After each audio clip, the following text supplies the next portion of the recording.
think I can just pick any of them, right? And I can click load any of the clear data, and it'll let me do... This one should be real survival. We will still be using Daddy Chris. I am still going to use Chris because he gets that extra damage. Last night, I did a couple practice runs, you know, without talking, things of that nature. Watched a couple videos to kind of see what methods other people used. And I think I've written myself a pretty in-depth guide that I can use to get done with this. And if I can do it without getting clapped too much, I think I can probably get it done this stream. So we'll see.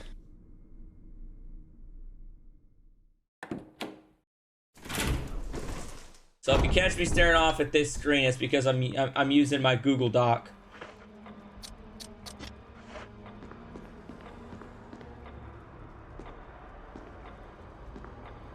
Okay. I don't have me saving for like the first hour, so we'll see if it works out that way. Because basically what I've discovered is you have to, above all else, just be on your P's and Q's about the routes you take. If you're not on your P's and Q's with the routes you take, it'll just cost you needless, and I do mean needless, runs through crowded enemy areas, and it'll lead to you either wasting ammo or getting bitten. But I think this method will minimize that, and I will only have to dodge. I won't have to dodge near as much as I was earlier. And that should lead to me using less health and having more defensive items, so.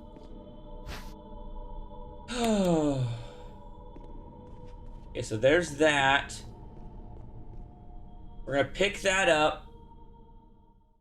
And then we're gonna head through the door.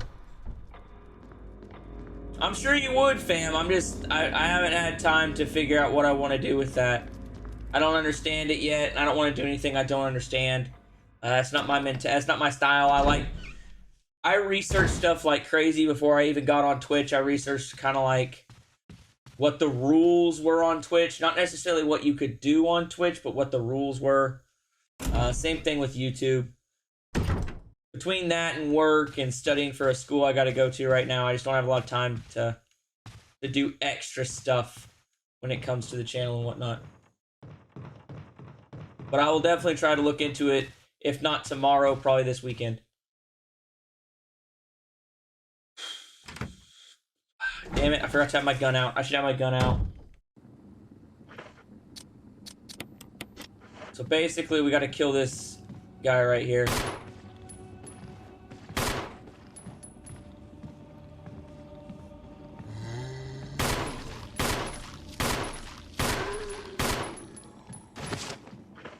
Okay, so that's good. So we're going to shoot him, and then we're going to run past him. I'm going to grab the golden arrow.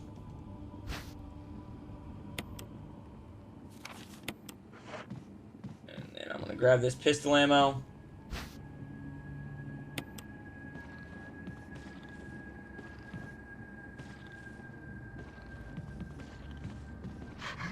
Son of a bitch. That's one of the easiest guys in the game to dodge. I don't know why I couldn't dodge in there. I just got a little greedy. I need to really focus on learning the backup moves. The backup moves is what's gonna save me. I shouldn't have taken any damage there. Okay, but nope, he's on that side still. Okay, eventually he switches to this side. I know that much. Okay, got the golden arrow. I've got the pistol ammo. I've left the death hallway. Now I gotta venture out to the cemetery.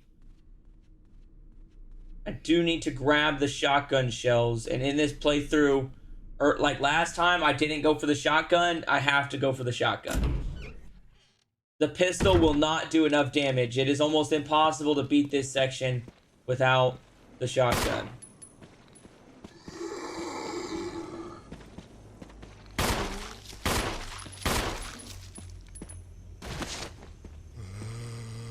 He's definitely not dead, but we're gonna walk past him anyway.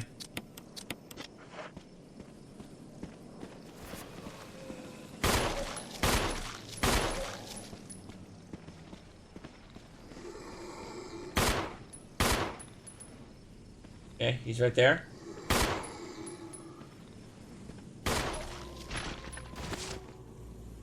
Oh, come on, stomp his head. Okay, he's dead. He's dead. He's dead now. I need to kill these two because I'm gonna be running around here constantly, so these guys have to die.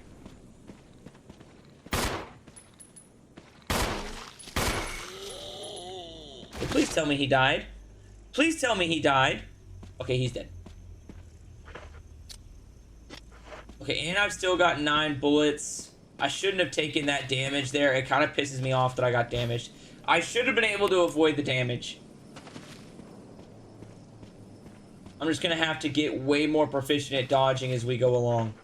And basically the way we're not gonna collect healing items, because that's gonna add to more trips to the item boxes. We're basically just gonna use the healing items when we find them. If we don't need them, we're just gonna run past them. And assuming I don't die, it won't be that bad.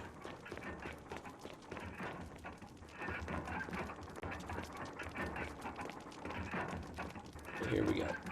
Got the Book of Curses. I got that, yep. There we go. Okay, grab the key.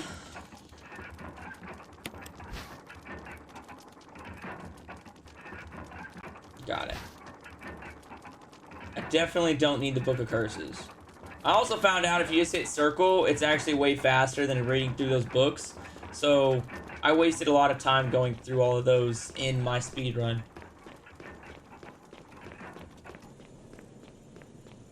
But those two guys should be dead forever, which means we get free reign through this section for the rest of the game. And there's only a couple sections where we're actually going to waste time killing the enemies.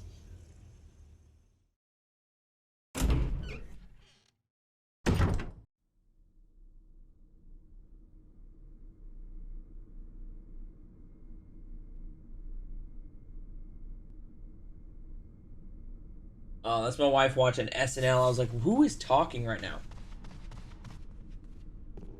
Okay, so it's this door right here. There is a defensive item in that other room over to the left here, but it's not worth risking it by getting attacked by that zombie. It's not worth the risk. Like, you're gonna burn the defensive item just to get past that zombie 9 times out of 10, so we're not even gonna bother.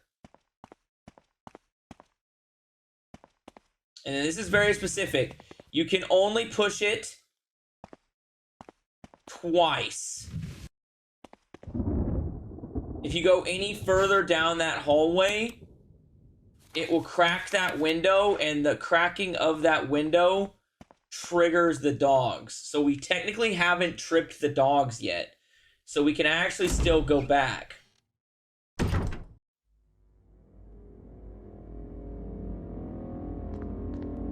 Okay, so we've still got a little bit of pistol ammo.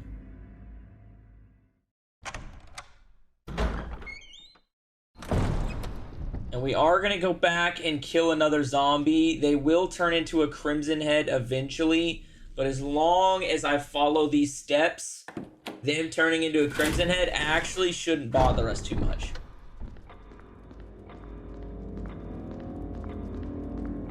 I mean, I'm half tempted to save, but I definitely don't have that in my guide, so... We'll go this way. He should be on the other side of this hallway.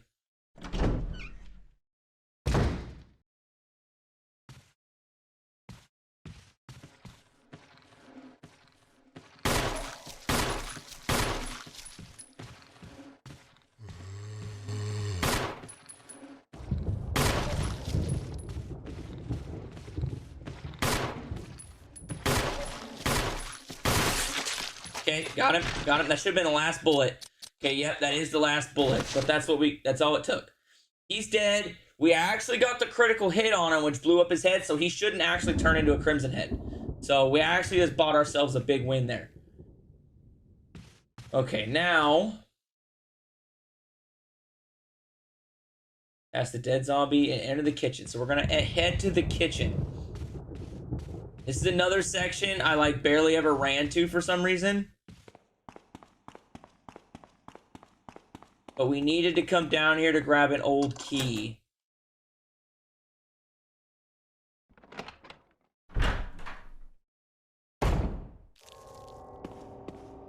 I think the old key's right over here.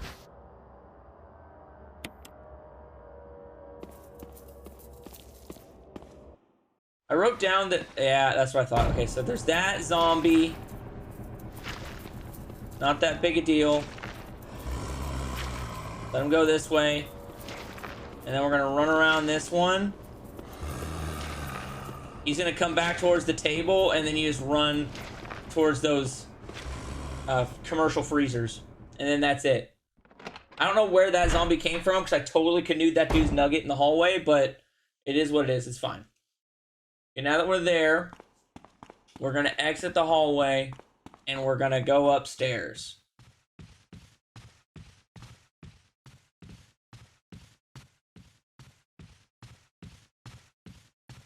Proficiency is key. What was killing me yesterday was me just freeballing it. Freehanding it, whatever you want to call it. Me just basically going rogue. And doing whatever the hell I wanted. That was what was biting me in the ass. And as long as we don't do that, I will be fine. Okay, we need to proceed to the upper dining room area, which is in here. I don't remember when that zombie starts triggering on the right-hand side, but eventually that zombie will be on this side, and if you're not paying attention to, like, and stopping, like, right here, the zombie will grab you. But we should just be able to go through this door right here. We are going to have to dodge a couple zombies right here. Funny door animations? Yeah, them are the OG door animations from Resident Evil. It's the OG of the OGs.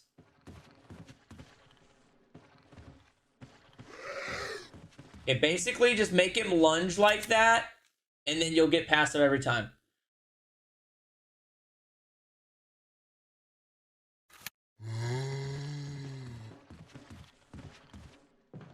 Okay, as long as you can get to the stairs before he gets on top of the stairs, all he can do is throw up. And that should be the dude that spawns down here. I think it's... This is a helmet. This is an armor door. So it's this door right here. That requires an old key. Which is why we had to go to the kitchen.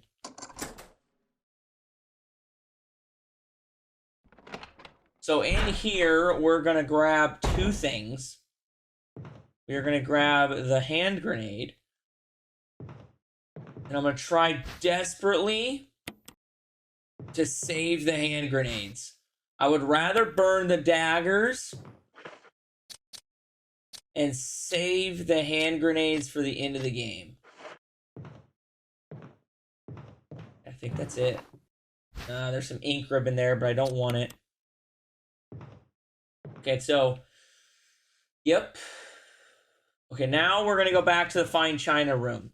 Now that we got the broken shotgun, we can use the shotgun. Or we can grab the shotgun, I should say. And that was the only reason we came here. I should just de-equip the pistol. Because it will be so much faster.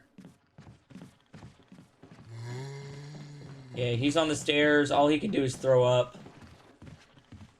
Guy's basically worthless.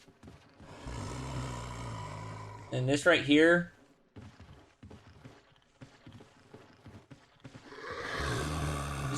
Just get him to lunge. That's all you gotta do. Too easy.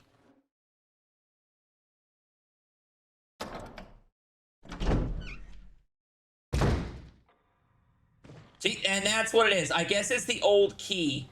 I guess grabbing the old key is what causes him to start coming on that side. But since we've already got to run over here, we are going to need this blue gem eventually to get some more shotgun ammo. So I'm just going to push it off now and save myself the trouble later. Okay, there it is. And let's go.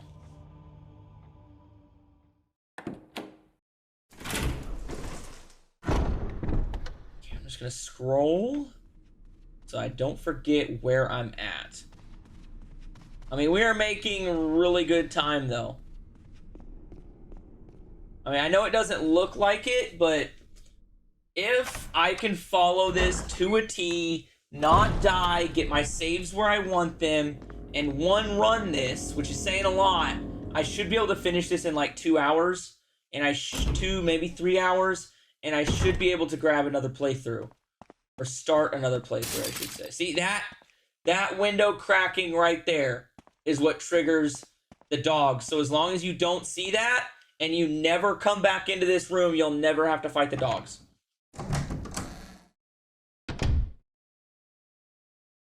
Okay. I got to grab another key by draining this bathtub real quick.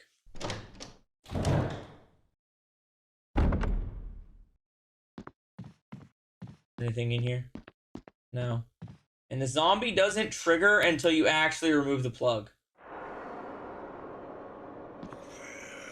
And then as long as you do it fast enough, the zombie shouldn't be able to grab you anyway.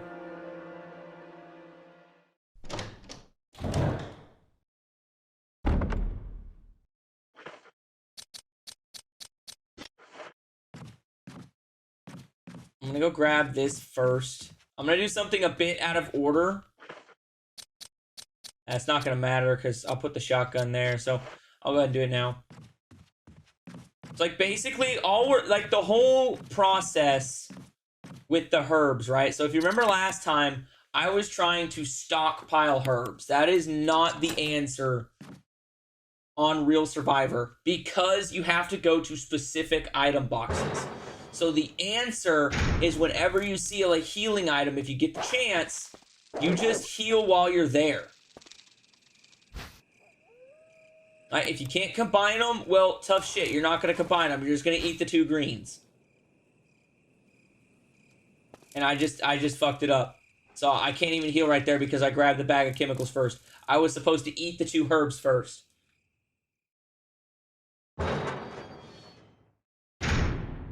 I should still be able to come back here, though. Nope, I can no longer come back here because that zombie is there. And I'm not going to waste the shotgun to do it. Now, I can go drop some shit off that I don't need. And I could potentially burn a dagger if I get caught. And I can try and dodge him. Which I probably will do to heal. But, I mean, I can't do that until after I grab the shotgun anyway.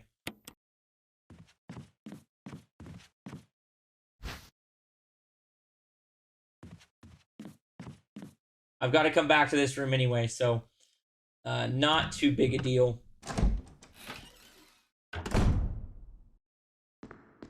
This next room is just gonna suck because I gotta try and dodge this zombie to get in to the door that I need to get into.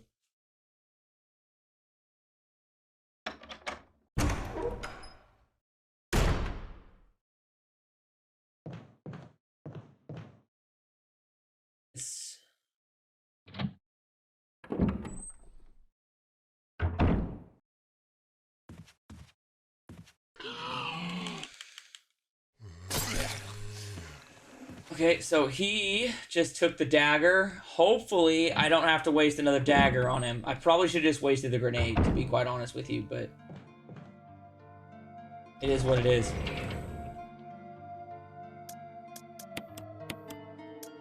Pistol's going up. The knife is going up.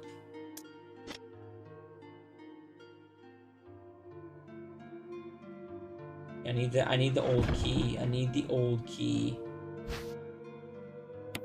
Okay, so we're gonna grab that old key. Now, exiting this is way easier. And I think I'll just be able to do it really quickly. Just, like, he will miss that, like, 9 times out of 10, he is going to miss that lurch as soon as you open that door, you sprint straight towards the camera. I'll also be able to get the shotgun, and we are going to blow that dude's head off with the shotgun. Because we have to use that item box so many times. It's not worth it to try and dodge him. And waste health and all sorts of other things.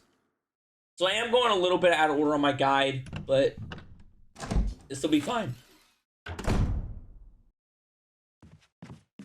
Because now I've got 12 shotgun shells to use. And as long as you don't miss, you will be fine. Yeah, that's what I want to do.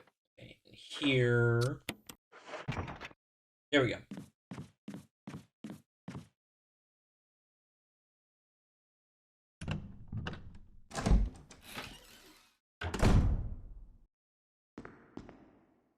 I don't really want to burn this dagger, so I hope I get the double dodge. So I'll have to dodge him twice. I hope I can get the double dodge. Okay, he spawned in a very, very good spot for me. The only problem here is I might get attacked by dogs at this point. I don't know if the dogs attack on the second trip. Yep, okay, there's dogs, there's dogs. Or maybe they're just barking, I don't know.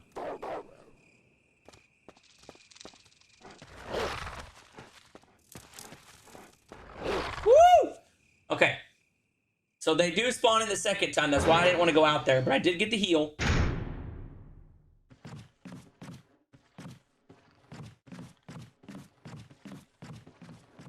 Okay, yep, I guessed right. That's lucky for me. Okay, we got the dodge in. We got the swerve.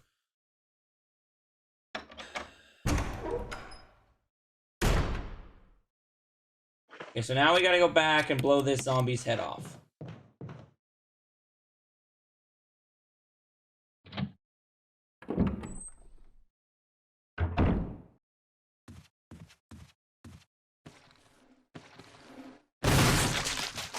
There we go.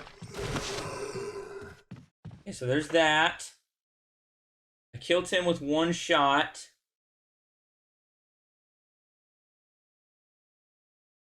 Okay, so I remember what we gotta do. We gotta dodge this zombie right here.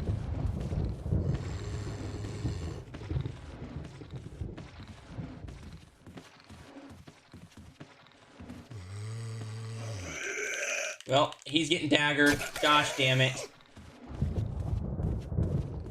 I should have tracked him onto the stairs, because if you could track him onto the stairs, then you're only dodging a puke.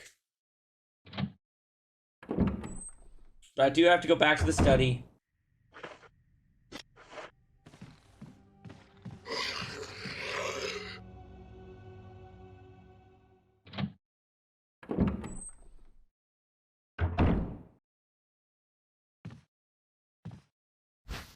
Okay.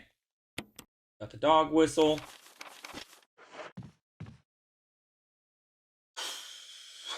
And a lot of the dodges just take commitment. Son of a bitch. See, I've already burnt through every single one of my freaking items. Ah, this is not going well. This is going horrible.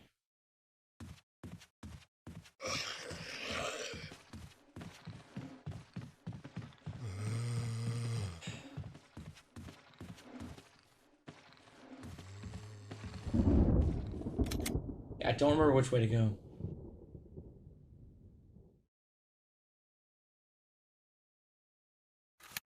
Yeah, I gotta go to the door at the end of the hallway.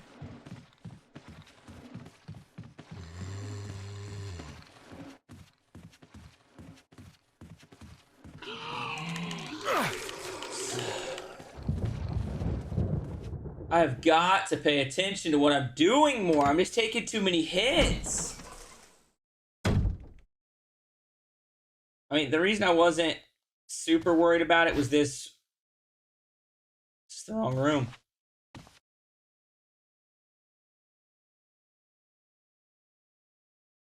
I went down the wrong hallway. I went down the wrong hallway.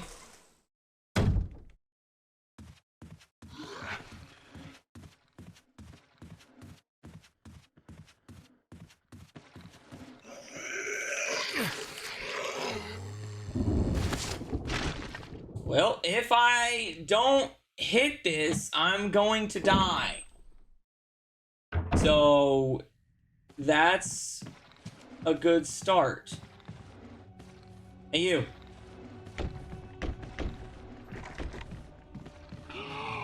That's it. That's game. I gotta start over.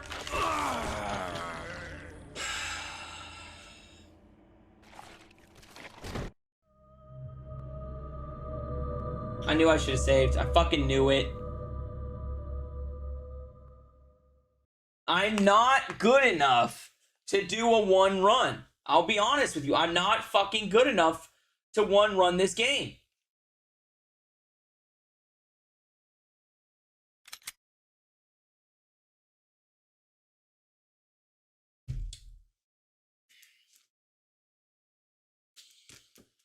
I thought I was better at dodging than I am, apparently.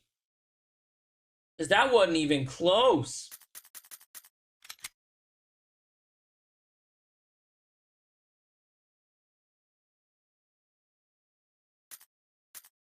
Resident Evil.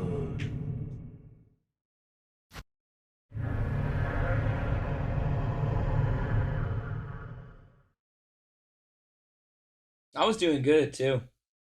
I was doing good. I had some good dodges. I was following the guide.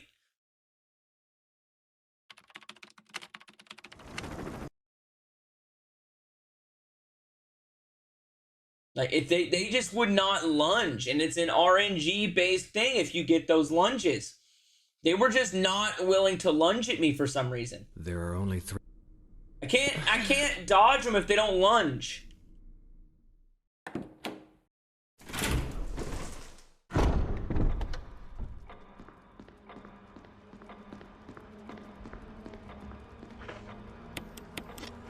I don't want any freaking weapons equipped.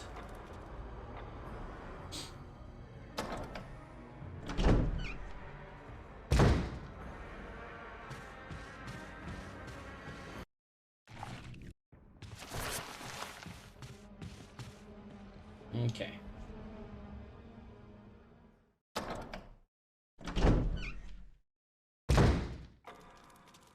It's only try number 2, right?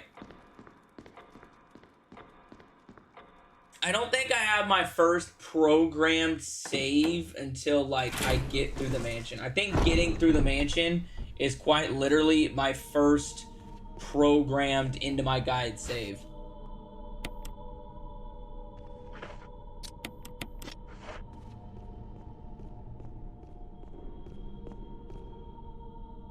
What it amounts to is I just need to not have my weapon equipped, I think. I think having the weapon equipped slows me down. I'm more limber if I don't have it equipped. So if I'm not trying to kill somebody, I need to not have it equipped.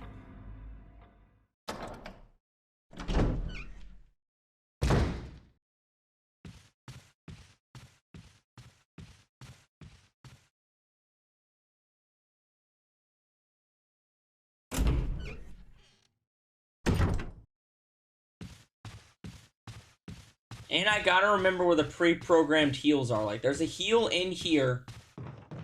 And the only heals we're basically getting are when the item is there. Or, like, healing boxes. Sometimes, there's one item box that gives you a freaking...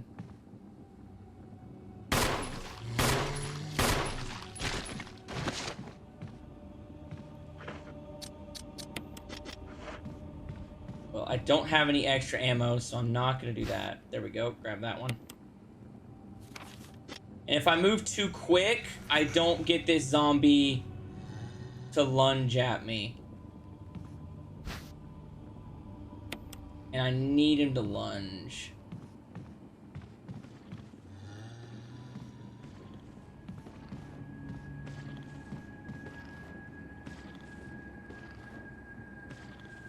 Come on. Grab at me, you asshole. There we go. Okay, so he lunged at me. That's all you gotta do. You gotta get that lunge. And I guess I'm just getting a little too greedy. I need to wait for that lunge. I mean, I feel like earlier when I was doing this, like, I didn't get those lunges as fast. I feel like the lunges, I feel like the lunges came faster. But I don't really know. Maybe it did, maybe it didn't. Oop, that's the wrong way. Here it is.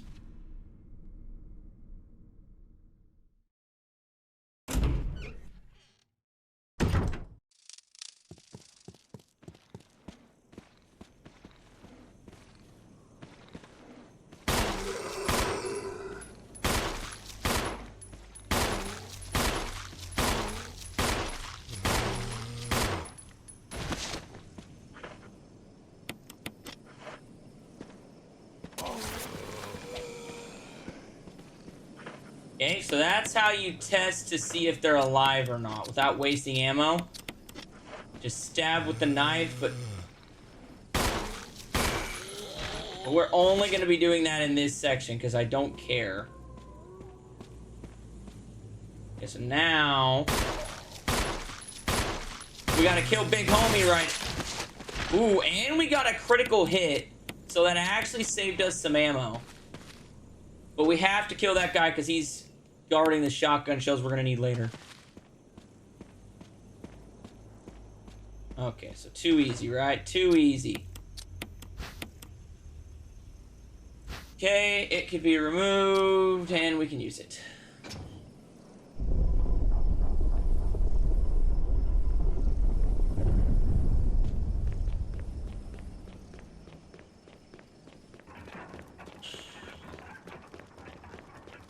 I don't think it sucks. I've already been here. Like, the mansion is honestly... The beginning section of the mansion is honestly the hardest part of the run, in my opinion. Because you will have much more ammo for much better weapons later in the game that can just one-hit everybody. But getting there is what burns most of your health and most of your items. Because you're stuck using this shitty pistol. And, like, I don't care what anybody says, the pistol in this game is shit. Especially on hard and real survival.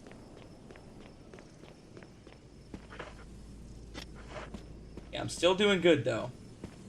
I'm getting more proficient. Which is always a good thing. I'll never dog proficiency. Okay, so now we're going to try and retrieve that dagger without tripping the dog windows again.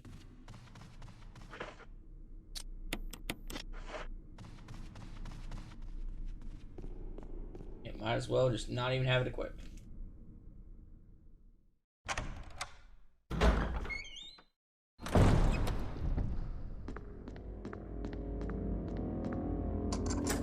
I mean, I've watched...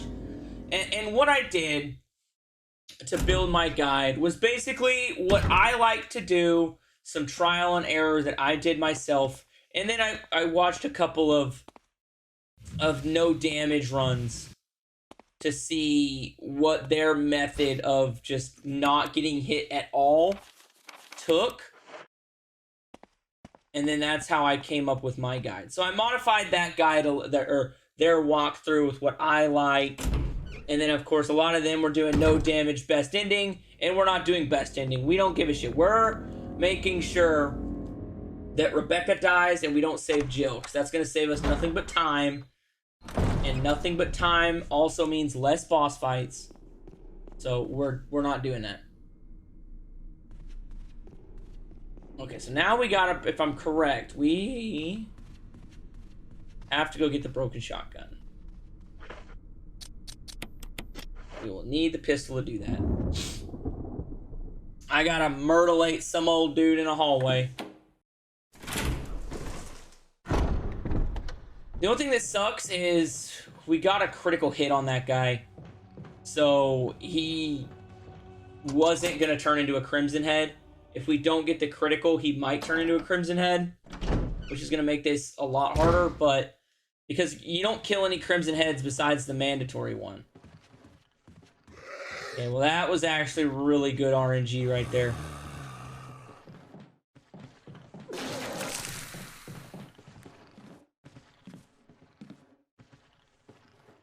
I went the wrong fucking way! I read too far into my guide, damn it!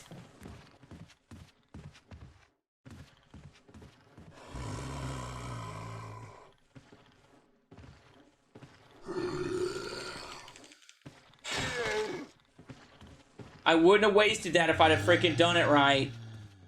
I'm supposed to get the old key first. I'm already screwing shit up. I'm already screwing shit up. It's been less than 5 minutes on this current run. Less than 5 minutes on this current run, and I'm already screwing shit up.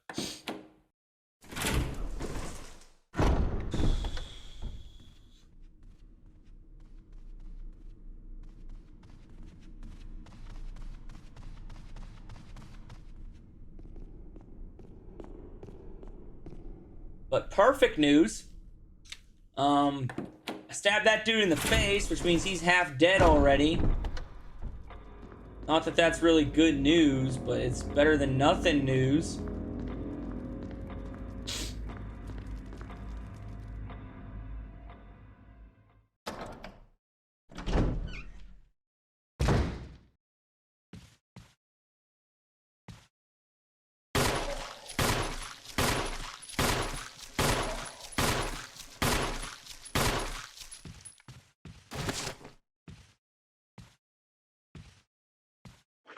Gosh, damn it.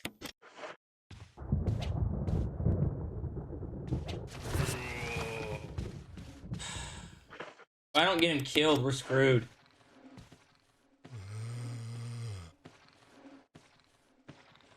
Come on.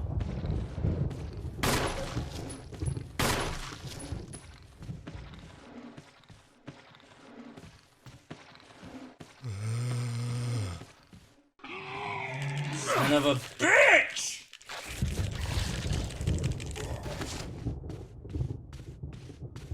And there it is. I've already screwed it. I've already taken more damage. I've already wasted a defensive item. So we're literally already worse off than we were earlier.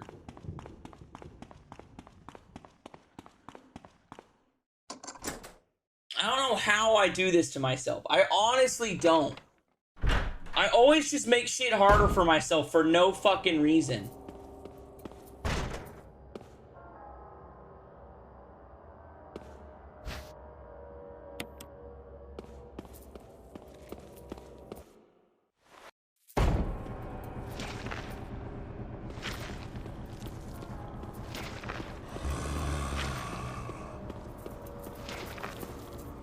Okay, so let's go loop-de-loop that sucker.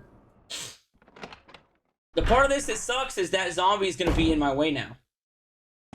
Because I didn't get the kill on him.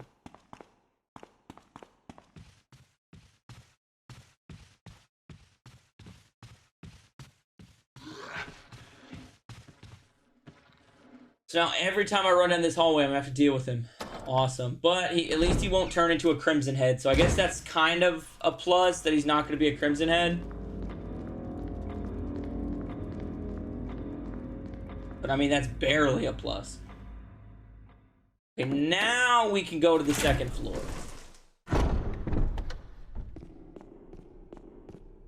I would just learn how to freaking read. Okay. Let's try this again. Now that I've got the key, all I have to do is make the one dodge. It should only be the one dodge.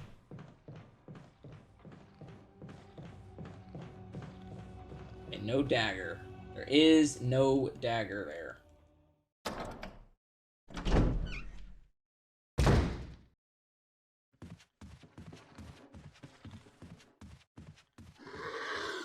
Okay, we just sent it.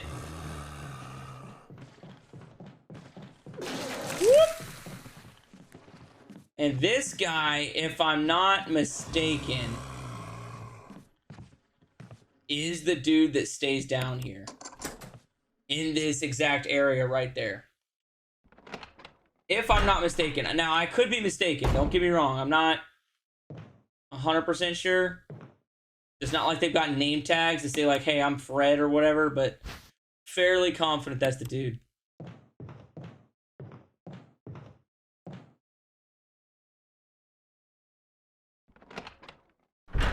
And in that room is a first aid spray. I'm going to save it for later, but just so everybody's tracking, you can get a first aid spray in that room for free.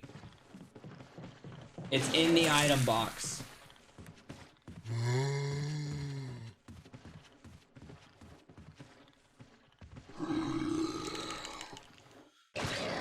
Well, I wasted that grenade, but that guy's gonna die. I don't want to see it, though.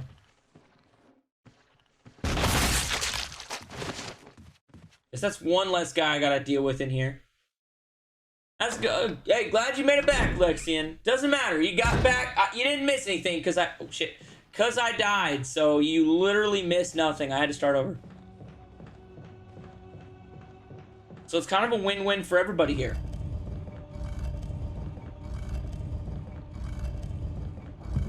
Okay, there that is.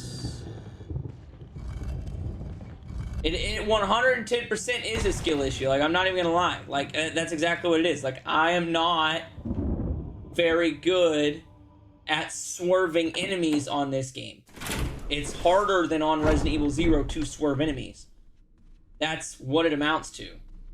I'm not trying to make an excuse. Like, I'm just saying that it's harder, and I'm not as good as I was at Resident Evil 0.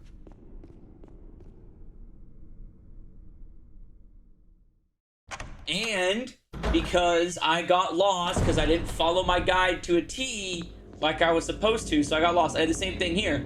I already had to burn through all my defensive items because I got lost. Because I didn't follow it to a T like I was supposed to. And in order to fix that, I'm just going to start freaking highlighting shit that I've completed.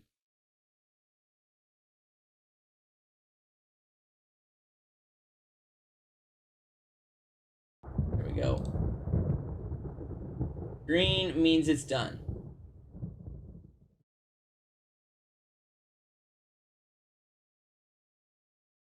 Okay. Hey man, how much do you have left? I've got the entire real survival run to complete. The entire invisible enemy run and complete the game with just a knife. I have both of those runs left to complete. I don't know about fun times.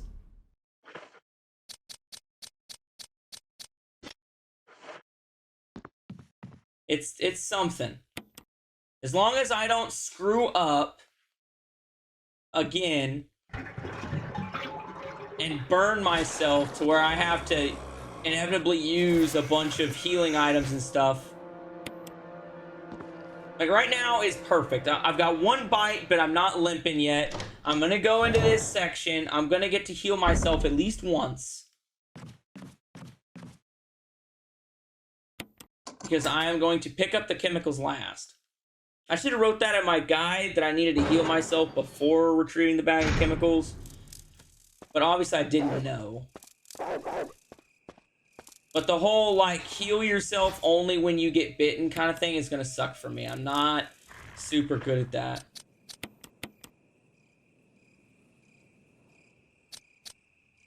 I'm at full health. Go ahead and grab this so that I don't have to fight the dogs. Let's get the hell out of here. Last time I caught you, you were doing the speed run. Were you successful in that tip? Yes, I did get the no-save speed run complete. I did do that. That was accomplished. However, I cannot go in the shotgun room just yet.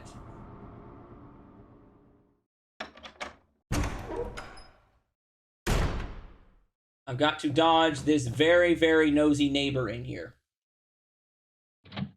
And drop off the freaking knife.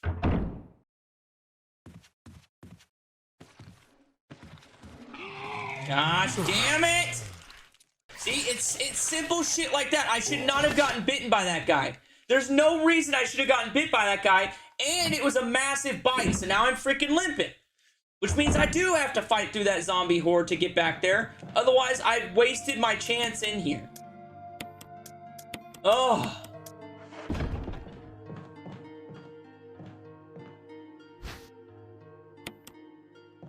I don't know why some zombies get to have massive bites on you and some get tiny bites. I still have yet to figure that out.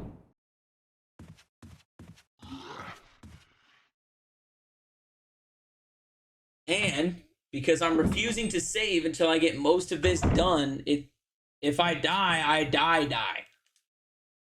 And I'm only killing certain enemies.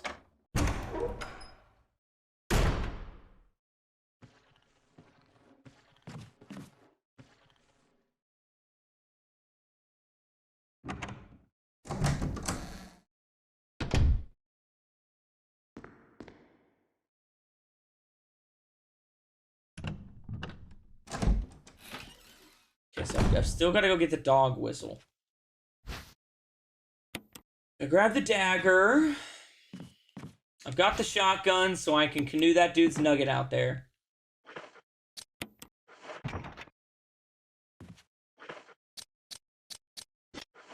I would be remiss if I said I'm not gonna try and go get that other herb. I know where it is. Worst case scenario, I get bit by a dog, and I'll instantly stab it with the dagger. Yeah, that was good RNG right there. I was like, oh shit. That was great RNG. And what I mean by RNG is just how those zombies spawn in the room.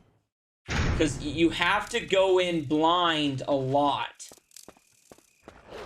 And like there's nothing you could really do other than just, you know, get lucky on a lot of those corners.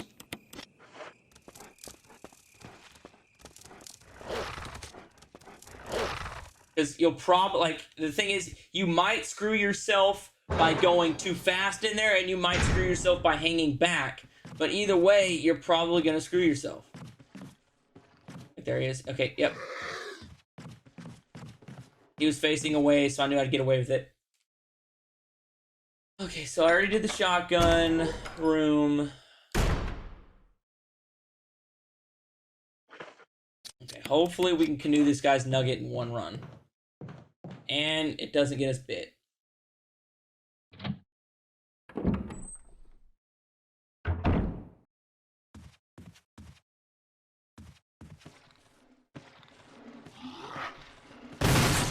Woo! I got lucky. I got lucky as shit. Oh, come on! He should not have been able to get me again that quick. That was right at... That was literally right after a grab. He should not have been able to grab at me again. That was just crappy RNG. And that's another thing that's going to get me a lot, is when the camera moves, it just instantly forces me back into the zombie. It's already done that like 3 times. And there's nothing you can do about it. You just gotta, you know, take it.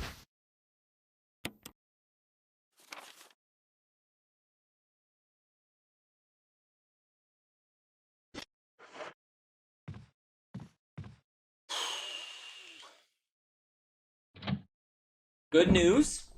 Do have some good news here. This is exactly... Son of a... Dude, as I say good news, I get my ass handed to me. Are you shitting me?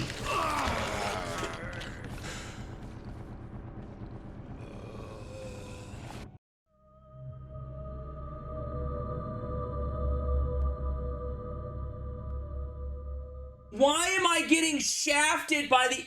It doesn't matter. Half the time, more than half the time, they're not right there. Why is it that all of a sudden I have to deal with this bullshit? where they're right in my face coming around the corner. It was not that way at all when I did my practice runs. It was not that way at all when I watched the other speed runs. Oh, it is so irritating. Just getting freaking shafted right now.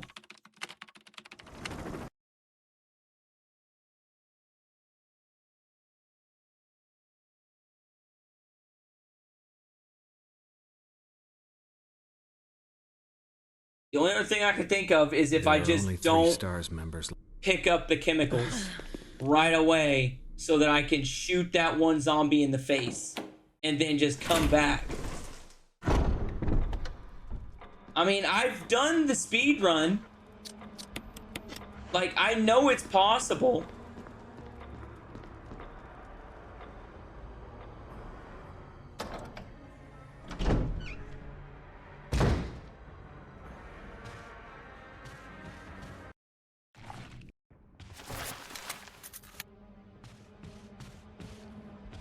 It's just the forced perspective of just having to go around corners blind when clearly my character can see down that hallway is what's pissing me off. Because that's what keeps getting me killed, is having to enter rooms blind because of the fixed cameras. That and the atrocious aiming system where they take off manual aim and they still have to make me aim with this shitty ass designed aiming that they freaking programmed in here. And I know I'm complaining a lot, and it's probably gonna sound like I don't like this game. I do like this game. I just despise this game mode. I despise it. I get what they were going for, and that's cool and all. I would love to see it return in a freaking game where I actually get to aim my freaking pistol, not just point it randomly and hope I hit the enemy, and then have an atrocious, like, side aiming system that just takes forever.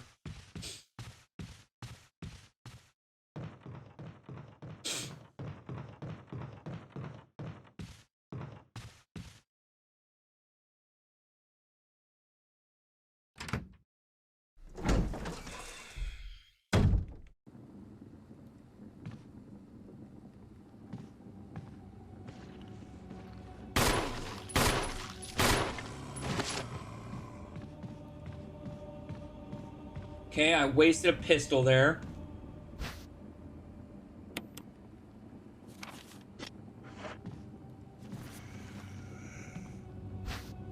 Okay, so we're gonna do this, and I'm just gonna back up and hope.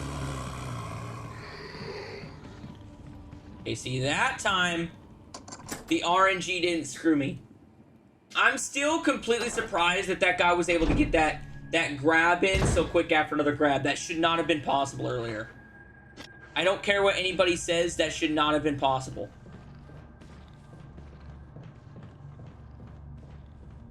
You cannot tell me that was supposed to happen.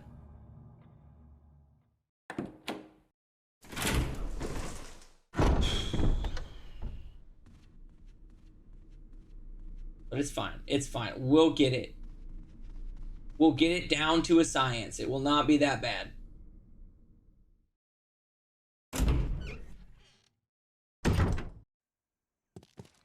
And if I have to adjust my playstyle for a little bit and kill some extra enemies, I will.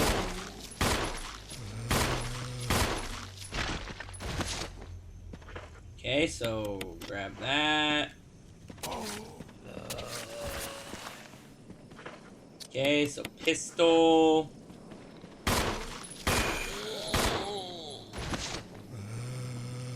I think he died. I think he died.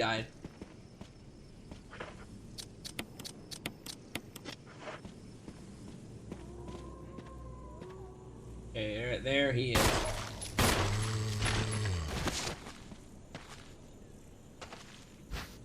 Did I really get a critical hit on him?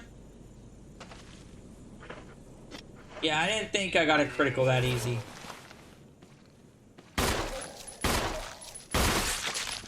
I did that time. Okay, that 15 bullets is probably actually better than what we had previously, because I wasn't able to kill that dude. Gosh damn it. I wasn't able to kill the hallway zombie. In the dead homie hallway. At least that's what I call it. At least that's what I called it in my guide.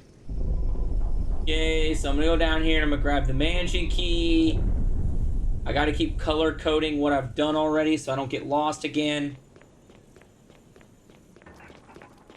Not the most entertaining gameplay. I get that. Invisible enemies, I think, will be about the same as this, but keep in mind, I'm also on very easy, so I'm just gonna have as much health items as physically possible jammed into my inventory.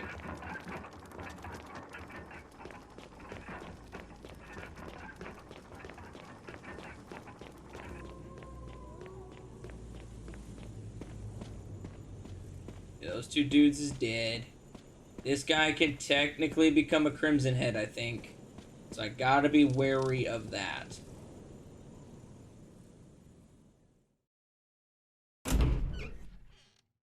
Other than that, maybe the costume switch is what we needed. Maybe it was because I was using the Daddy Chris outfit and the zombies were just like, I gotta have me a piece of that Daddy Chris. And they just had to take a bite out of him. Maybe that's what it was. But if I use, I think this is the Code Veronica outfit, I think. Or it might just be his base outfit. One of the two. Either way, this is not Daddy Chris. This is Baby Chris.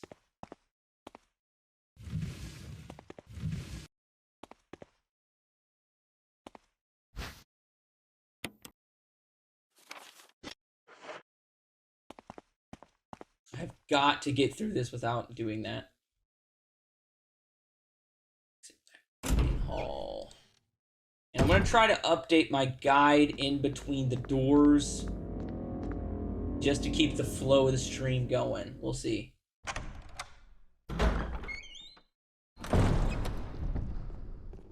Yeah, I got 15 bullets for this zombie.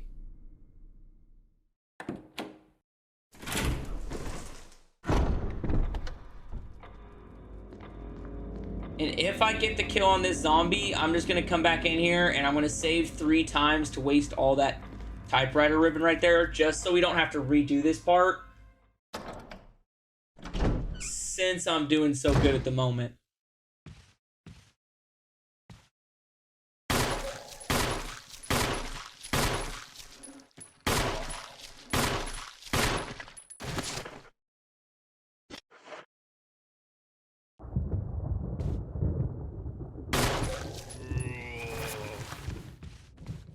Okay, that is fine with me.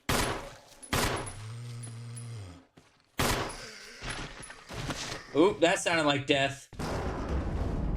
He still got his head? I think he still has his head. Oh well, we got through with 4 extra bullets. That's pretty good. I'll take those. Even though we're about to drop the pistol and never use it again. Once we get the shotgun, it's shotgun or nothing.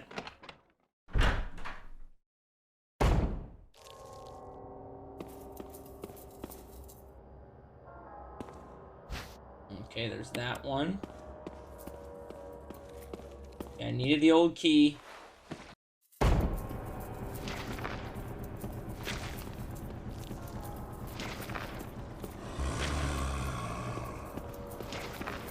Okay, there we go. There we go. That made it look easy.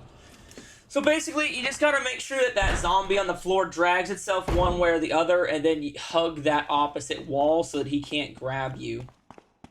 Because I think it does do, like, the standard 1-bite damage if they grab your ankle, and you don't want them to grab your ankle. It's not worth it. So this guy can't move. Now I need to go up to the second floor. Go up to the second floor, grab the broken shotgun and the... something or other. But actually what I'm going to do real quick, just so we don't have to start over from scratch, I'm going to save 3 times.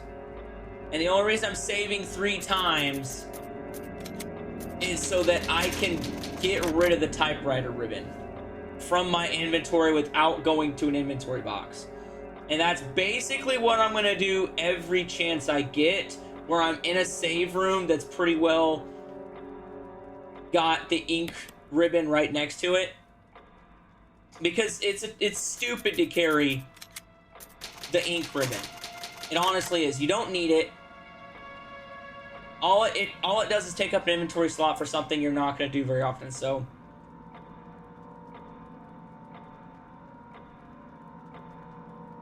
Yep, I'm going to save my progress. There we go.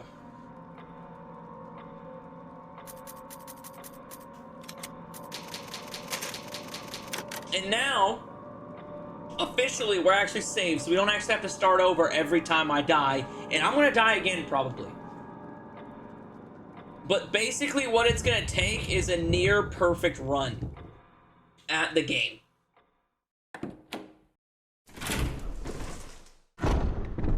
And like once I get the shotgun consistently and get that one hallway down, it won't be as bad. It's just that one hallway, it has the blinded, the blind entry zombie you got to deal with. Apparently that other zombie can just grab you instantaneously coming out of a door. But it'll be fine. We got this. We're off to get the broken shotgun. Honestly, like I said earlier, the mansion is the hardest part of this. The rest of the game is not that hard. There's either, like, not a lot of... I always freaking mess up with that guy. There's either not a lot of enemies...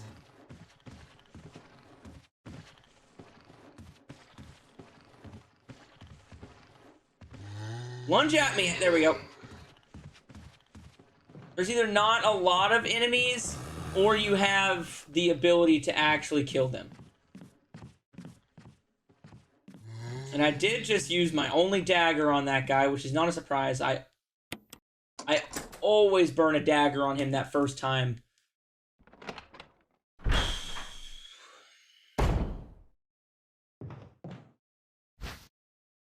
Okay, flash grenade. Broken shotgun. Actually, you know what I just thought about? I can drop the pistol and the knife off. Actually, I cannot drop the knife off here. I do need the knife for later.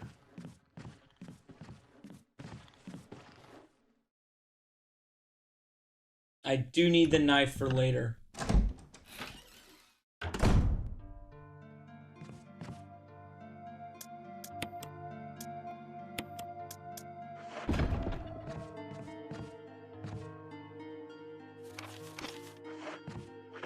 Okay, so there's that. I've actually got the inventory space that I wanted now.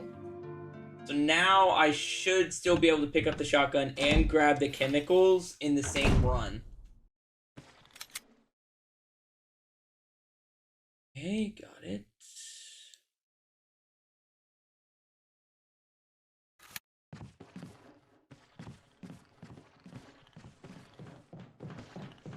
Okay, there we go.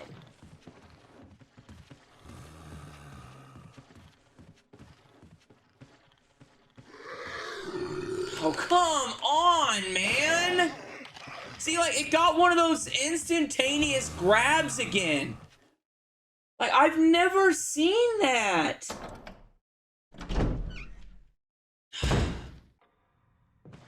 There goes a near perfect run. I was doing so good. Now I'm out of defensive items. I mean, go figure. I'm always out of defensive items.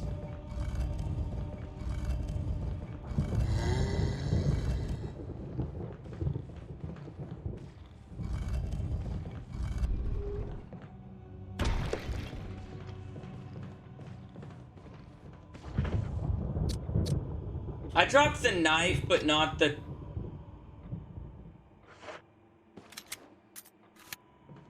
But not the pistol. I'm an idiot. I am an idiot. I should have dropped both. Because I'm not going to use the pistol again. Who cares? I'm not going to use the knife on the black tiger fight. I'm going to use the flamethrower to burn the spider webs off, so I really don't need the knife. It just forces you to start with the knife, taking up an inventory slot.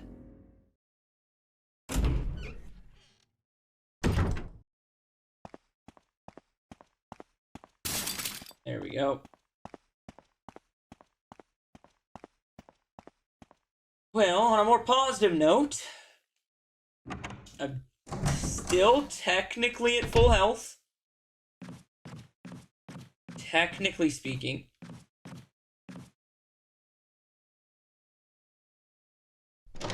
I don't think I'm actually going to have to run down this hallway ever again. Unless it's by accident.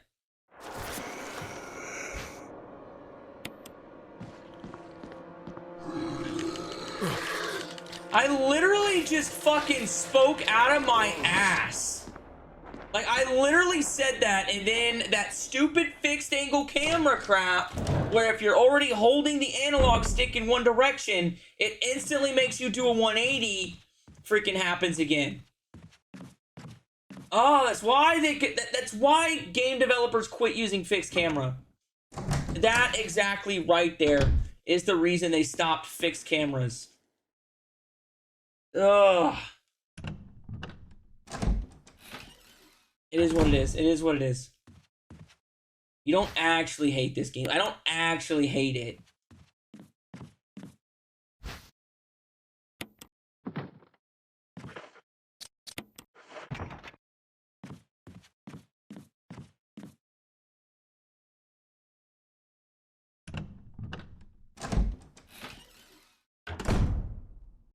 And see, if I'd have got rid of the pistol earlier, I think it actually might be worth it. It might be... I'm debating whether or not I just want to start over from the save I did.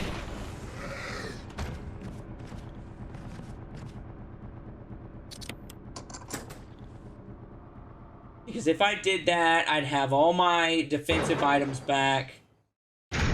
I wouldn't have to burn this health. I could drop off the pistol, which means I could bring back a herb.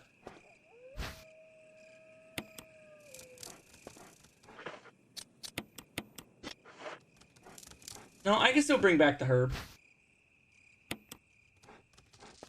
As long as I combine it before I grab the chemicals.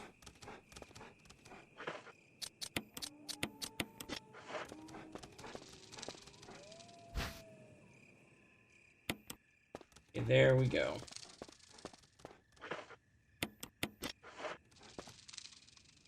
Now, let's see where this zombie RNG's at.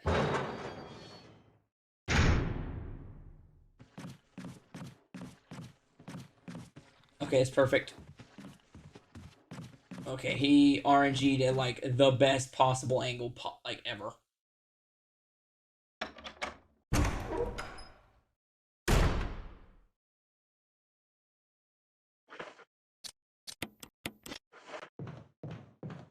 Okay. We're not doing horrible. I'm at full health. I've got a random heal that I can put in this item box here.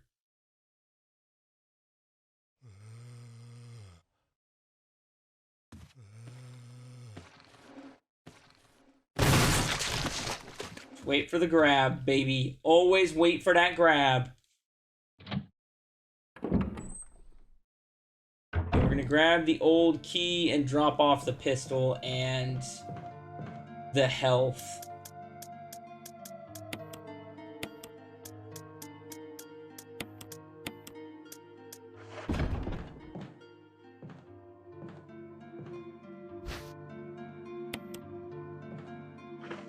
Okay, so there's that. Because I'm not going to use the shotgun for a minute, I'm just going to not wield it.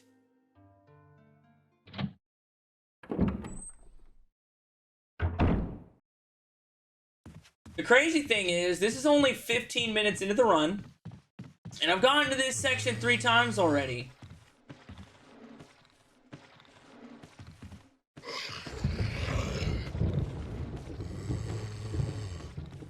Come on. Okay, I decided to do my loop-de-loop. Sometimes I like the backup, and sometimes I like the loop-de-loop. The only problem with the loop-de-loop is it opens you up to a backbite, and a backbite's half your health, like, instantly.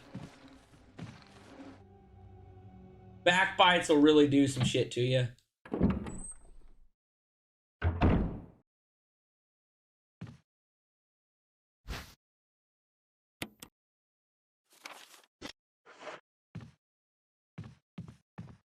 Yeah, I've still got full health.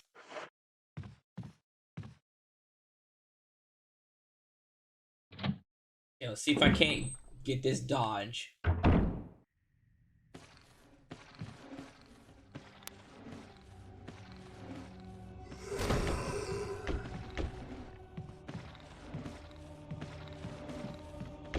Okay, that'll work. Woo! That was a lot of luck on that one. I just committed to it because that's what's been required of me so far. And I got an inventory slot back. Hell yeah, baby. And if I can kill these 2 dogs, I can go ahead and unlock this door. And I think that this... Do I have an old key? Yes, I do have an old key. This section here will get us 2 or maybe even 3 uses out of the full heal herb box.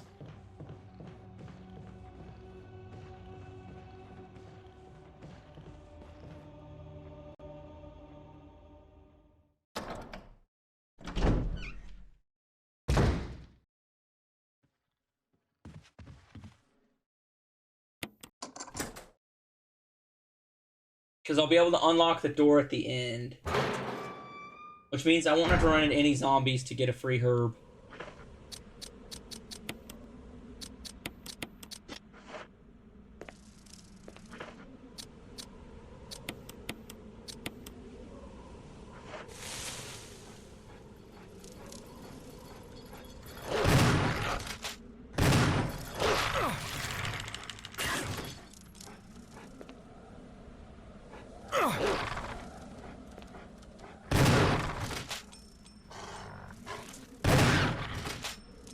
Okay, that got him. That got him.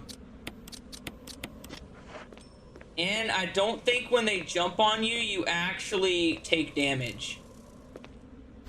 If I remember right, that's not actually damaging to you. Plus, I stabbed that one. I'm talking about the one where they bounce off of you.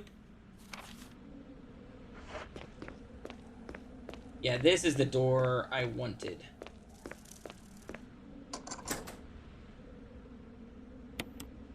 Because I can use this room right here. I don't know if it'll let me bypass the hunters or not when the hunters start spawning in the house, but I think it might. I could try it.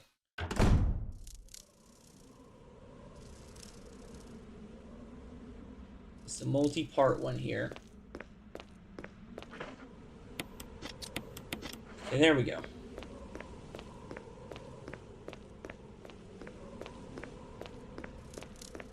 What's up, Dementia? How's it going, fam? How is it going, fam? Okay, what's next? I gotta dodge this freaking Doofenshmirtz here. Oh no, that's right! I killed the one zombie that's an asshole to dodge because he freaking grabbed me. I think this is the way to go.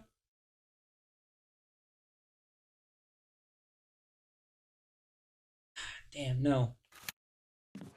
It's not, but that's fine. I can just do... Oh, shit. It did that camera switch on me again.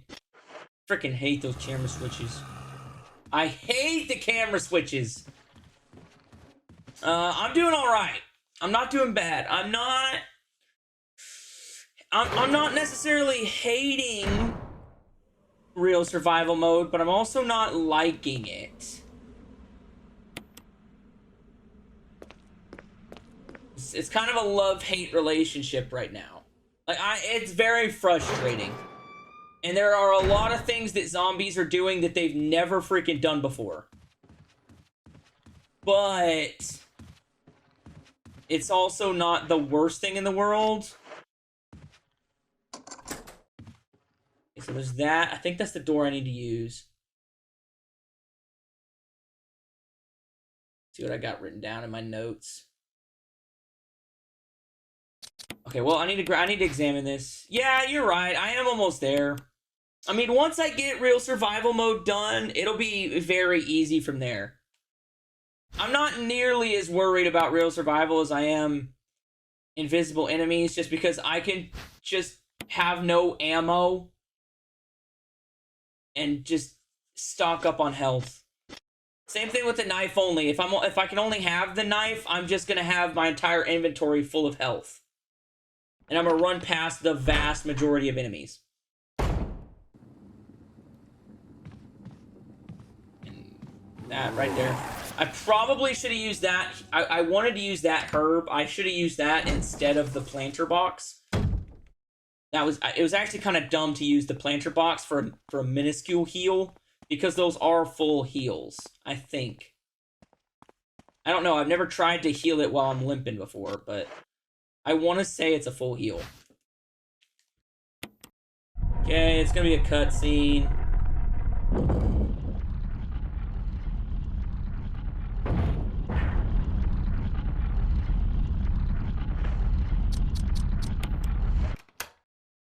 Okay, too easy.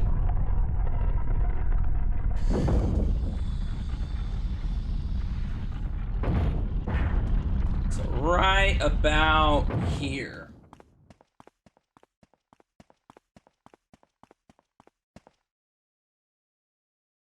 Am I going to the item box anytime soon?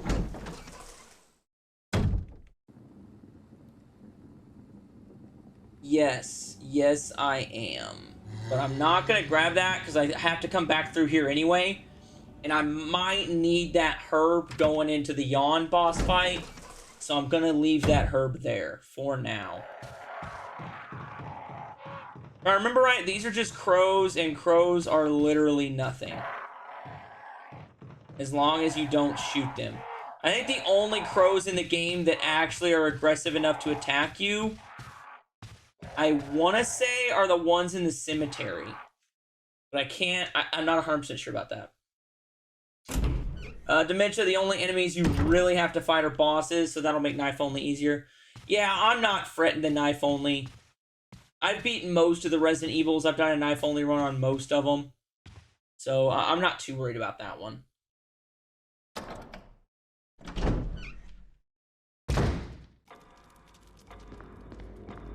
Okay, so now I remember what I gotta do. I gotta go save Richard at this point because I need the free ammo that the assault shotgun gives me.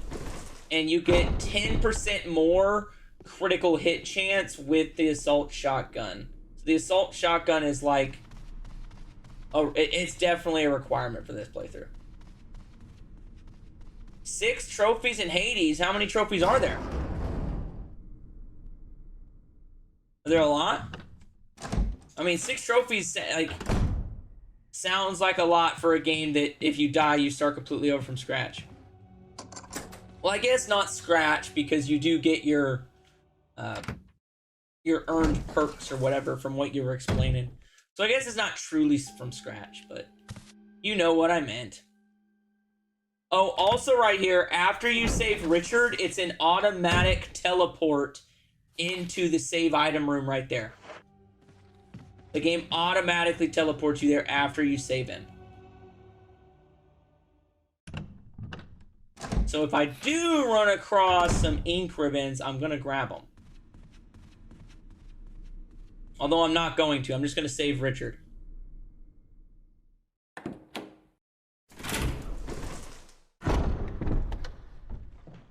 It's not that way. It's this way. Usual number about 50. Sweet, how close are you? 53%. Is that like you have half of them, or you just have 53%? Because like there's sometimes where I'll have like a really good amount of the trophies, and then it'll say like, oh, you've got 87%, but I've only got like 20 trophies just because I knocked out a bunch of golds. Whoa, whoa, whoa, whoa, whoa, whoa, whoa. Yeah, there we go. I need the Skirum. And if I get bit, that's fine with me. I'm not afraid to get bit right now.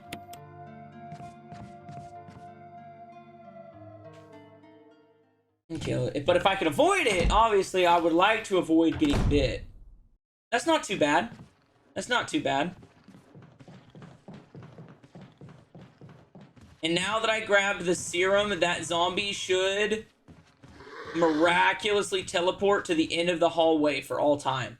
So from now on, that zombie that was on the stairs is going to teleport right next to those doors at the end, which is actually easier to dodge him that way because you can just stand by the pillar until he gets to one side and then sprint to the other side. It's a really easy zombie to dodge. But I mean, that is what I've noticed from everybody I watched. And I watched like 2 or 3 people do speed runs on Real Survival. Like, you just have to constantly go the same route. Like, you have to just be as efficient as possible at going in a direction to avoid having to dodge zombies because of how wonky the RNG is. And like, we've already seen it a couple times. Like, zombies will grab me or miss a grab and then instantly freaking grab me again. And BS like that. So I'm just trying to get past the freaking mansion. Once I get past the mansion, it'll be good in the neighborhood. Richard's doing... See, it automatically teleported me back here.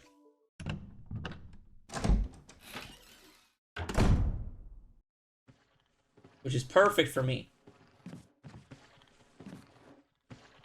Like, watch, we're just gonna go like this. And once he gets like next to the pillar and he goes through, he can't reach through that pillar to grab you. Is there ink ribbon in there? I have a lot of space.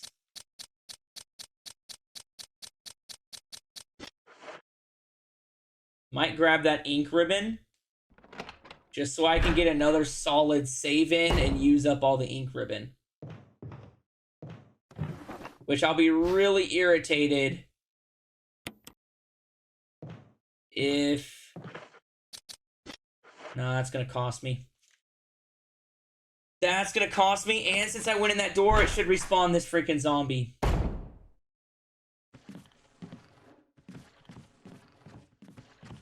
So let's just go burn that ink ribbon now. I'll go ahead and burn it in here so that we'll be better off. As long as I'm at full health. I'm at full health, right? And we get Rebecca to treat our wounds. I think she does it twice.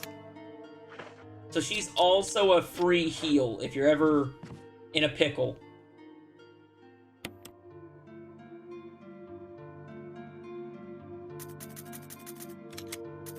Actually, with that item box being right there, and me having to come back into this room a couple times, I think I gotta come back in here twice more, I'm just gonna drop the Tipperator ribbon off.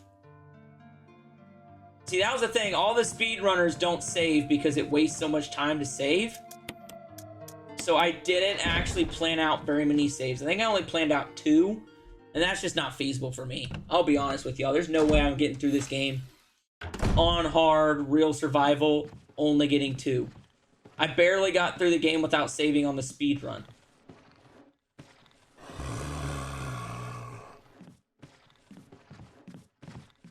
Oof, that was close. That was actually kind of dumb, but I did it anyway. I don't think there's a zombie in this hallway until after we destroy the plant. And then they crash through, so we'll be fine.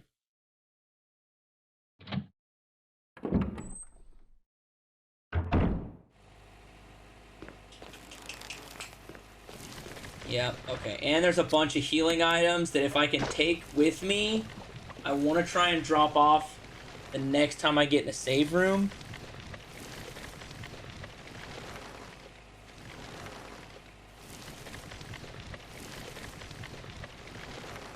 No. Whoops. Red.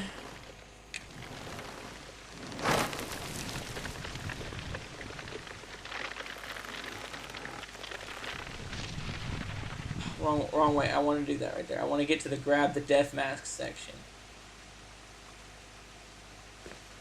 I mean, it kind of hurts my soul to, like, leave that much health lying.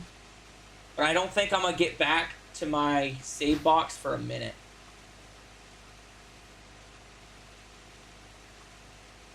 Yeah, I'm not going to, so we're not going to grab them. There's plenty of other free heal spots I can get to, so... So once we do this, we gotta go back down the hallway.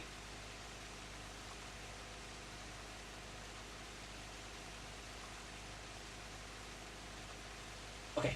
We gotta grab an old key from one of these rooms.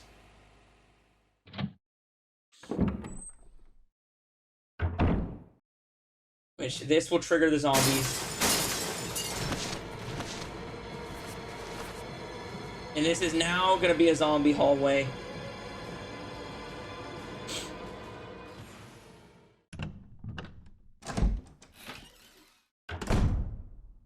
Okay.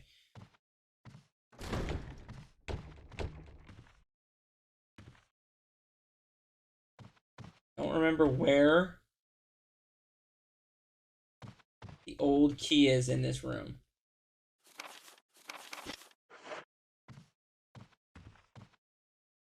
I know there's an old key in here.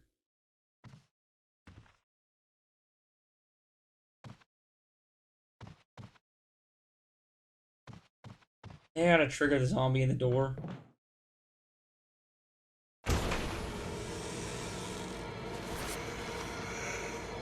Yep. Come on! Okay, he took a hunk out of me.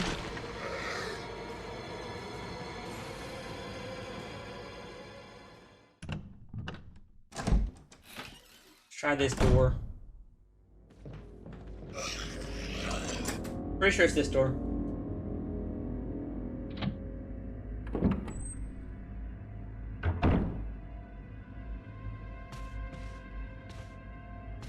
It is this door.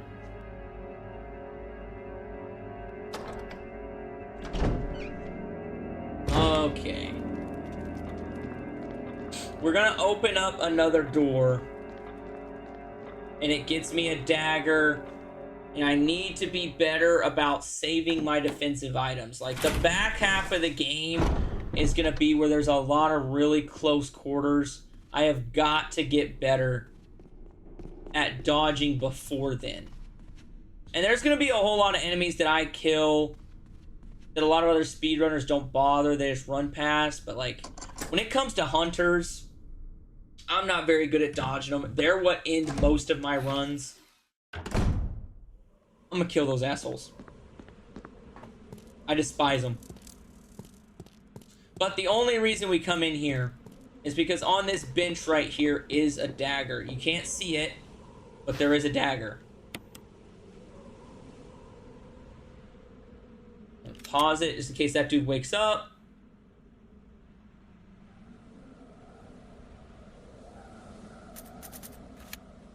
Okay, and now for the really fun part. The uber fun part, I like to call it.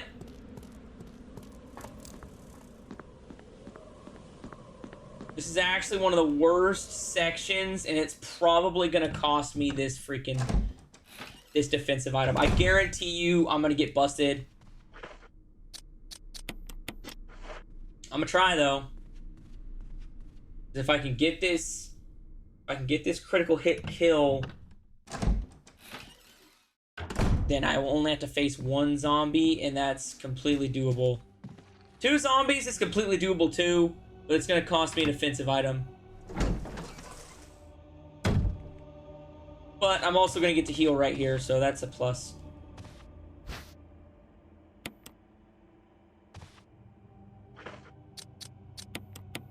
And if I get bit in this section, I'll get to heal coming back through too, so that's a plus as well.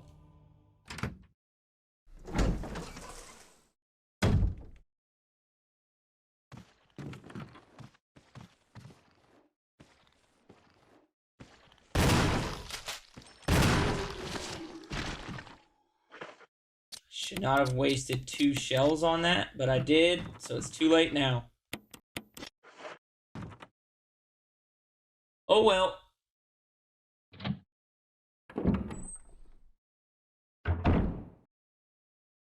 I risked it for the biscuit.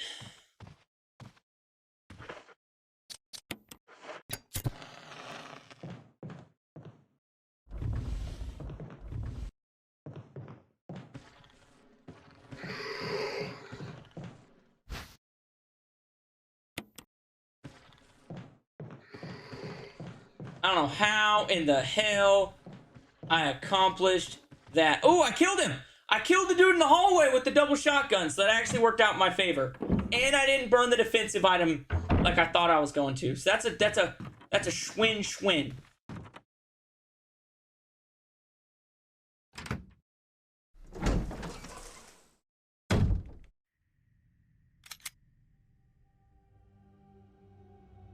And now we're headed to the barbershop for a little bit of Moonlight Sonata. This is actually going a lot better than the previous runs, I will admit. This is going a heck a ton better. And it's probably because I'm de-equipping the weapon. I can't confirm that makes you dodge quicker, but it does make you move faster. So I'm thinking that plays a part. I feel like the developers are like, if you're confident enough to run this game without equipping a weapon, you should get at least some kind of bonus for it.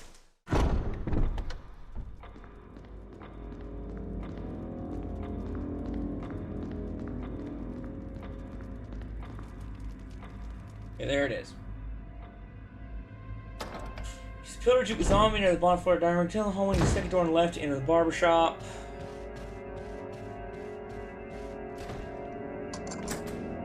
Okay, so there's the mansion key.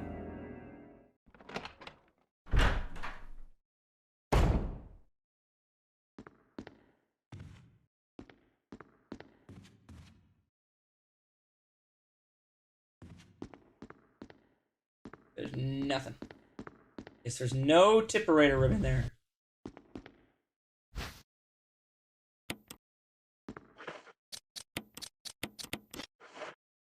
Okay, the cool thing about this is I actually, after watching a speedrun, found a way to make Rebecca learn how to play the piano faster. Sure. And it basically just requires you to go to the main hall and come back.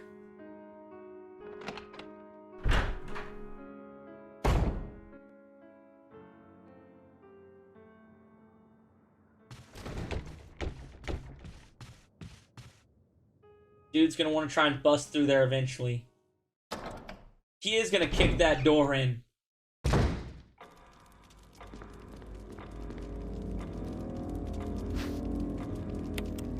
And there's that.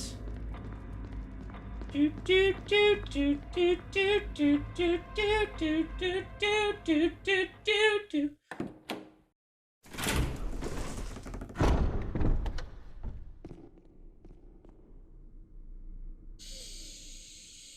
Huh.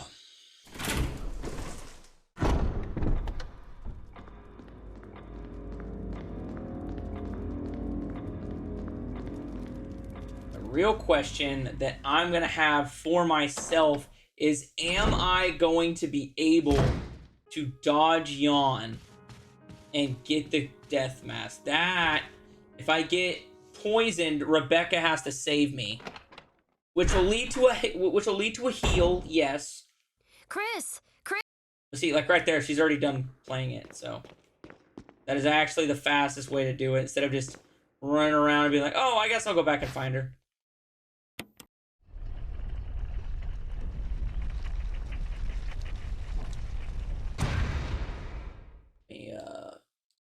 highlight where I'm at. So now we're gonna swap them. Ooh, not that one. There we go, baby.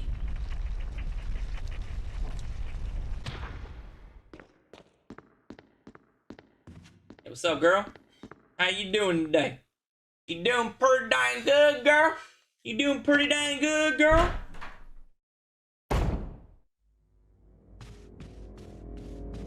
Okay, that's what I'm talking. Yeah, you keep hitting that door all you want. I don't care. Okay, so I gotta complete the grandfather clock puzzle. The answer is 6 o'clock.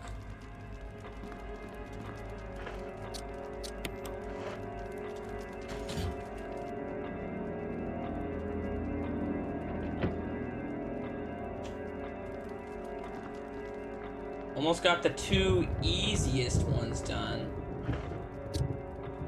Well, I guess it depends on how you define easy. Yes. Large. And then as long as you turn the large wheel or the large gear the same direction, it'll give you the answer. Same direction twice. Large gear, same direction twice. That's it.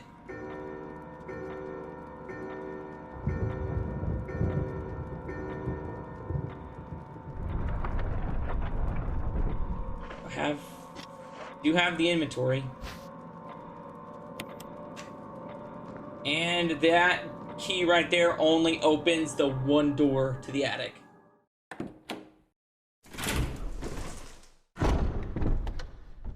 Okay, so let's try this again. Actually, I haven't tried this one yet on Real Survival. This is the furthest I've gotten in Real Survival. And like, if I would have ripped my hair out trying to do this without formulating a plan beforehand.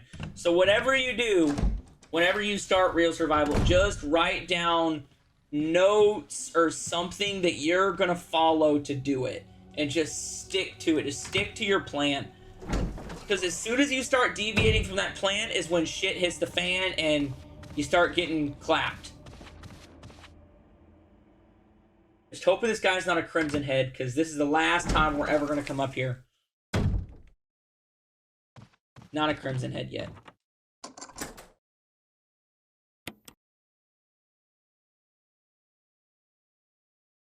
Come on. I think it's backwards I've got to go.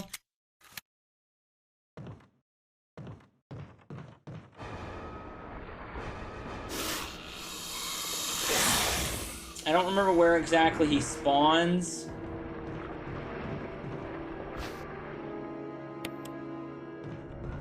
I think if you just use the pillars and cross over like that, Yawn can't, like, if you do that figure 8 like that, that little zig and zag, whatever you want to call it, where you split those 2 pillars, Yawn has to go completely... Okay, he either disappeared or he turned into a Crimson Head. But you doing that, Yawn cannot attack you through a pillar. So you're using his computer mechanics against him. And it pretty much guarantees that you're not going to get hit.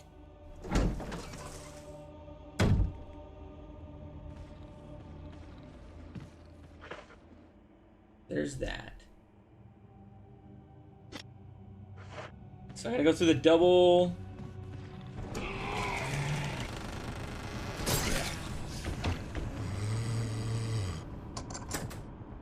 Well, I had to burn it. I had to burn it. He grabbed me instantaneously coming out of there.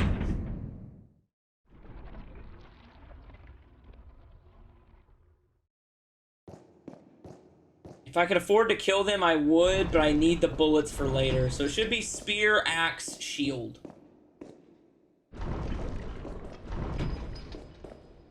I can't believe I thought this was the hardest puzzle the first time I played this game. I thought this puzzle was so difficult.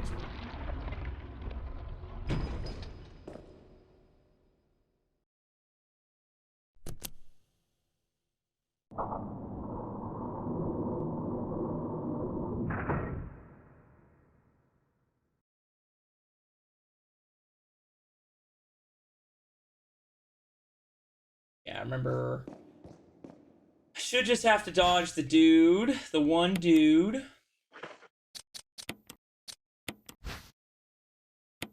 Should be the hearts. I'm the person that likes to grab the death mask out of it, like, right off the bat. That's just me. You don't have to do that. That's just my personal method.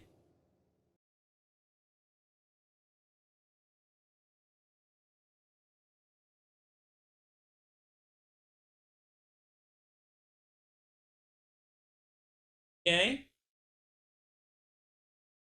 So now we're going to go through the hallway, and I'm going to try and swerve both of these dudes like I'm a freaking ninja. I actually have to make it through 3 sets of zombies to get down to my save room.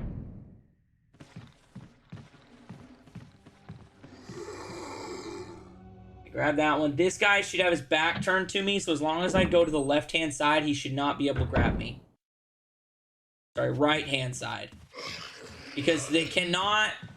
They for some reason, when they have to do a 180 grab like that, the only time it doesn't work is if you're not, like, just fully committed to the sprint.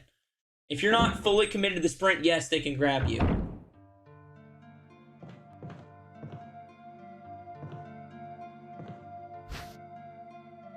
I can't carry that right now. I don't want to lose it, though. Let's go ahead and put you there. And then put you here. And then swap you.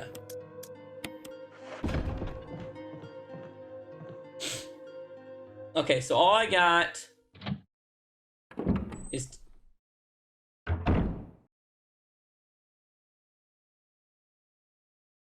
I made it to the bottom of the stairs.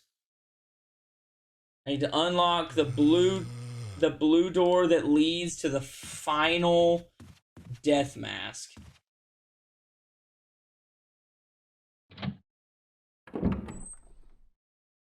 And then I gotta run around and grab a couple of extra things. And then I gotta grab a couple of extra things so that I can get the Magnum.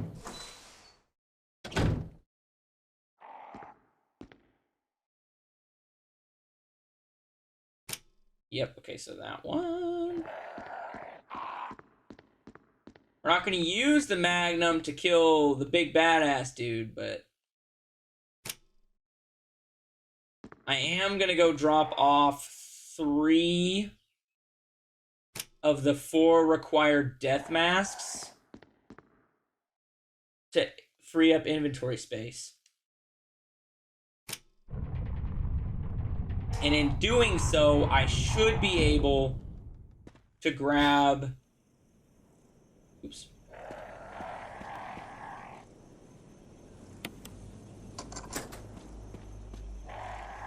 I should be able to grab everything I need and have a healing thing with me in case shit hits the fan.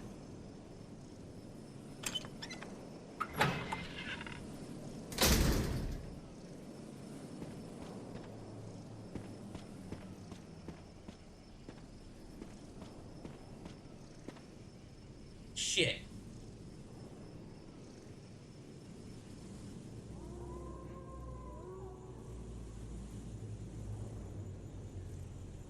I just fucked it up. I can't get the Magnum.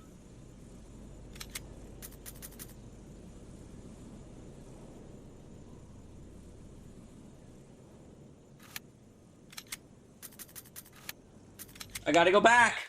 I've gotta go back. I fucked it up.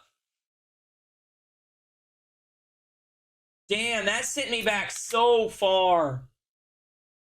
I didn't follow, like I said, I did not follow the guide, and that's what fucked me over right there. If I would have just stuck to my guide, I would not be in this situation right now.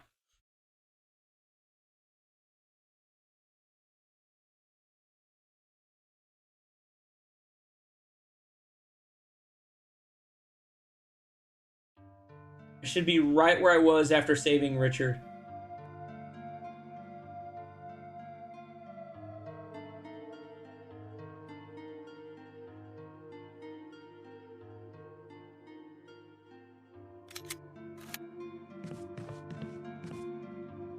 Okay.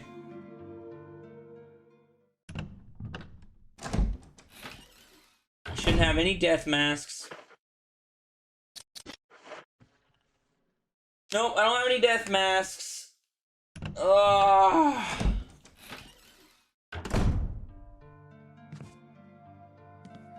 I mean, it's not that bad. Like, I'm not too worried.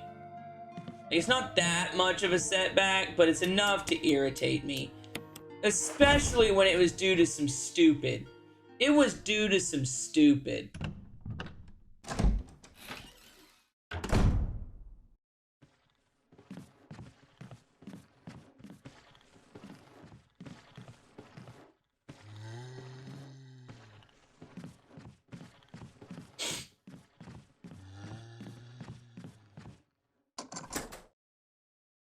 Ugh, that sucks.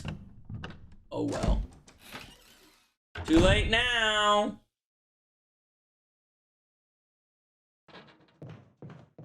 Because I have to have an old key to unlock the golden bee puzzle. And if I use it on the gate right there, I won't have another old key. But there is an old key in that room that I can freaking grab.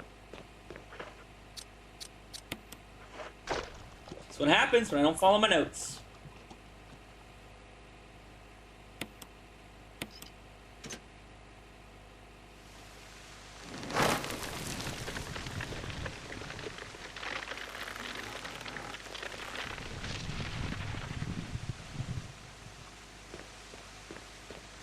Don't have the room. I don't have the inventory for y'all. Sorry.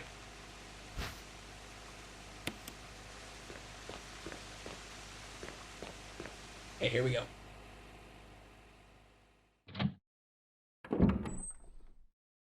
The thing that sucks, too, is I made it through that one section without getting hit.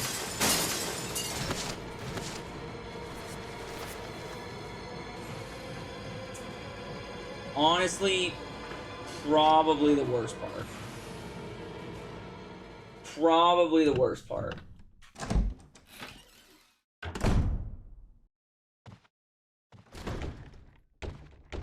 Old keys right here.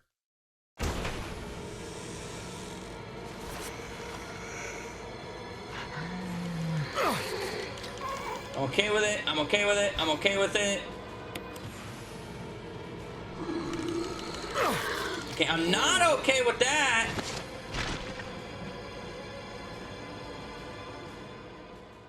Oh, shit. I gotta use both of those herbs now.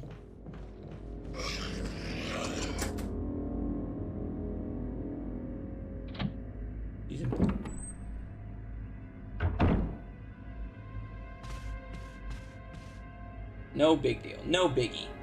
It's not too big a deal, but it's enough a deal that it's annoying.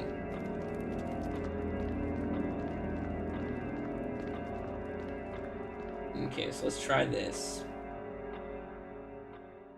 I grab the dagger, and then I'll go ahead and grab the music piece, the music notes.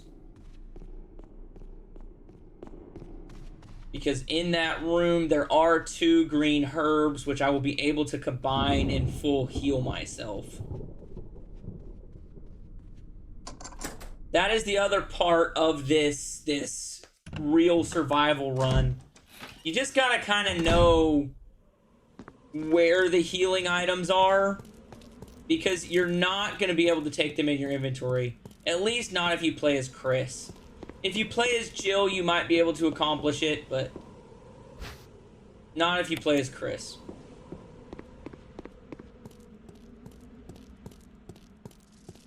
I would be so much better off if I wouldn't have fucked up.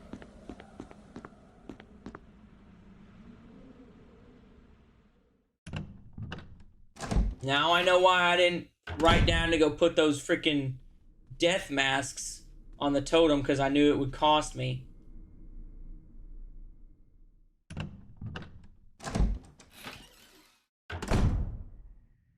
Okay, that's green. Okay.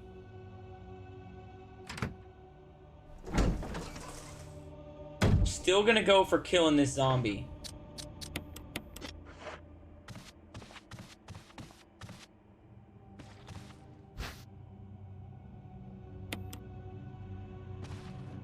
No, I guess I don't get to use both of them as a green. I just got to eat them both as a green.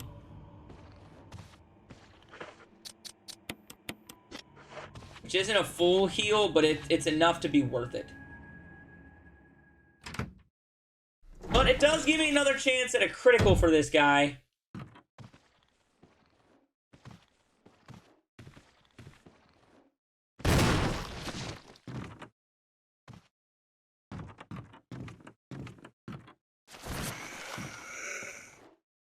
Yeah, that didn't kill him.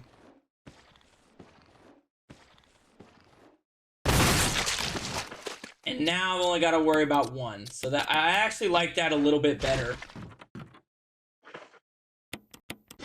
Because I think I'll be able to juke Mr. Music Man here. Mr. Music Man I don't think is hard to juke. Especially if I don't have to worry about his homie popping in.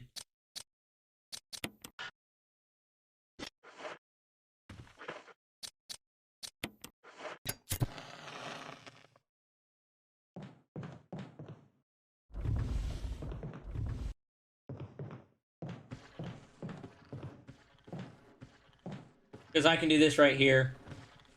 I can just loop him if there's only one of them.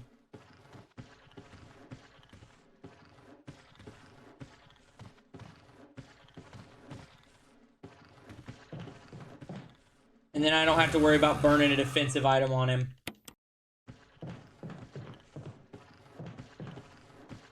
That was totally worth an extra shotgun shell.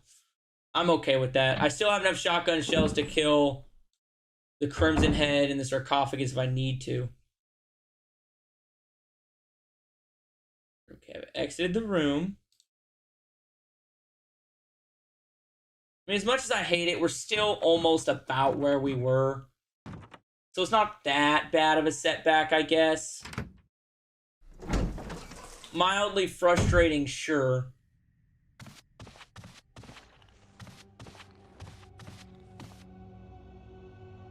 Okay, continue down the hallway and use the second door on the left to enter the barbershop. Grab the music book. Okay, so we just gotta make it to the barbershop.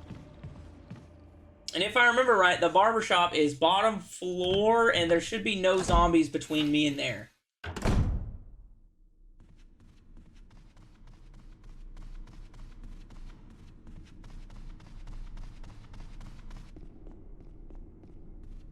Okay, here we go.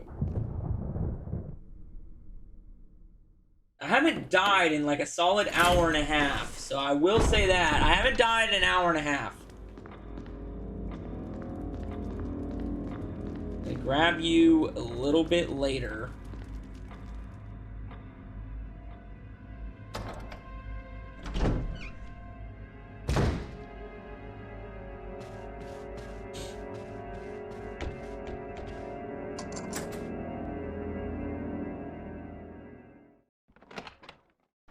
I already know what to do in here, so I will just go ahead and mark it that I've done it.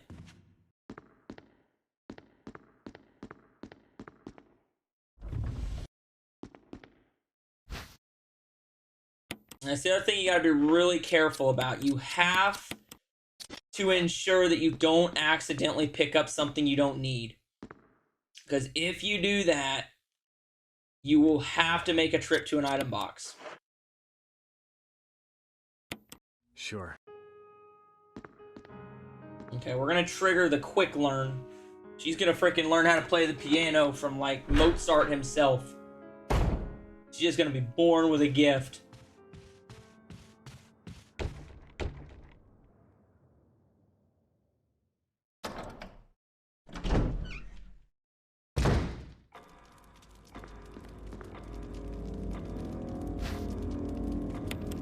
Okay.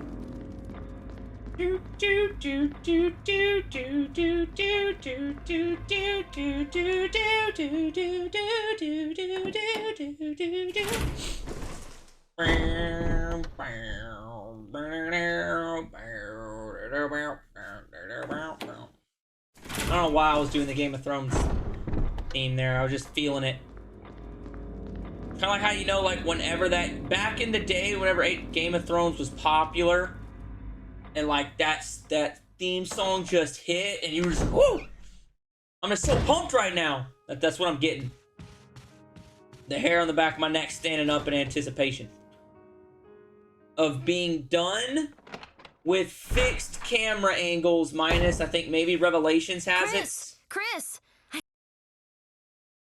and I think Code Veronica might, but I'll be done with fixed camera angles for like a solid couple games.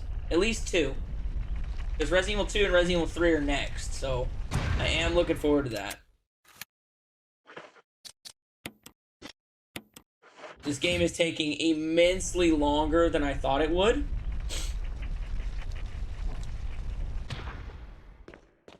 Both this and Zero have taken exponentially longer than I thought. But it is what it is. Like, according to the schedule I laid out for myself, I should already be, like, in Resident Evil 3. So, we'll see. I don't know. But we are going to get real survival done, and that is going to be a big load off. I feel like, I know some people think that the invisible enemy mode is harder, but I don't know. I don't see how playing the game on very easy, even if enemies are invisible, is gonna be harder than this. Because this requires, like, true perfection and, like, if not memorization of what your route is, just constantly doing the same thing over and over. Very similar in nature to, like, the Dark Souls games, where it requires you to go into that boss run and be perfect for 1 to 3 minutes straight, or near perfect for 1 to 3 minutes straight, except real survival mode requires you to be near perfect for 2 to 3 hours. Otherwise, if you don't have enough defensive items going into the back half of the game, if you get bit too many times and you have to go scrounge around for some healing items, it screws your entire run. Because saving is not easy on real survival. So, like, it requires 2 to 3 hours of near perfection. And that is what sucks about it. I mean, I was already 20 minutes ahead and I had to backtrack because I fucked up picking up one item. I accidentally used one old key before I was supposed to, and then I was barred from unlocking the Magnum, which means there's no way I'm going to beat the game without the Magnum. It's just not going to happen. At least not for me. I cannot beat this game without the Magnum. I need that kill power later in the game. I can dodge a lot of enemies, don't get me wrong, but, like, I gotta kill the tyrant at least once.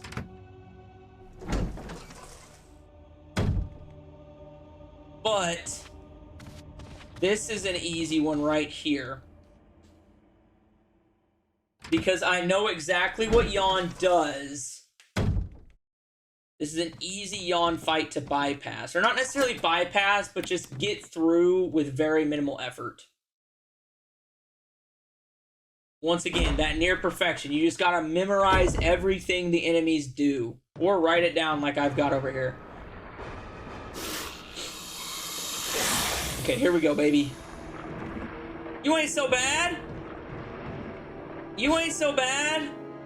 Okay, we're gonna loop around that, and then we're gonna cut over like so, which requires him to figure 8 through.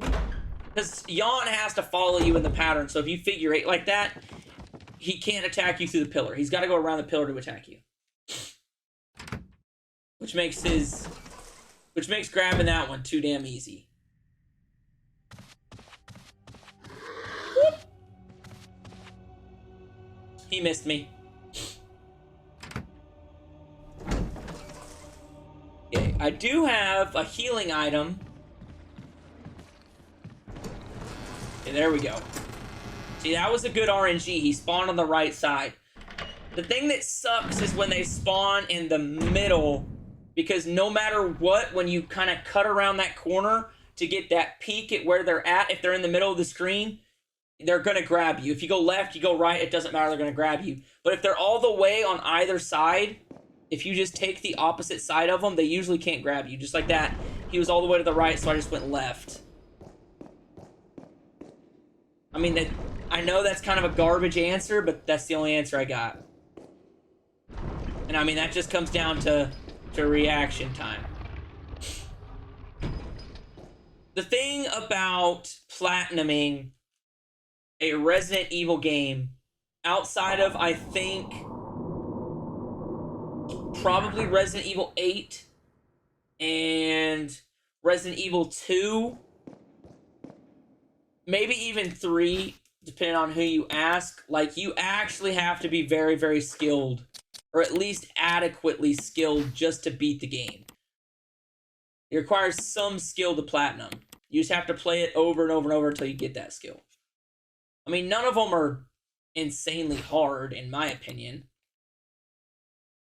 You just gotta learn anything and everything about it. Which I agree sucks sometimes, but... Besides Resident Evil 0, that game, the leech mode, it was just awful. It was just horrendous. That's one thing I never want to do again in my life. And like right there, that was just committing to the run. Right here, this guy, hug the wall on the right side, you'll get past him 9 times out of 10. See? He's too slow. He's not able to get you.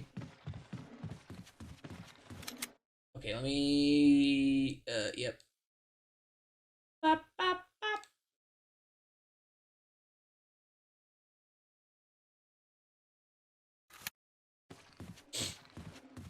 Okay, so I need to come in here. I need to unlock the blue door, but not go through the blue door. That's the mistake I made last time. I need to Oh, son of a... And it was a backbite? Are you shitting me? What kind of bullshit was that? I swear that didn't happen last time. I don't think it's worth the full heal yet.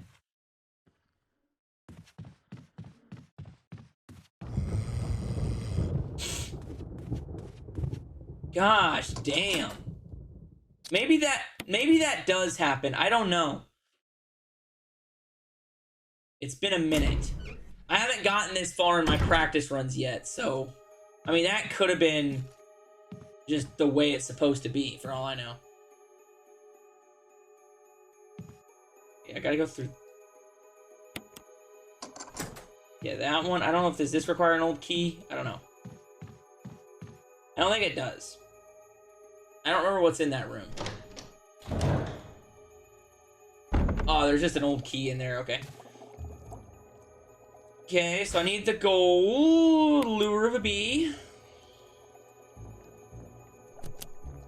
Okay, yep. Yeah, I know it has something to do with the insect specimen. It's the hook's over here, I thought. I don't give a shit about the leech tub or whatever the hell that is.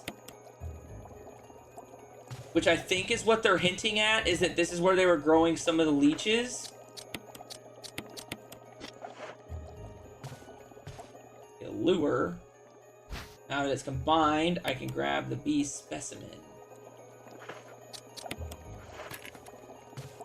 Is there anything in here I need? No, I literally just grab, I just do the bee puzzle.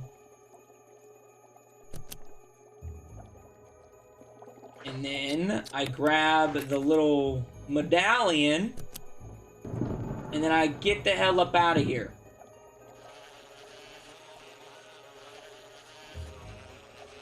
Yeah.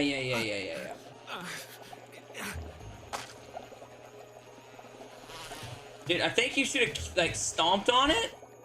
Like, I've never seen somebody smack a bee out of the air and not stomp on it. You know what I'm saying? Okay, so here's this. Okay, so it should be this room right here.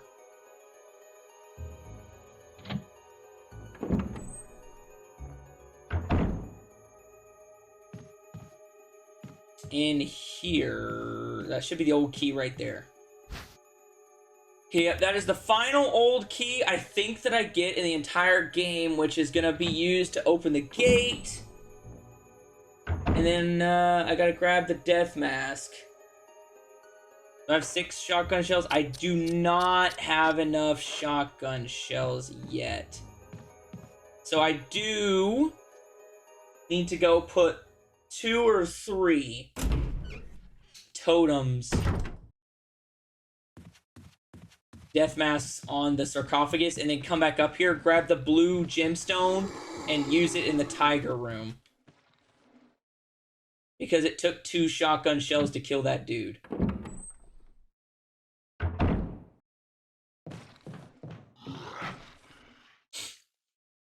Right there, that was just solid commitment. I didn't even care. I was just sending it. Sometimes that works. And then sometimes it backfires tremendously, but it is what it is.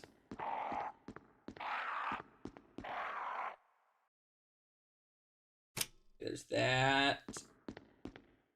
And there's that. And there's that.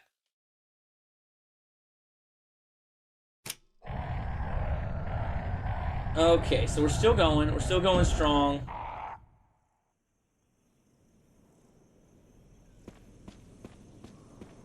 You gotta unlock it. Grab it. Yeah, as long as we put all but 1 death totem on there, we can go scrounge up ammo and some stuff like that.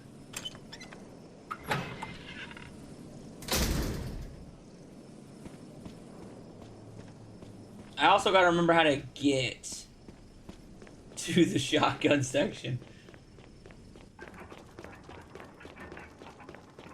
I don't remember how to get to the tiger room. And I don't have that written down in my guide because I had it written down that I should have all the stuff.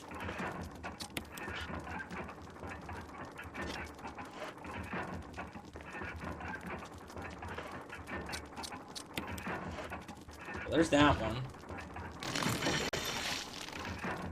Is there shotgun shells down here?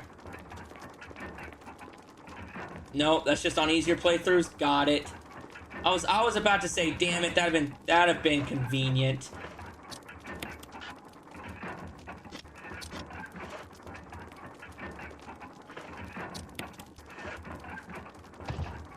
Okay. We're still going strong. We're still going strong. It's not too bad. Let's think about you.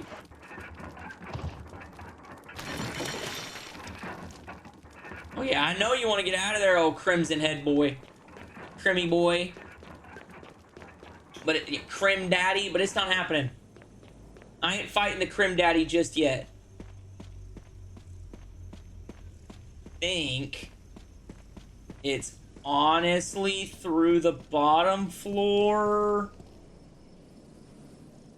And then whenever I go through the door into the dead homie hallway, I think it's the door on the left. Because if you go to the right, that second door on the right is, or the second door is the barber shop. So I think it's the door next to it. And I should have to, like, do a little bit of duck dive, dipping, diving, and dodging to swerve one zombie. And or get bitten. One of those 2 things is gonna happen.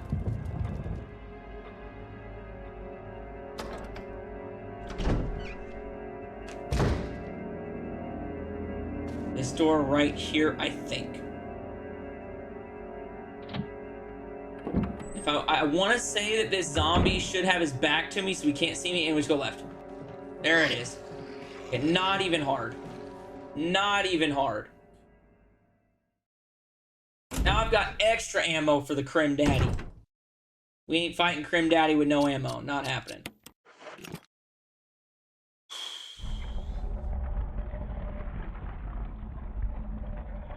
And if you use the blue gemstone, it's a guaranteed 6 shotgun shells every time. And that is more than enough to fight the Crim Daddy. And pretty much every shotgun blast on the Crim Daddy downstairs is a stun lock, if I remember right. Okay, but I definitely want to have no weapon out when I'm doing my swerves. I can't confirm that affects it any, but I'm pretty sure it does. I'm pretty sure it makes you more agile or something. I don't really know how to explain it, but I'm pretty sure I'm not wrong. See, I didn't say I'm pretty sure I'm right. I said I'm pretty sure I'm not wrong. Keywords. So now I should not run into any more people. We'll be able to unlock the Magnum after this. And then our first actual save is coming up. Like the first scheduled save. I don't have a whole lot of scheduled saves, I'll be honest. Most of my saves are in the back half of the game.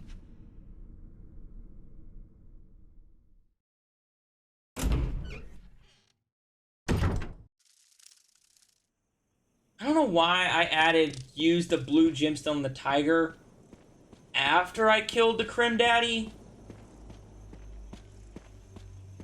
I mean, probably because I had it scheduled with 6 shells, because I was hoping to get a critical hit on that dude right next to the attic. I think that's probably what it was. I didn't end up getting the critical, so... Oh, well, I don't think that'll affect me too negatively.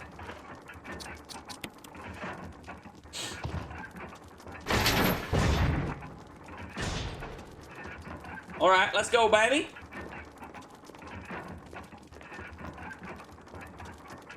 He should pop out, right?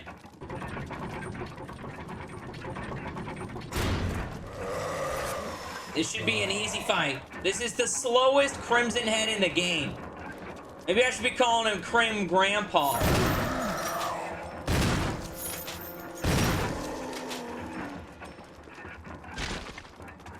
Oh, he's not dead. Oh my gosh, he's dead. That took 3 shells.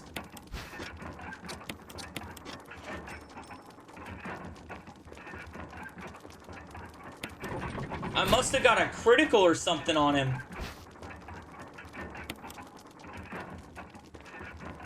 There's probably pistol ammo. Oh, piss off with that pistol. Who uses the pistol? This ain't easy. This is real survival, dog. We need the boomstick.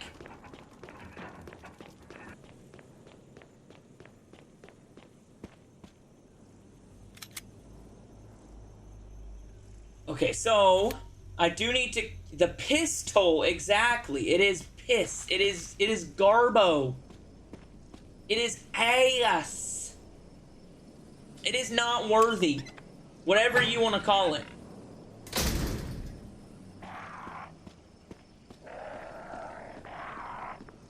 This is a boomstick only run. Okay, so I think the only zombie I actually plan to shoot.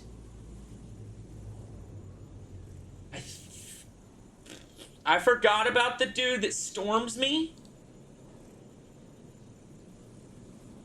So I want to say it's just him because I need the shotgun shells for the dogs.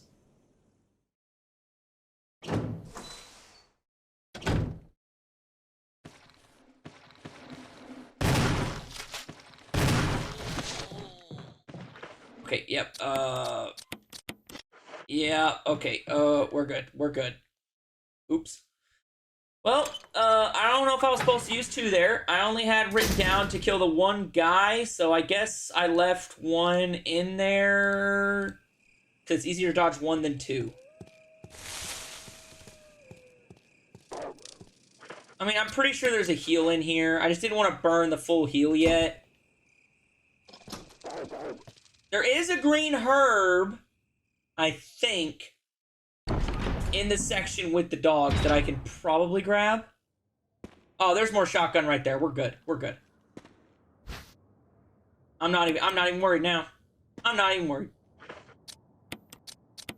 I got freedom shells for days, baby. And I think there's a grenade right here. It's like impossible to see, but there is one. Yep. See, the things you learn from the internet. Like, there's no way I ever would have seen that grenade right there. Why do you think I call the green herbs mixed with the red herbs Himalayan jalapeno? And then, like, I call the triple herbs, the triple greens, I call those the electric lettuce. I nicknamed them all after weed. Or what I think would be a funny weed name, I should say. Come on. Come on, don't you do this!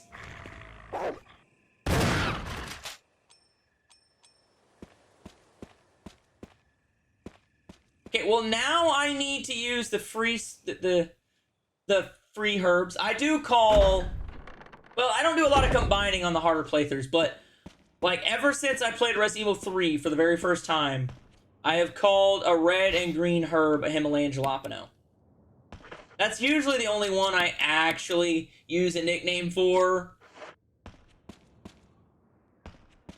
I haven't really came up with some other ones, but I can literally, I will do it someday. Someday, I will have a clip that plays that shows you back with babyface me, even though this is still babyface me, but like 2020 me, like pandemic me, playing Resident Evil 5 or Resident Evil 3. I did call it a Himalayan jalapeno. And you can even check the date on my old-ass YouTube channel. I've always called it Himalayan jalapeno. But, like, let's be honest with ourselves, right? Doesn't a, I wasn't supposed to come this way. Whoops. Well, I did kill the zombies early. Or, I killed the dogs early, I guess. But doesn't Himalayan jalapeno sound like a strand of weed? It does, doesn't it? I can't be the only one that thinks that would make a really good-ass, like, strand name. I know they actually do name... Well, I guess I don't actually know they name weed, because I don't smoke weed, but I've watched South Park. Right, and they come up with, you know, weird-ass names for all the integrity weed in South Park. And I do have friends that do smoke weed, so they call, like, a friend of mine once said that he nicknamed, or he bought this really expensive strand one time. He said it knocked him on his ass for, like, 2 days, and it was called, I can't say it out loud, but Godzilla's Rock. But the word they used was not rock. Okay, that's what the weed was called. Another word for chicken. That's what he called it. And I was like, that's actually the kind of stuff they name the weed? And he's like, oh yeah, dude. They name it all kinds of weird shit.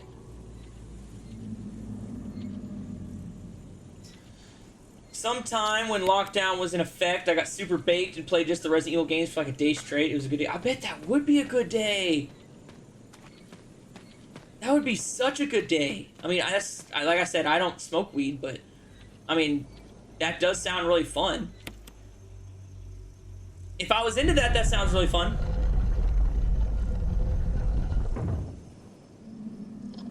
I'm sure you had a hell of a day. I'm sure you probably ordered like 3 Domino's pizzas. Ooh, we're about to unlock the Magnum though. I think these ones can aggressively attack you. And I think they're the only ones that can. But it doesn't matter because we're going to grab all these right here.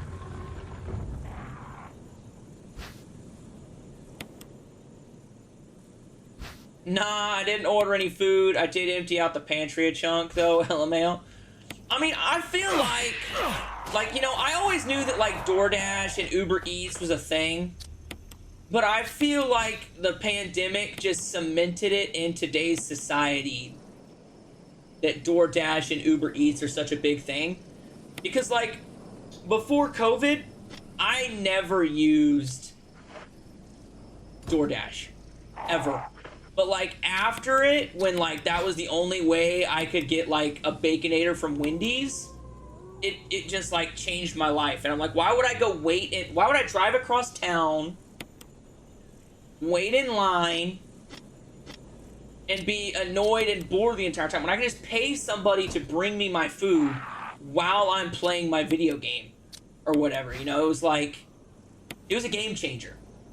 And sure, like, I'm giving some dude, like, $3-4 to deliver my food. Like, in my vehicle, that might be an entire tank of gas.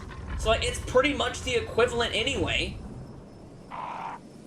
And then, I mean, Dash Pass was free during the pandemic. Delivery fees were waived. It was such a good time for DoorDash. I've never used Uber Eats, so I don't know if Uber Eats is any good.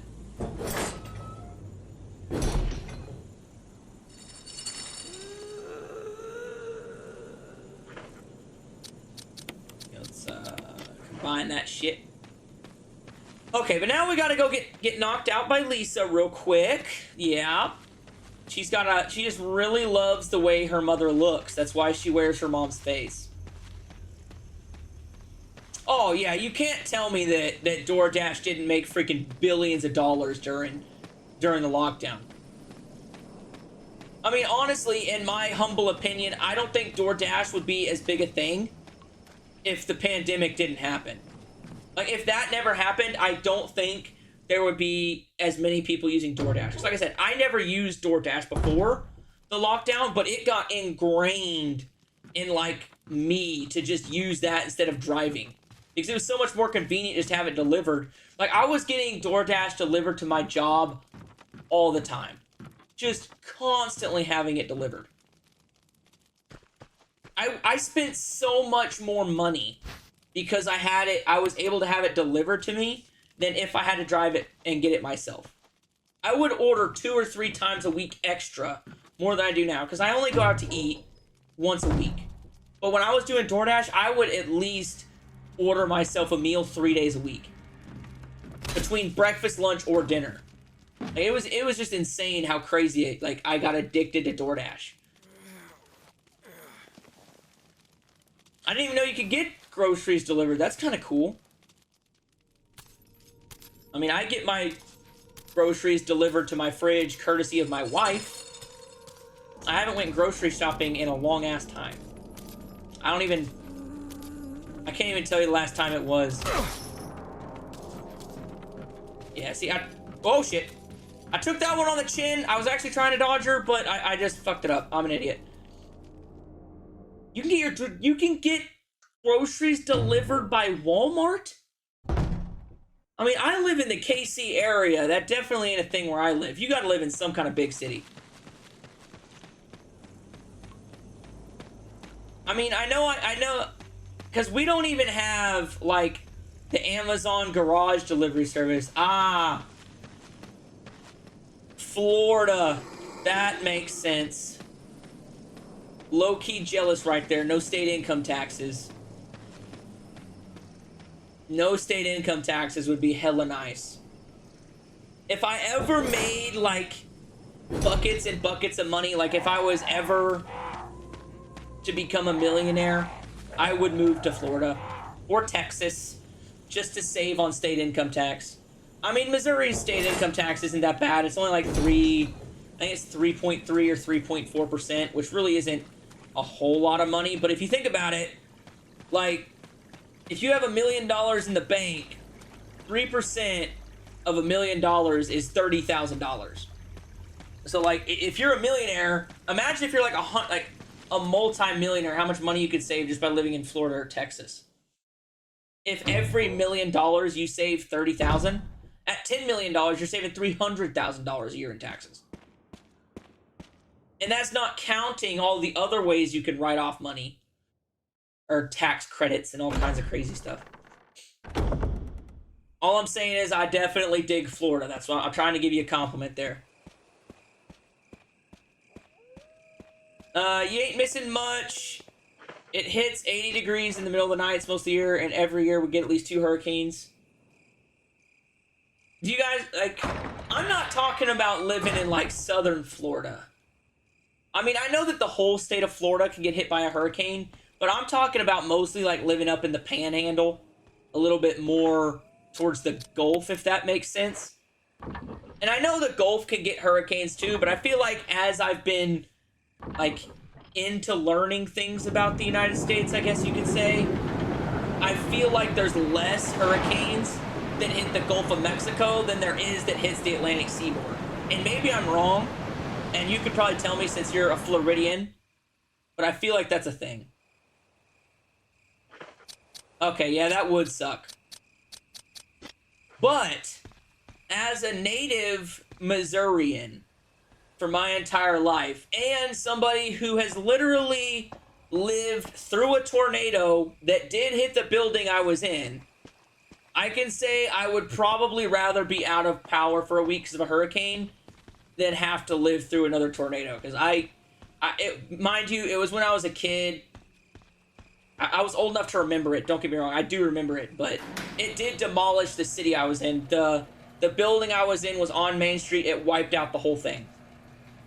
And I don't live in Joplin anymore, but I am from Joplin. And I don't know, I feel like I'd rather, and maybe I'm just talking out of my ass, but I feel like I'd rather deal with a hurricane that I could, you know, get a warning.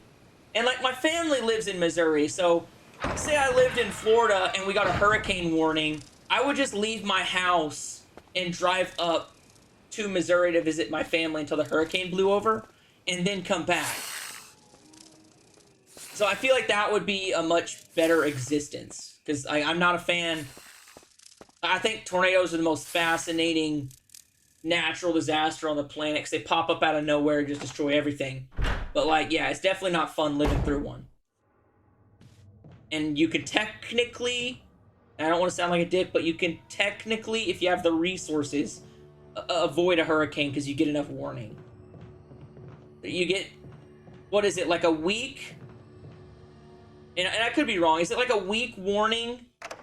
A week in advance you find out if there's going to be a hurricane that could potentially hit your area? Whereas a tornado, you get 15 minutes if you're lucky.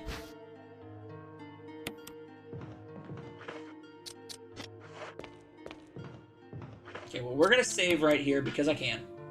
What the hell? Okay,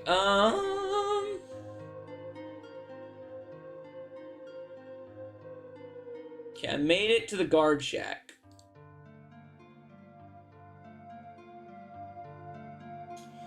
A lot of people can't leave because going that far upstate can get really expensive, and you gotta worry about being able to come back. Yeah, I mean, I'm not trying to, like... I'm not trying to denigrate people that have to live through a hurricane. That's what I'm saying. I'm saying if I was the only reason I live in Florida was if I was like a millionaire or I was wealthy. So I would have the means personally to go and leave the state for a while and then come back. It is what I'm trying to get. Especially considering gas has been $5. Gosh, damn! If gas is $5, I might rather have the state income tax. Damn. I mean, I'm complaining about like $3.20 up here. Like, I had to move up. I used to live in Joplin and work in Kansas City, which was a 2-hour drive per se every day to work. Which, yeah, a 2-hour drive sucks when you gotta be there 8 in the morning. You gotta be on the road by 6. Yeah, it sucks. But, you know, it wasn't too bad when gas in Missouri, and I'm not shitting you, when gas in Missouri was like $2.25, it wasn't too bad. But about the time it started creeping up to like $3.50, I was like, nah. That's like $1,000 a month driving to and from work. I'm just gonna have to go live up there. And now I do. I live up there, I rent my house, so I'm actually making, you know, a pretty tidy little profit off the house that I own. But, you know, I'm also in a place where I don't want to live in the KC area for the rest of my life. I do want to make it back down to Joplin at some point in my lifetime. Yeah, dude, I can't even imagine $5 a gallon. Like, I'm bitching at $3.20. I can't imagine it being 5. I mean, when I was in high school and I first got my driver's license, I think gas in Missouri, this is when Obama was in office. So like 2013, 2014, gas was over $4. I remember paying over $4. And like I couldn't go anywhere because I was a broke high school student. Like I couldn't go anywhere. So I can't imagine like living through that as an adult with adult problems and adult bills. That sounds atrocious. That does sound pretty rough, not gonna lie.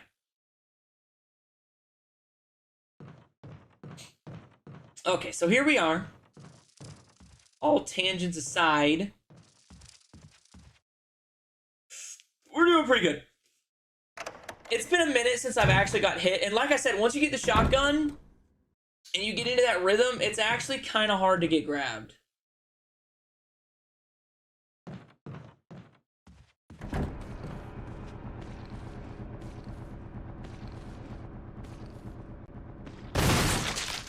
And I did come in here on purpose because I wanted to trigger him. Because I'm going to have to come back in here anyway. I just want to kill him now while I don't have to worry about it. But you are right. Shotguns in Resident Evil do make things so much easier. Like, it's not even close.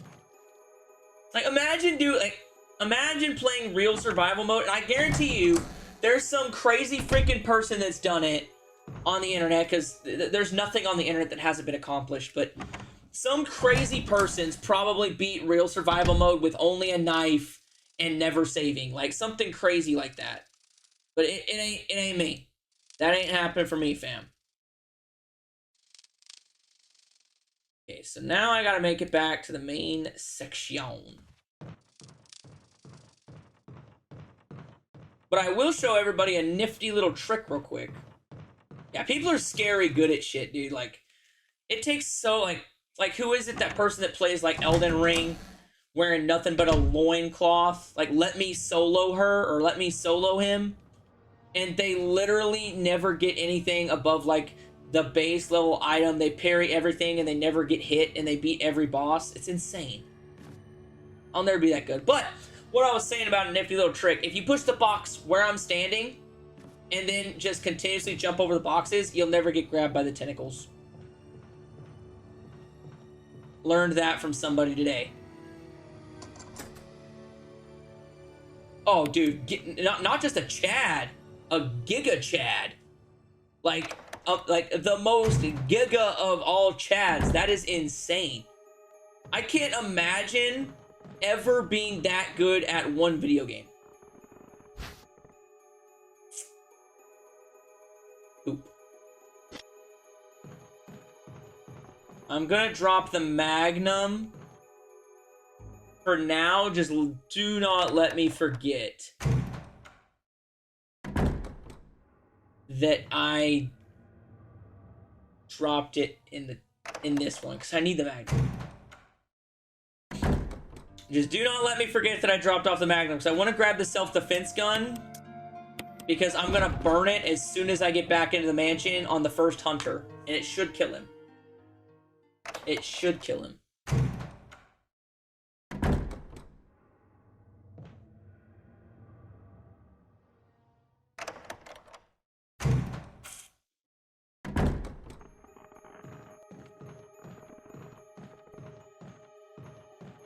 Okay, and once we get the key, I'll go ahead and drop this back off.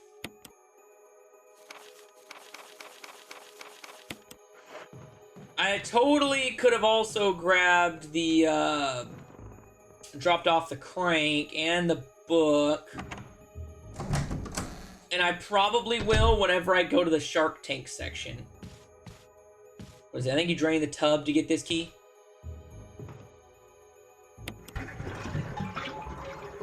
Yep, you drain the tub.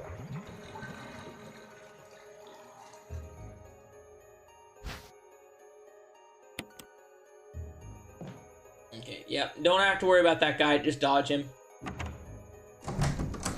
Yeah, so right here is the first time I mentioned saving in my playthrough. Which realistically, I haven't died, so I could probably pull it off. I could have pulled it off. I probably could have.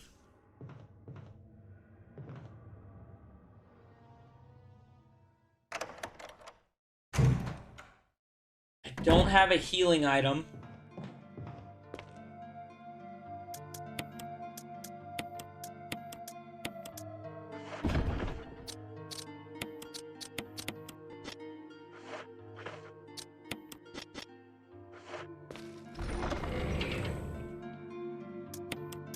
Take the shotgun just in case I need it, but I am going to try and pick up a bunch of shit on this run.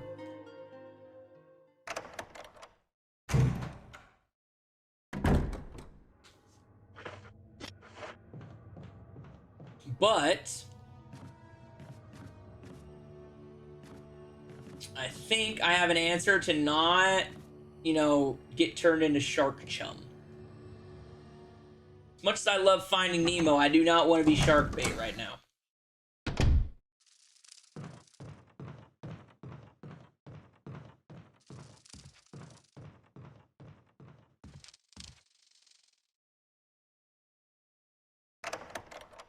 I don't have a healing item, but there is a green herb that will be available as soon as I get down there. That green herb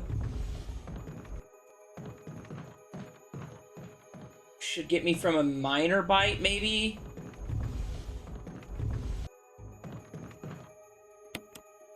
I mean, I'll come back up into here once I get done. But I do have to grab the assault shotty, and I do think there's some magnum ammo down here somewhere. If I remember correctly. Okay. Send it!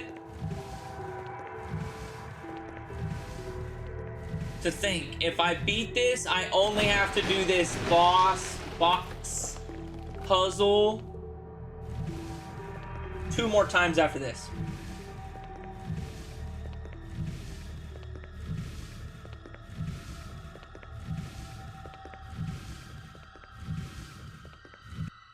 Okay, there we go. Woo!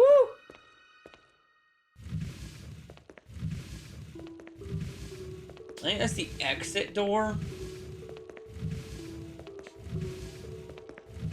After I get done with everything, if I remember correctly.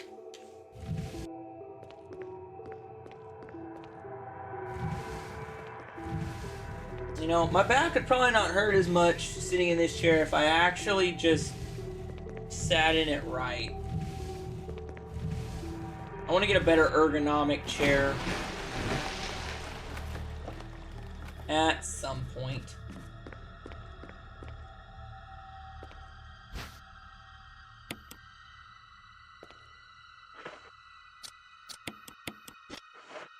Yeah, I'm gonna burn it now because the sharks can really freaking take a bite out of you.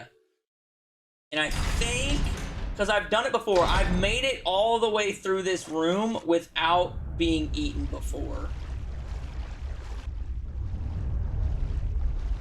And you just have to keep a constant sprint.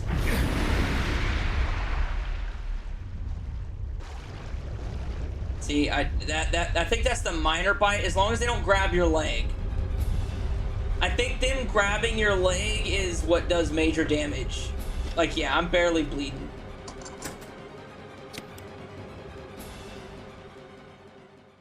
And I probably just forgot to discard the key right there. Yeah, I've still got the key. Of course. That's probably gonna bite me in the ass when I want to eat, when I want to grab something. Okay, which one is this? It'll either be 2 or 3. Okay, open valve 3. Gonna get it.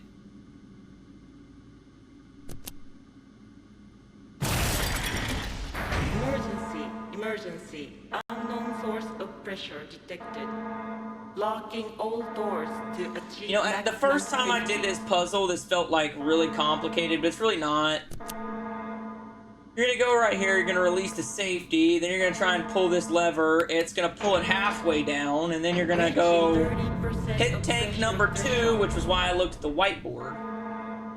Because that tells me which tank to use, and it was 3 this time around. Reaching 50% of pressure threshold. If you do it right, it'll raise it. If you don't, it'll tell you didn't get the right one. So you don't even really have to do that. You can just guess. I think it's always a 2 or a 3. Okay, so there's that one.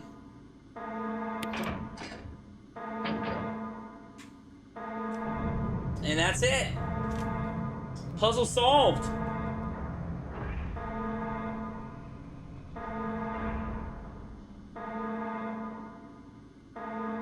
And just drain it. We're gonna kill all of them.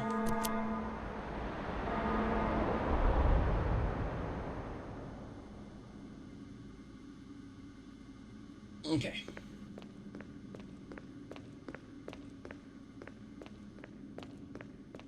I don't remember if there's any healing items in here, but I know I don't have to deal with any sharks.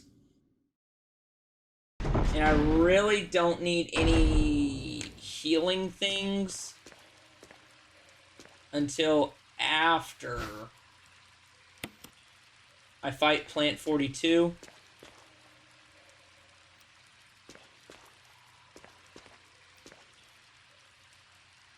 And Plant 42, I'm gonna hit with the Magnum, so it'll be fine.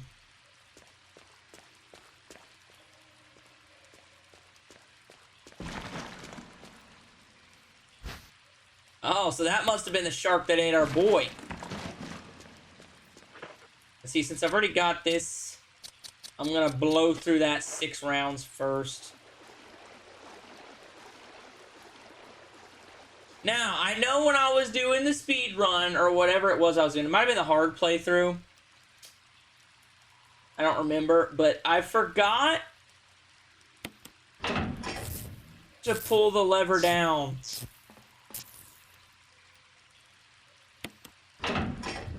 After I pushed it in the water, and it got me killed, because I literally got turned into shark shit. Oh yeah, I forgot how to grab that. My bad, my bad! I forgot how to trigger the Neptune attack. Yeah, I'm not about to get that instant death.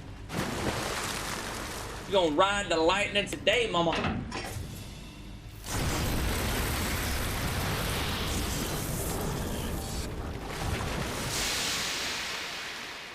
Woohoo!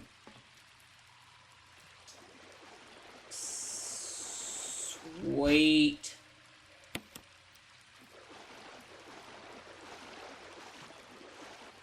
There we go. I wonder if that guy can bite you. I don't know, but I'm not going to test it. I am not about to test it.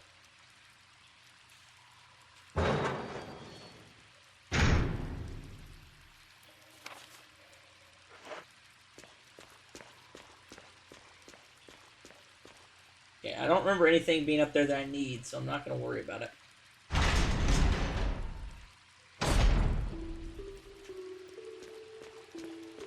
Okay, I need the Magnum, I need the Red Book, and I need the Residence Key.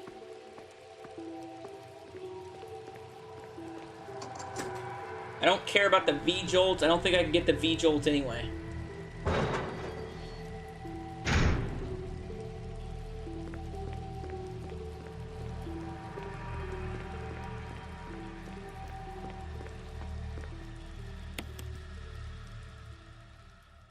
I mean, we're making good progress. I'm doing pretty good for this being on Real Survival.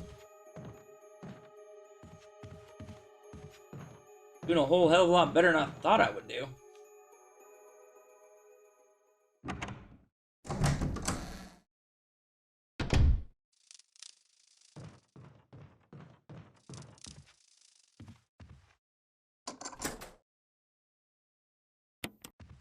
Okay, so we're discarding that.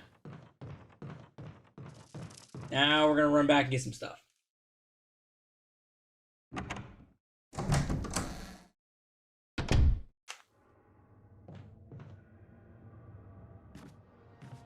I need the one blue herb we have. I'm gonna check something. I think on hard there's a green herb in here.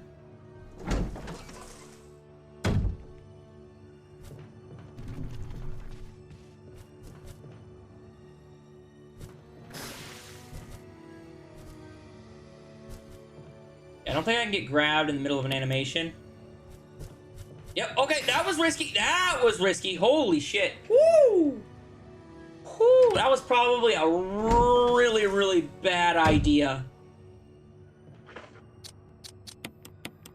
But it happened, so we sent it. Yeah, I'm gonna drop the shotgun off because I don't need the shotgun right now. It's gonna come in handy in the mansion, though, when I do have to lay down some extra hate. But for now, it is not necessary. I can also go ahead and save. Yo, what's up, Gabriel? How's it going, fam? No, you go there. I need you to have a red book, magnum, and an ink ribbon so that I can save right quick. And I'm saving with full health. I'm saving with full health. All I'm saying. That's all I'm saying. Awesome. I appreciate it, fam. I definitely appreciate it.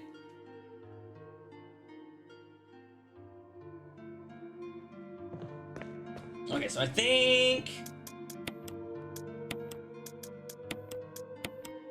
There we go. That way I have 2 weapon spots. I've got 12 magnum rounds. I should only have to use 6.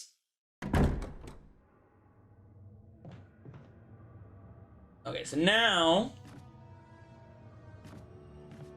I've done everything that I need. Yeah, Sunday night was a pretty good stream. Not gonna lie, I enjoyed Sunday night. I mean, this one's going a lot better than yesterday. I'm glad that the weather, you know, lined up so that I'm not dropping frames constantly.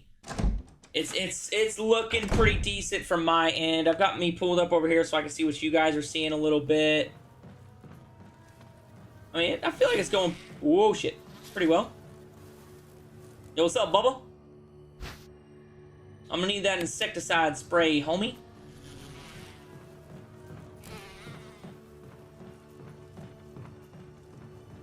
I do like that red herb, but I'm not ever gonna use a red herb. I've used 1 red herb to make 1 Himalayan jalapeno. Yeah, that sounds about right. Mm-hmm. Yeah, I see there's a hole in the wall. We're gonna pump it full of some insecticide. Kill all them gosh damn murder hornets.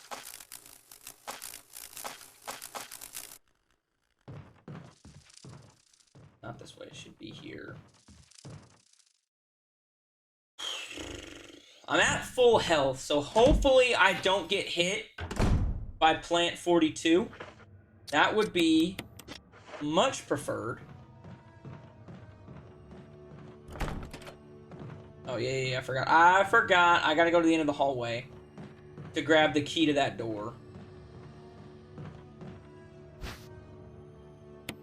And that should be the last door in the residence that I need.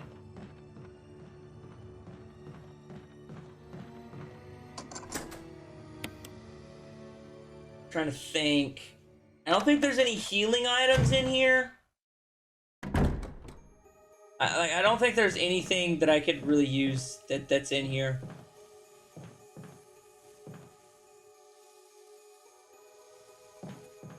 I mean, I could probably... There's a typewriter. I could probably go back and get the last... I'm gonna do that. I'm gonna do that until I can get through this boss without taking any damage. And if I use my last typewriter ribbon right there, I will be fine. I think that's the best spot.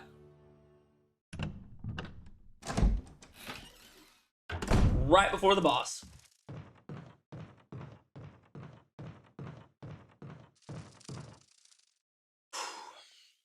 let's see. This boss, so I've got Plant 42 left.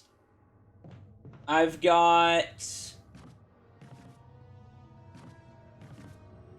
Who else do I have left? Plant 42. Black Tiger, which I plan to dodge Black Tiger and save the Magnum ammo for the last set of enemies in the game.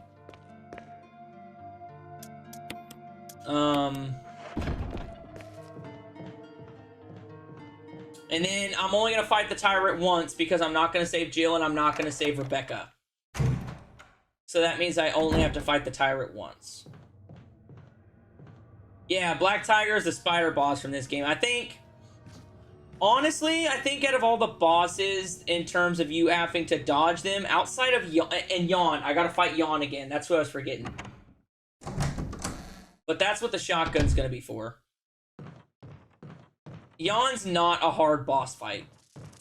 As long as you don't get bit, it's very easy. And then even in the last boss fight, like only half of the bites, it's like a 50-50 shot on whether you get poisoned or not. So I'm not too worried about that one. Yeah, I already killed the shark. I already killed King Neptune. I've never been in this room. Am I gonna get jumped?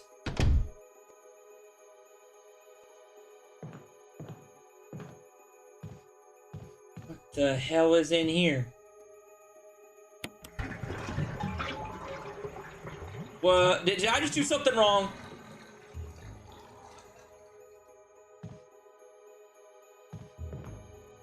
What was the point of that?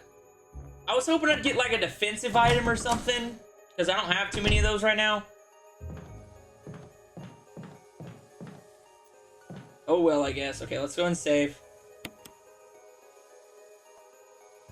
That way all I'll have to do is solve the book puzzle. And that uses my last typewriter ribbon from this section. I don't need to be carrying... I can't carry the typewriter ribbon with me anyway, so... I mean, I don't see why I shouldn't use it.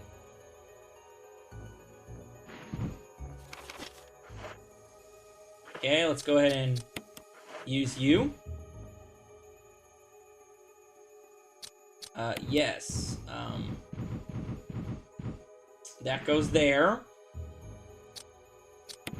Yep, and you go there.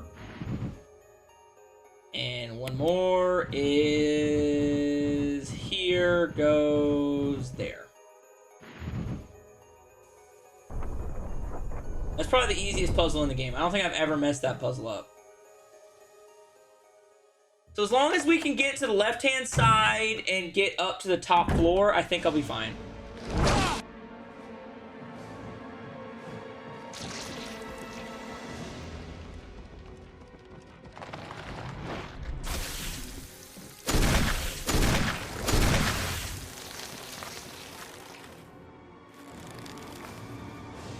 Okay. And that should be it. That should be it.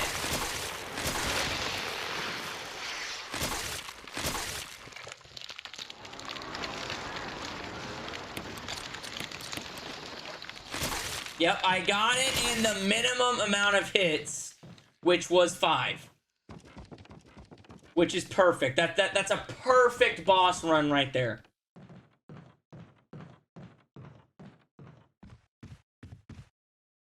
Okay, we're good.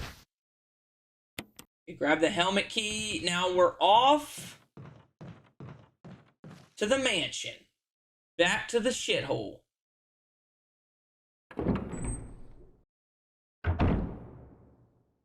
Where we at? Oh, you scared me. You okay? Yeah, it's dead. But... Richard... Okay. There's a red herb and I don't need it. A red herb and I don't need it. Yeah, I'd say the Plant 42 probably takes the most Magnum ammo to beat out of all the bosses. I'm fairly confident in that.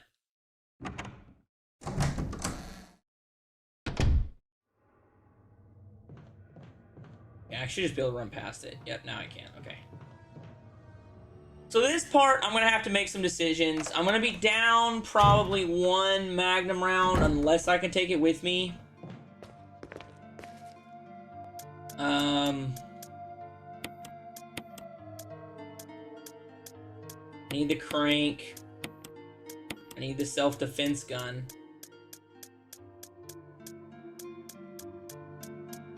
I think I'm just going to have to lose that shotgun.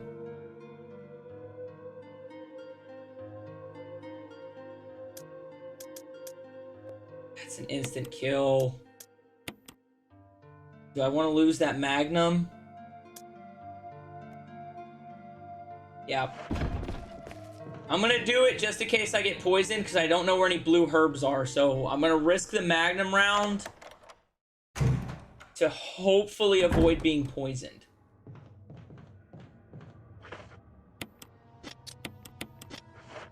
Which sucks because the self-defense gun's only good for one hit.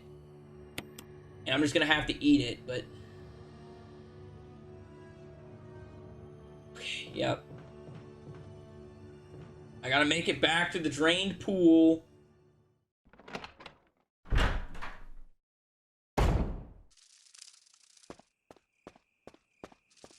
See if I remember the route. The route is what's gonna get me.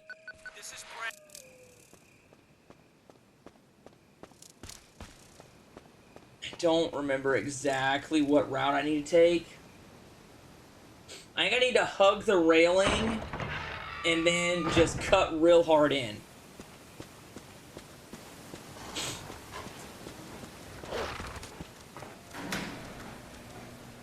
Of course, there'd be a couple dogs. But those dogs we're not killing today.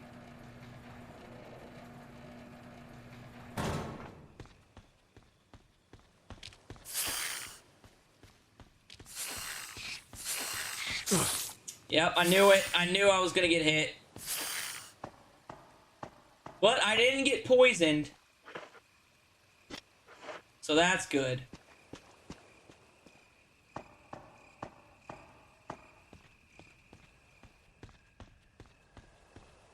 Oh, man.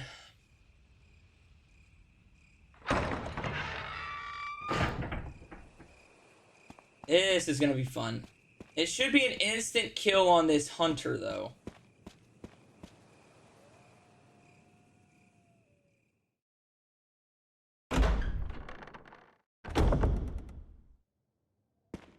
There's a dagger.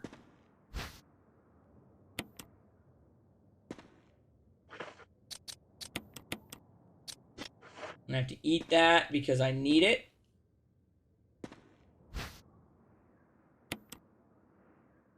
Just gonna hope I don't get poisoned on the next go.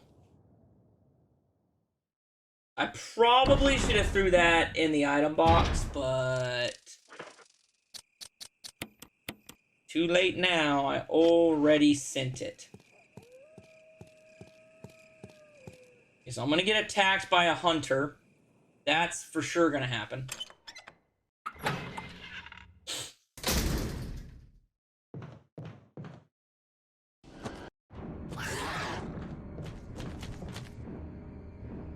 But I'm gonna blow this hunter's head clean into the next zip code right here. He's gonna have half a face left from this little working girl rifle.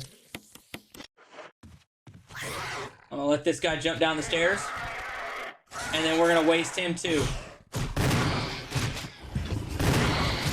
Get on up! Come on! Come on! Hell yeah, baby. Just like that. It works every time. Every time. And then that I can't grab yet. We're gonna have to do some item conservation here. Ooh, I still have not used my Himalayan jalapeno. I don't ever need that again. Self-defense gun can't be reloaded, so glad I used it on that guy. Yeah, it's 2 first aid sprays, a mixed herb. That was stupid of me to eat that green herb, but oh well. So I'm probably gonna get poisoned on the next go round. Just my luck. Just my luck. Okay, I killed the hunter at the base of the stairs. I dropped the self-defense gun in the item box. Exit the room. Head upstairs. Killed it. Drop off items except the... So now I need to re-drop my items except the assault shotgun, the helmet key, and not the knife.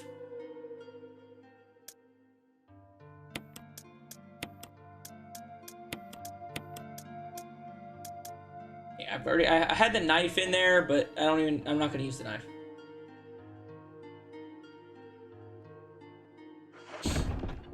Okay, so we should be good. We should be good to move on to the next couple sections. I've got all this ammo. All this ammo, because I need it for Yawn. But we should be free, because that guy is dead.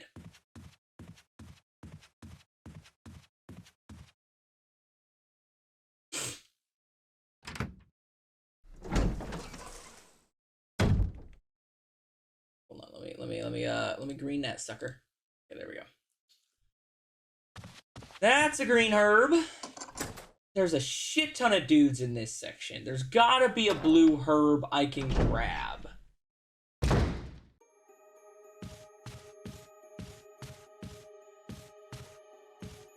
Okay, let's go ahead and push this.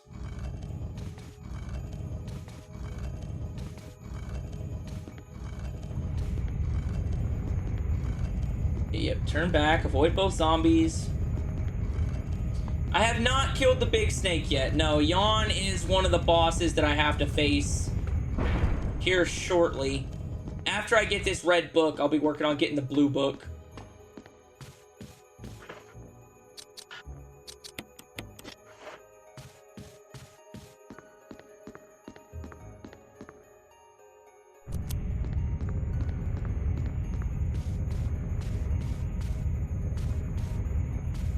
Holy shit, I'm not gonna make it now.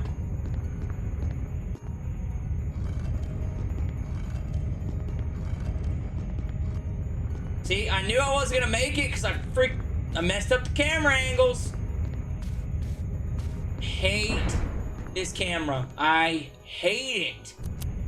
This is that one camera in the game that is just egregiously bad. There's always one in these Resident Evil games with fixed cameras, and that's the one right there.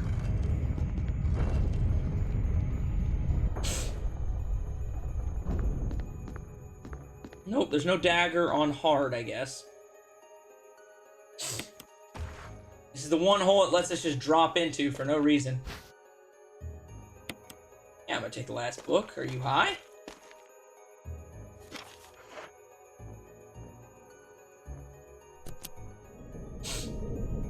Okay. Grab the red book. There is a dagger in this next section. I need to make sure I get it, because I am loaded up on defensive items. I mean, semi-loaded up.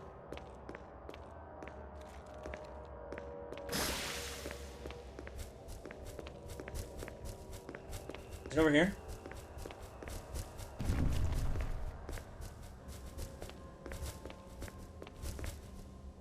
I think it's this one. Yeah. I was trying to remember which way to go, and that's apparently the way to go.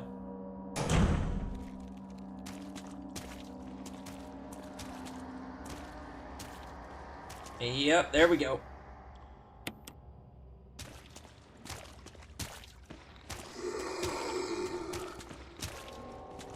Okay, well, you know what?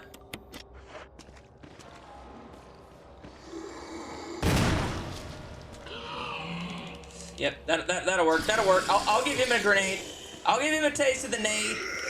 Son of a bitch!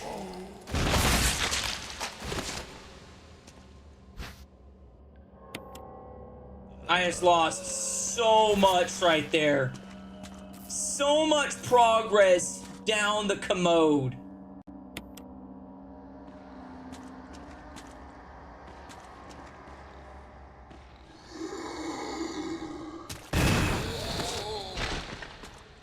freaking asshole.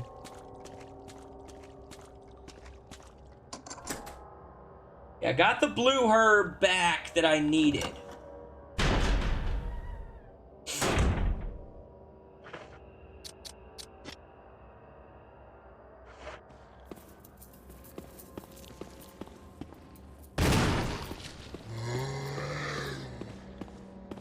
Okay, yeah, well, now I'm running a little low.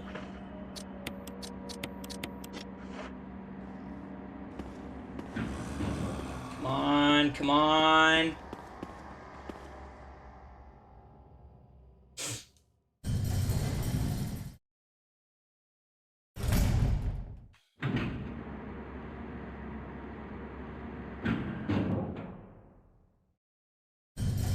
Probably gonna have to burn this next blue herb too.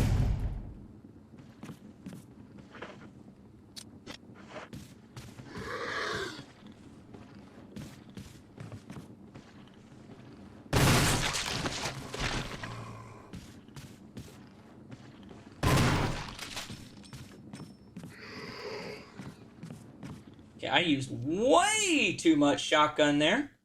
Way too much shotgun.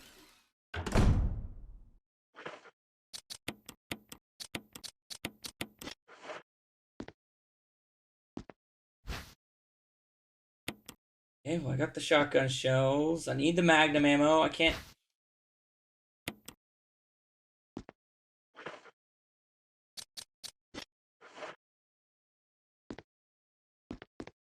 Need the grenade. I need the battery. Okay, so that's a full inventory right there. That's a full inventoric load.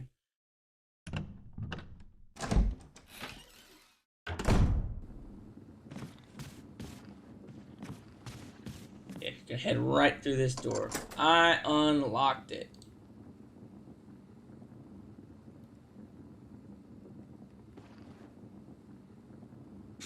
So, man, the hallway immediately cut left. Use the door to reach the balcony dining area. So we're gonna go straight to the left here. Right there.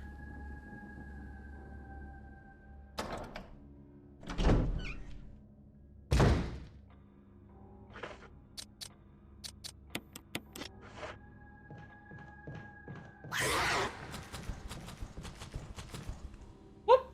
Okay, I got past him.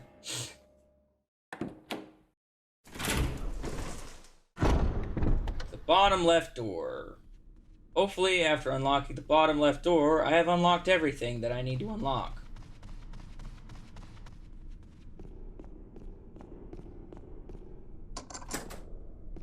Not yet. Back to the bottom dining area. Run past the Crimson Head to the dead homie door. Run through this hallway and up the stairs to the murder halls. Proceed through the night door and unlock the door behind them with the helmet key to enter the library. Okay. What spider before the kitchen? I don't know what you're talking about, fam. The only spiders I'm tracking are the ones that were in the hallway. And you can just run past those. Like, wasting ammo on the spiders is just dumb. At least those spiders. Like, you can waste ammo on the big-ass spider, Black Tiger, but I wouldn't waste it on any of the other ones.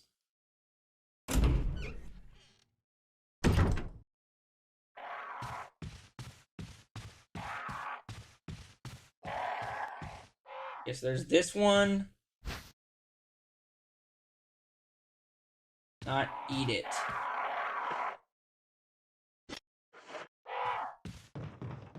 I'm gonna hope I make it back. I mean, I know I gotta go back to my item box before I leave anyway. And the helmet key should be gone whenever I make it through this door here. So, once I make it through this door, if there's not a herb upstairs, I can run back and grab that herb that I just walked past. And I'll be at least at full health when I fight Yawn. Now, whether I keep full health while fighting Yawn is up for debate.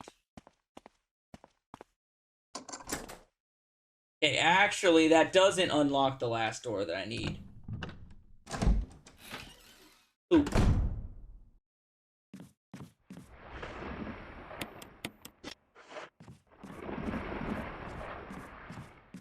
I mean, I'll be able to use it afterwards.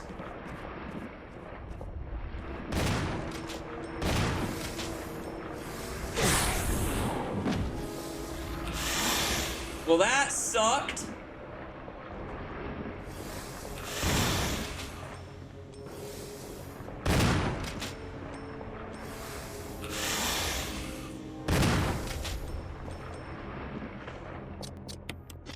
Can I do any worse on this section?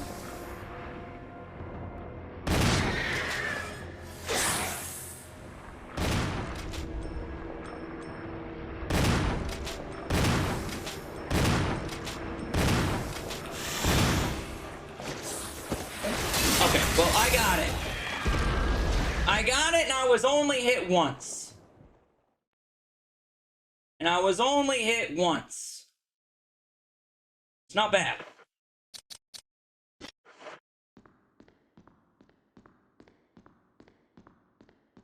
Now, where's my books? Okay, so I got the book.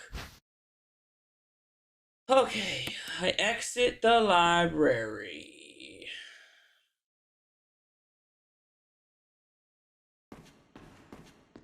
Unfortunately, I still don't have an inventory space. So I'm still freaking limping. This is not going well.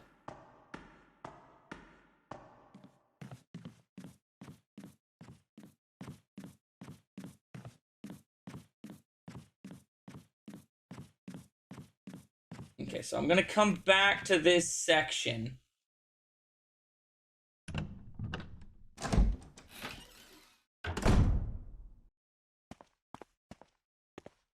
And this section that I'm about to be in, if I can't get a heal from Rebecca, I should be able to get a heal from the item box. I'm pretty sure I left a first aid spray in this section.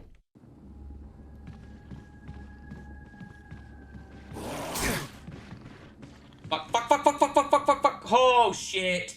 Shit.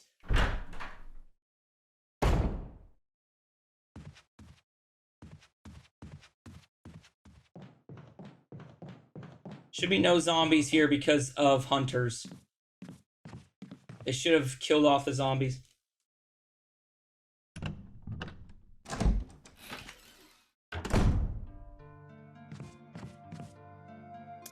Oh, yes, I got a first aid spray, baby. Oh, yes, I've never been so happy in my life.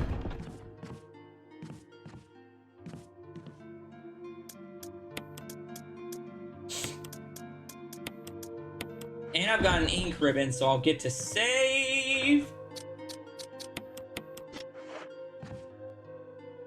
Whoo! Now that is what I call awesome.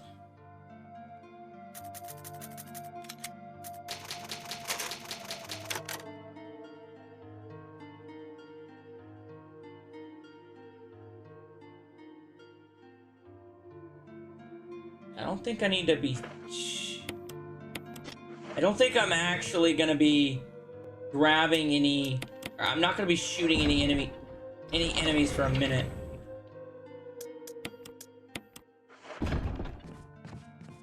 Three shotgun rounds is not very much.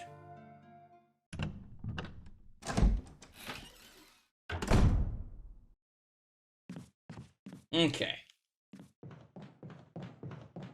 Now we're cooking. Assuming I have enough shotgun ammo to make it through. Well, I guess... I mean, I don't remember where any more shotgun ammo is. Should be a dagger over here, though. I do not care about that room. That, my friends and fam, is the yellow one, which you only need if you are trying to get a Mo disc. If you are not trying to get a Mo disc, it makes no sense to grab it. This is probably handgun ammo. Get that shit out of here. Get that crap out of here.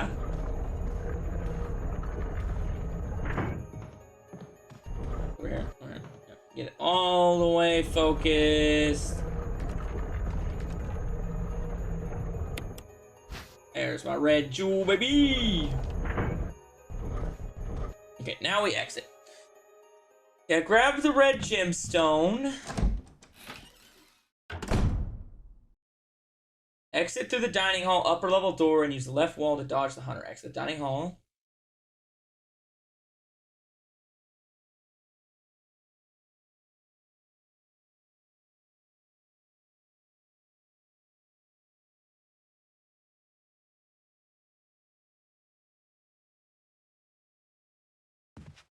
Oh, okay. I think I remember what I need to do.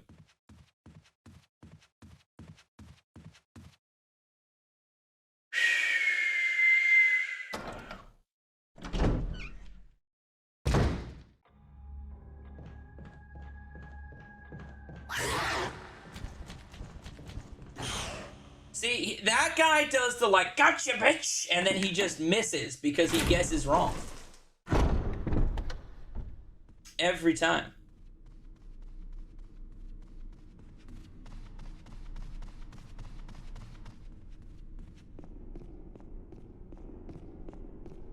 I don't think there's anything in here besides the jewelry box that I need to get.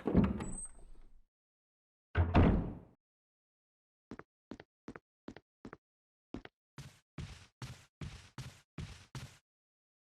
mean, there might be a blue herb box in here. And if that's the case, I do need to remember it.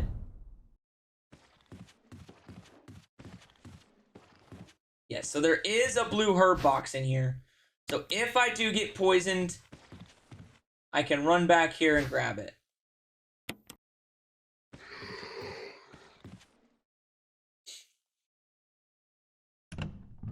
That is the only place I know of with blue herbs at the moment.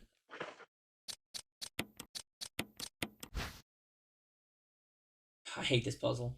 Easily the worst puzzle in the game right here.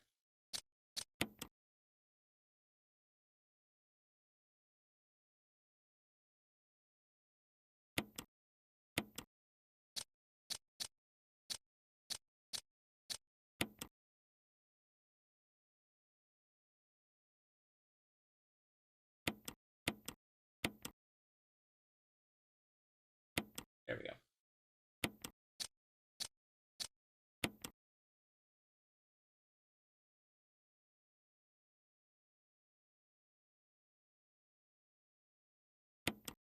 Okay, there we go.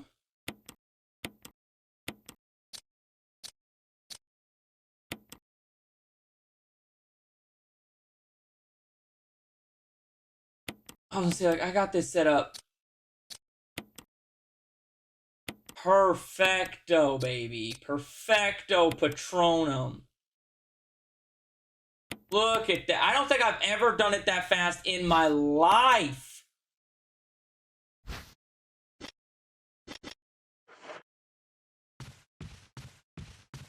I definitely got the inventory here.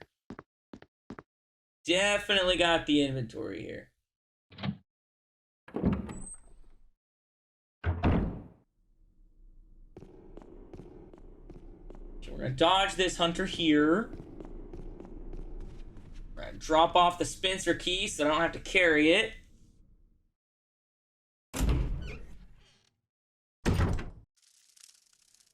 There should be some shotgun ammo past the hunter that's in the Spencer hallway.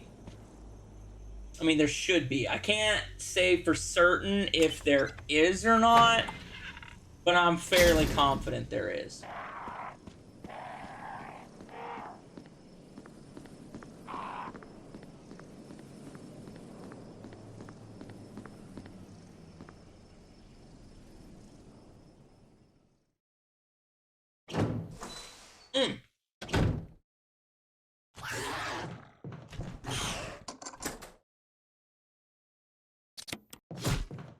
Whoop! That was clutch. just saying, I don't know if I could do that again. Like, the pause totally made that possible. But, like, I definitely overshot that door. 110% I overshot that door.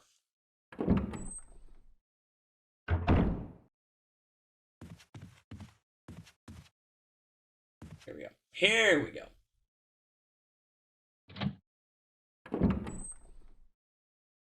Enter save room and grab the crank and the magnum.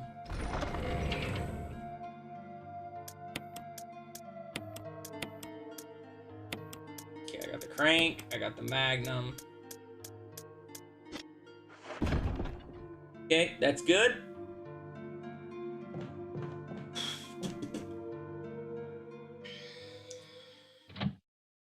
I got it written down as reload and run straight at him, but to the right slightly, and he should jump over us, and we should be able to get behind him.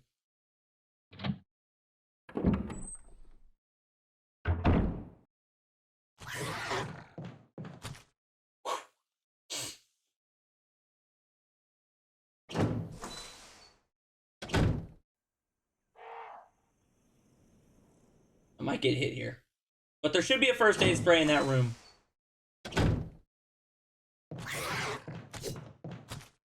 Oh, I just went to the left. I just hugged the left wall there. I hugged the left wall there and his swipe missed me. Not too hard. Look at that. Just still cooking right now. Just cooking up a storm.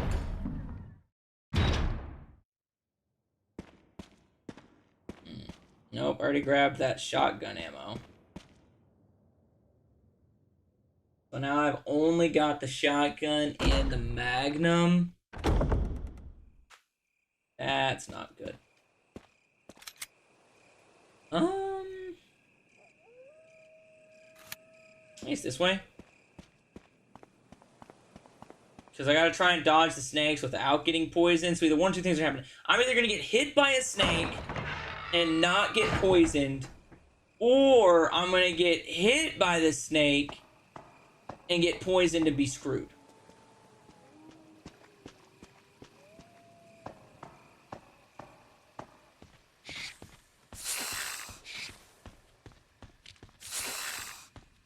Woo! Oh, that route was so clean. That route was so clean. Woo! I can see my reflection in that route, baby.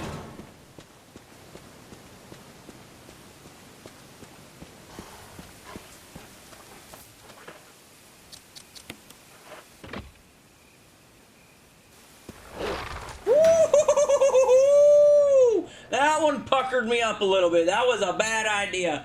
I ran straight into the jaws of danger.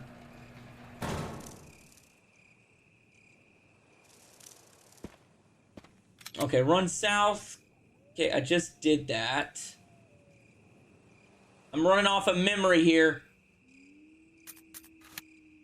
Okay, I should have already killed all these dogs, though. I'm really missing those herbs they drop right there. But we're done with the really difficult sections of the snakes. Because now I'm going to drain the pool and never deal with the snakes again. Or I'm going to refill the pool, I should say.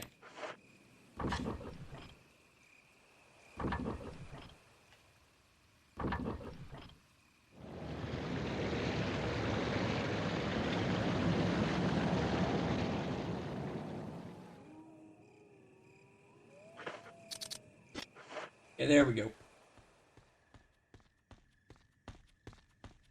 I mean, I'm looking at it. We're almost to the final section. And the laboratory, in my opinion, is the easiest section in the game, with the second hardest section coming up. I think the overall hardest section of the game is definitely the mansion. It's definitely the mansion. But I think the second hardest is the catacombs, and the dogs should not follow you in the tunnel. So as long as you make it to the tunnel, you're fine. And I should be able to save down here.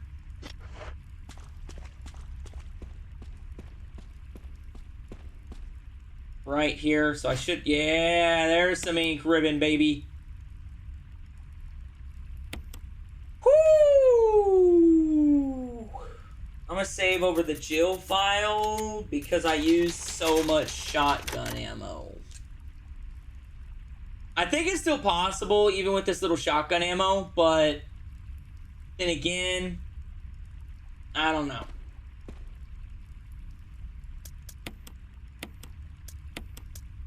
I never need that crank again, so.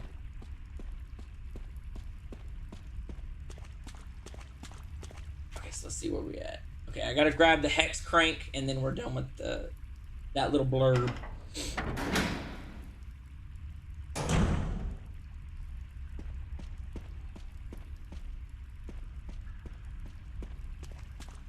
I so should have grabbed a healing item for this section. I 110% should have grabbed a healing item for this section.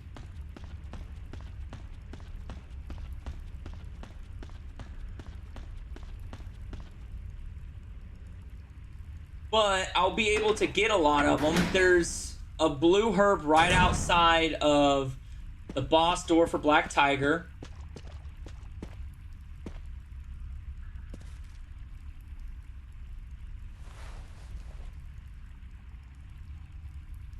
I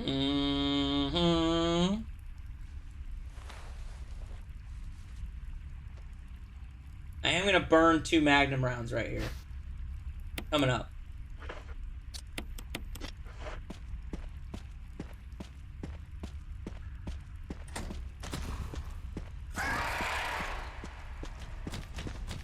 Not for that hunter, because you can skip past him and you'll never deal with him again. It's the next hunter that I'm gonna try and kill.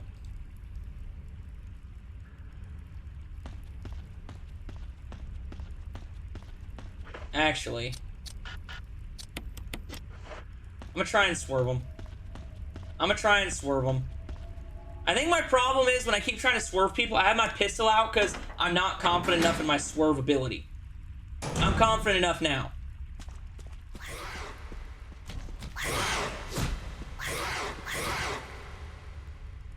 See, that's the thing. If you have the magnum out, you move too slow, and that jumping attack will hit you.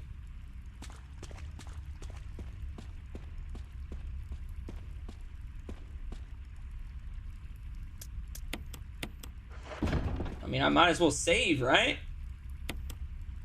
I mean, I didn't lose any health. I didn't use any ammo. So, and I've got one more of these things. So I might as well freaking use them.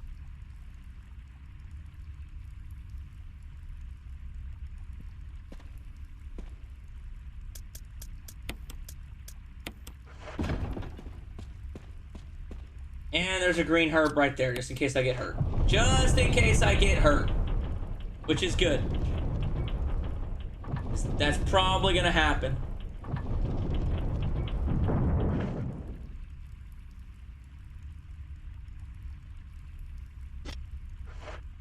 Okay, here we go. Probably just grab it because I've got such little inventory space right now. Or such open inventory space, I should say. I've got a lot of open inventory space, so I feel confident enough that I can grab that without getting beat up. I'm gonna adjust this chair pillow thingy. Okay, there we go. Oh yeah, that's right on the lumbar, baby.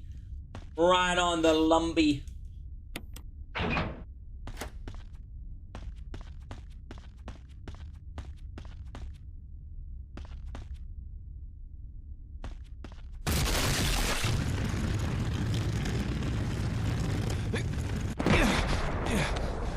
Oh yeah.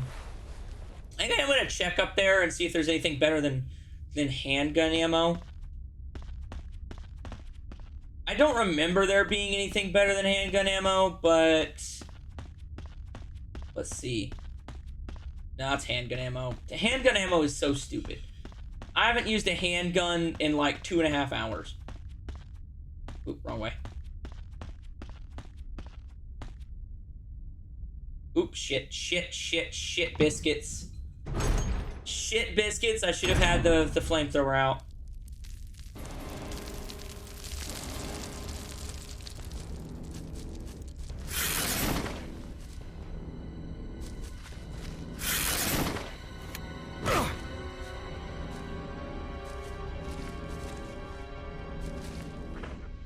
Okay.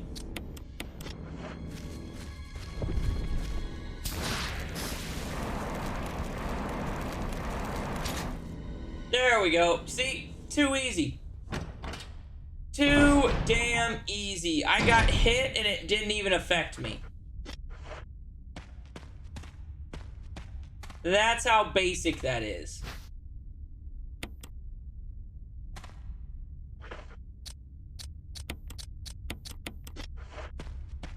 Look at that. Oh, yeah, baby. Yeah, we'll set the flamethrower.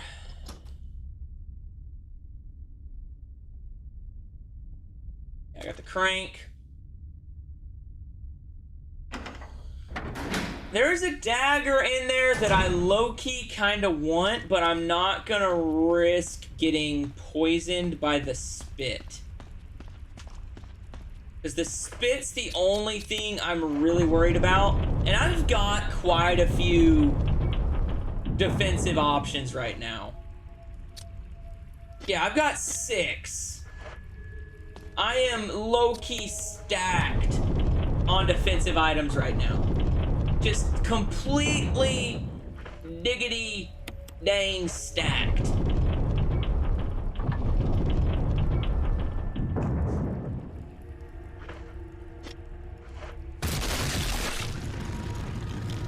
There we go.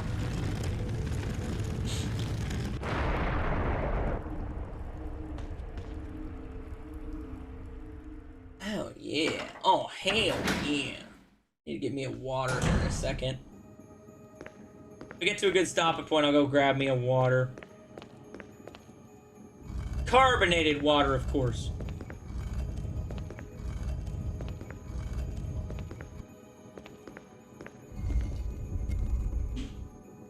Okay, I'm gonna go grab one real quick. My throat's getting kind of parched. I'll be right back.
Okay, I'm back, I'm whack, and I'm ready to attack.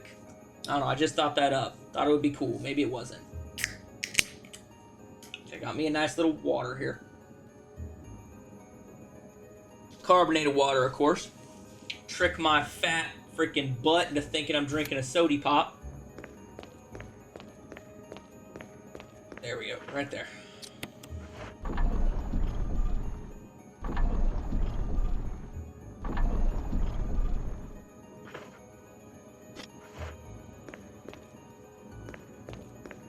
Try this one on. Try this one on for size, Big Papa.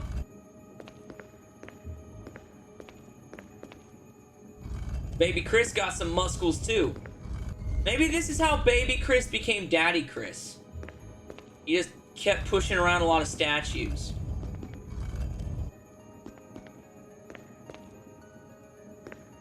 Let's try that one more time.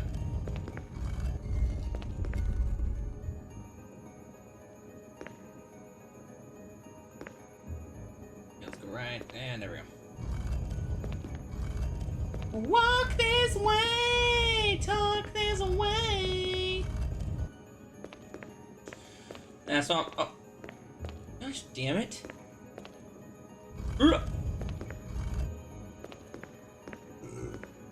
Excusez-moi.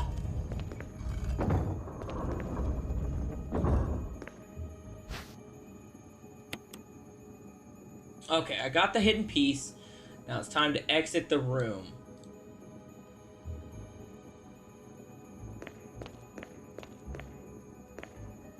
I do have to grab the flamethrower, right? So I can enter the spider room. I'm gonna have to dodge old Black Tiger one more time.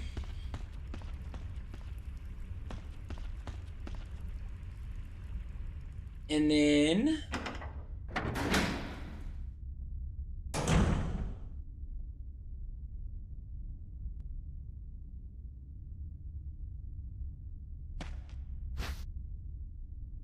what do I need in that room?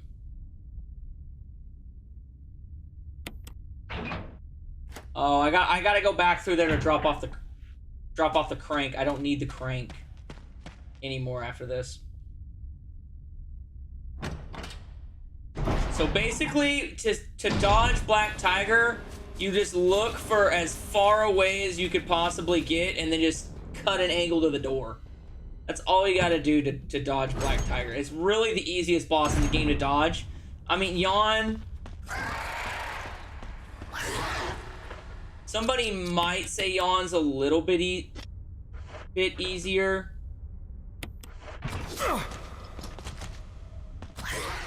Shit.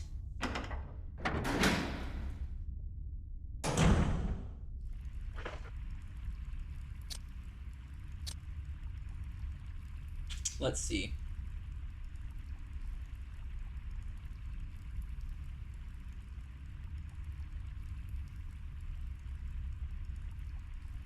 So I need at least one inventory slot available to get onto the elevator. I need to be able to pick up the jewel box. No, I can keep the crank until I get through the tunnels, I think.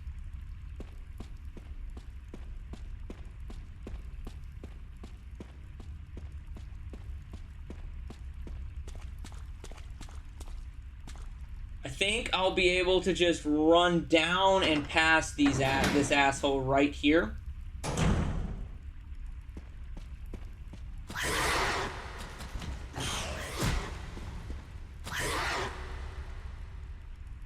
I think I have enough inventory space. So I'll have 2 inventory slots right here, and I don't think I pick up more than 2 items at once. So I'll just carry the crank with me to the item box in the shack.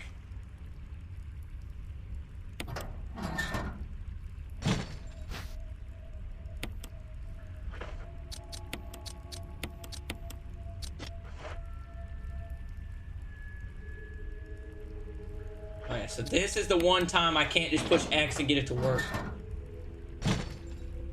So this section should be 4231.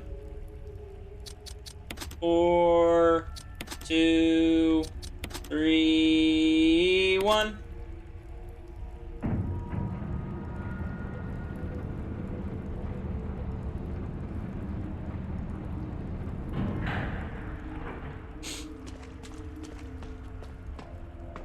And then if I'm not mistaken, I just get on the elevator.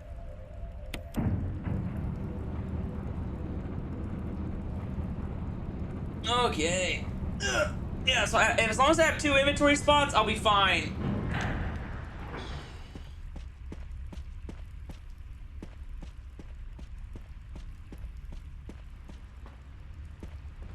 I can even drop the hex crank off right here if I want to. Because I don't think I need the hex crank. Yeah. Yeah, I'll just drop it off now. No more hex crank, baby. And now we're literally past what I deem the hardest sections in the game. These next couple sections are just so easy. As long as we can carry a healthy amount of magnum ammo into the final boss fight, we will do completely fine. Because I think that the tyrant dies from 2 magnum rounds. So as long as I have somewhere in the neighborhood of 12 magnum rounds, I can completely clear out the entire laboratory and just run the gambit, do whatever the hell I want down there. And I know there's some more magnum ammo down there somewhere, so we should definitely be fine. We should definitely be fine. And I've got so many defensive items that if they grab me, I've got at least 6 more grabs before I'm dead. So, there's always that.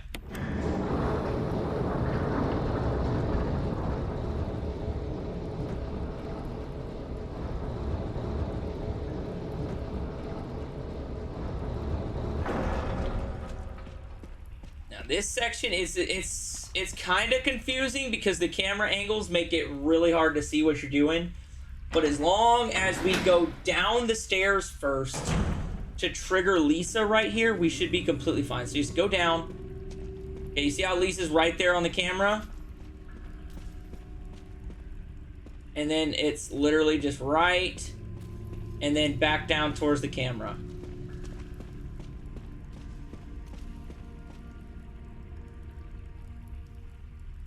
I don't have time to grab those greens, so I think I really need to save that green and blue until after I get to the Lisa section. I really need to save it.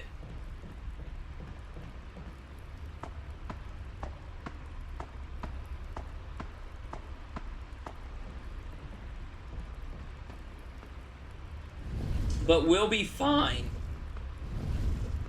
I'm kind of on a roll here. Okay, so there's that. We're just gonna keep pushing. Drop this sucker off in the compactor.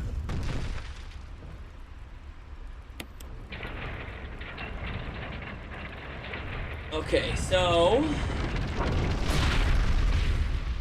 we are literally right on the cusp. Like, we're 30 minutes away.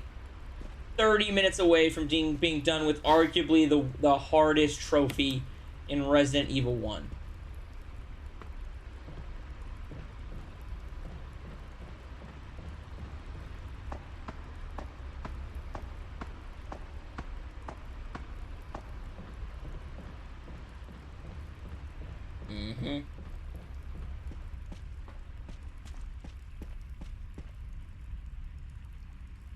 And as long as I get through the door with the flamethrower, I think in less than 15 seconds after I trigger Lisa and pull the lever.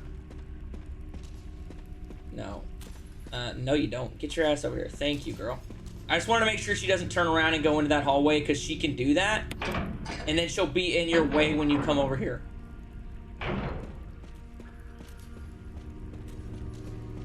And that is something you definitely don't want. Grab.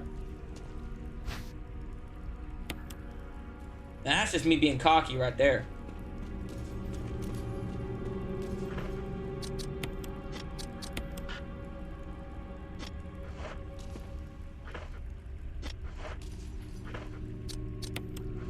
Okay, there we go. Now we're good.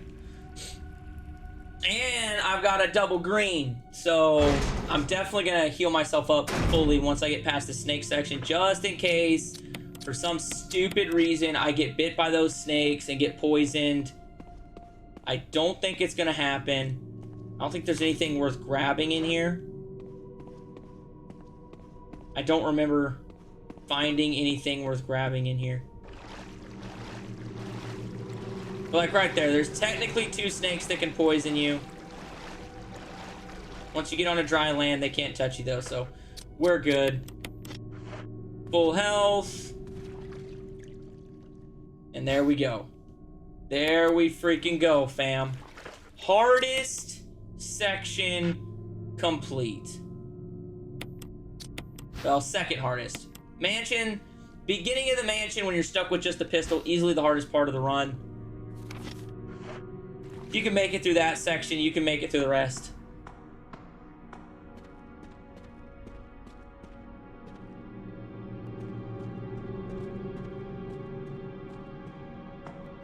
And that should be the last section where I can actually get poisoned. I don't think I can get poisoned anymore.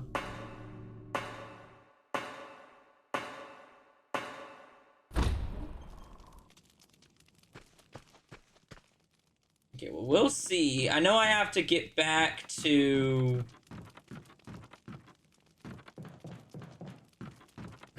I think I dropped off the good shit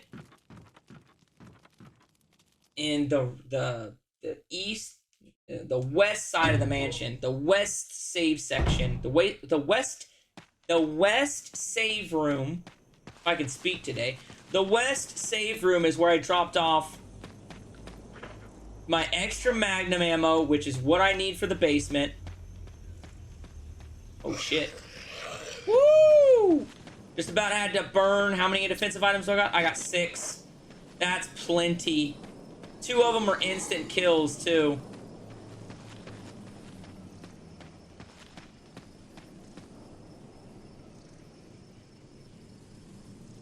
Okay, so I think we'll be fine. I can make it to the west side save room fairly easy. Those guys don't even come at you. I don't even know why they're there. I guess to just make you waste ammo. Okay.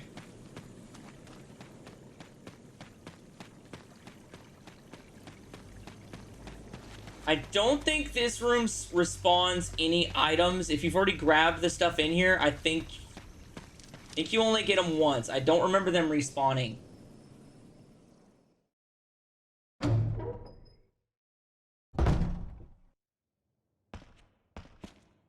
Yeah, okay, so anything in this room, once you burn it, you burn it.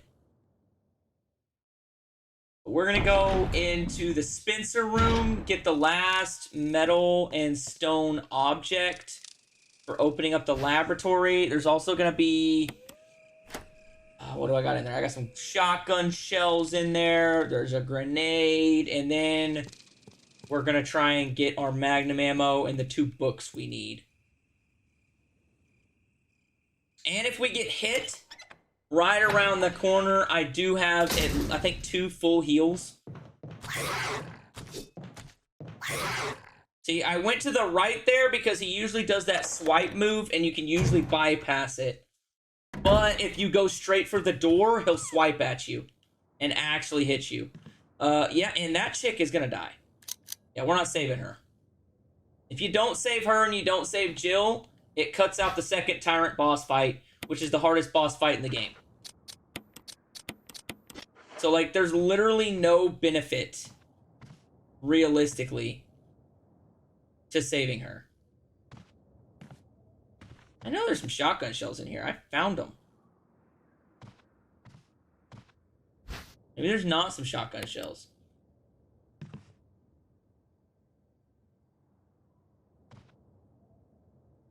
Huh. I guess I was wrong on the shotgun shells, but that's fine.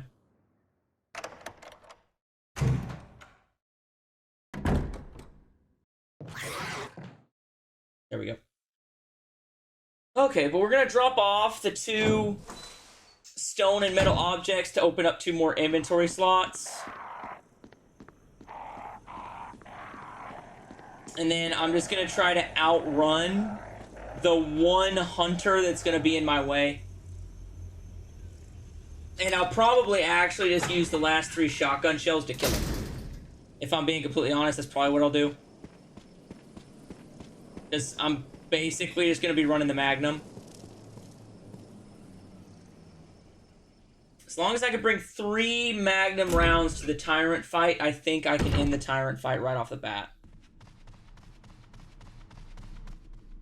And I know I get a shit ton of shotgun shells downstairs. There is just a shit ton.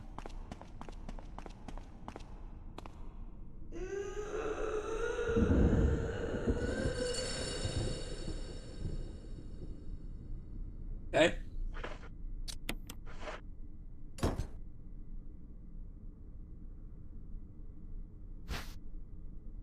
And for the upstairs section, I'll at least let one of those zombies grab me. For sure, I'm gonna let one of those zombies grab me because I'm gonna get the. It'll be a grenade kill. I can't use the grenades or the daggers against the tyrant.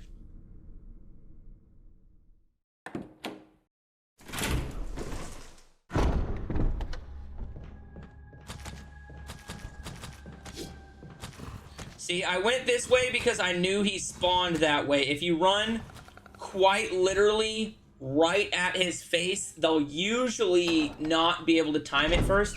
But like, if you stop for any reason, you'll get killed. So like, you just have to have that nut up or shut up moment. Just freaking send it, and then just go balls to the wall.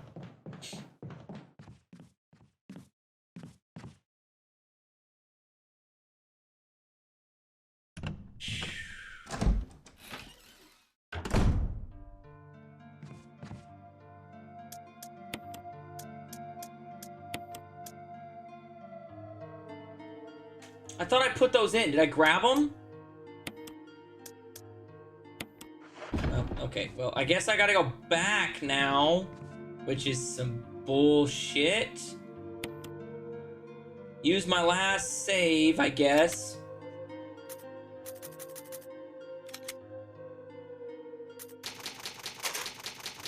Go ahead and use that last save.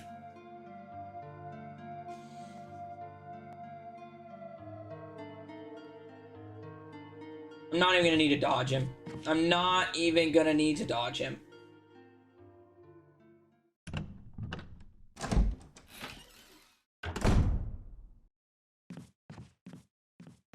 They don't spawn in here anymore.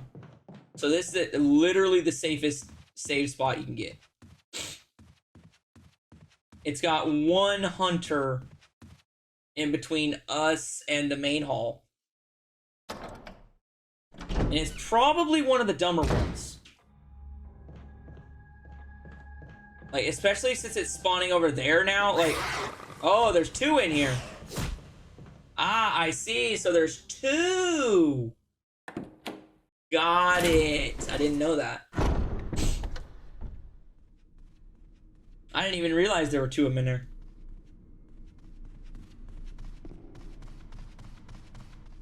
Hopefully I don't screw myself.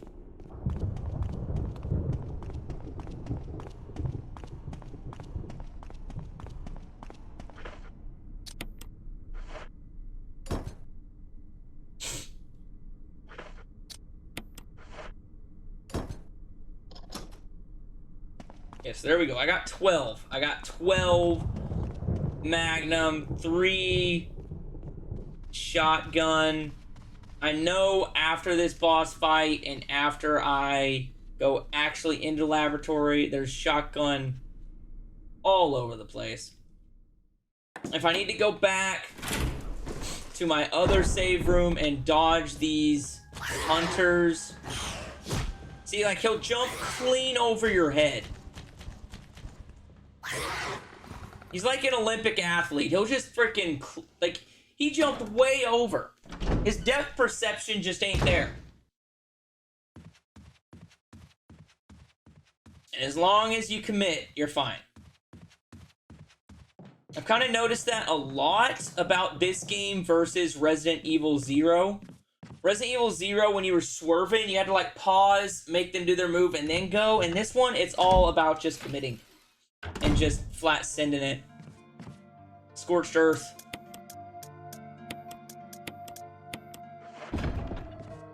Okay, so this is the last 2 books, and then we're done with the mansion. 5 ever. We're done with Hunters. 5 ever. Well, not 5 ever, because I do have to beat this game 2 more times. Honestly, I'll probably do some more research for the invisible run. I mean, I can use this guide, but I don't know if that'll help me on invisible run. And it definitely won't help me on the knife only run.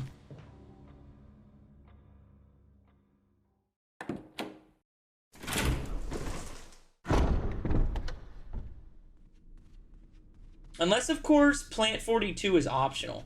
If Plant 42 and Yawn are both optional, then I might just be able to escape everything. I don't know. I have to look it up.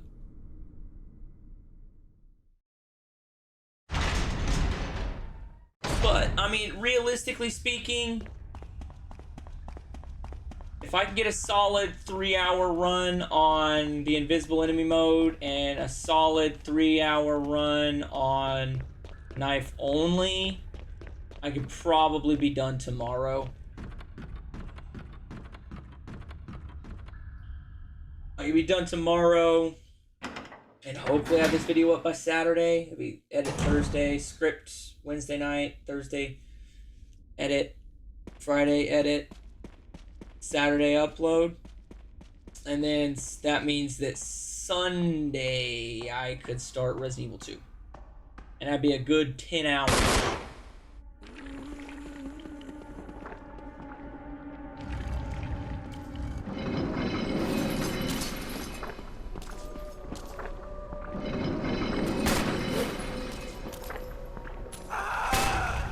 Oh yeah, that's what I'm talking about, Wesker. Take that aggro, baby.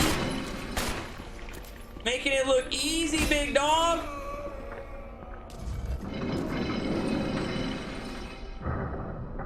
I'm really curious to know what game lets you know that Wesker lives.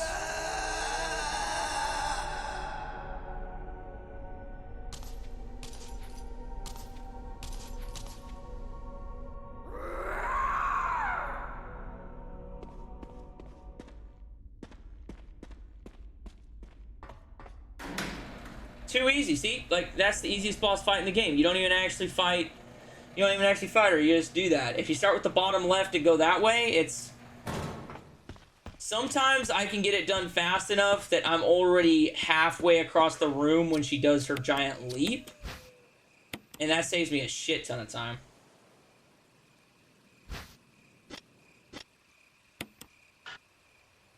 What the hell do you mean? Oh yeah, I don't have it pulled up. Okay, let's try this one.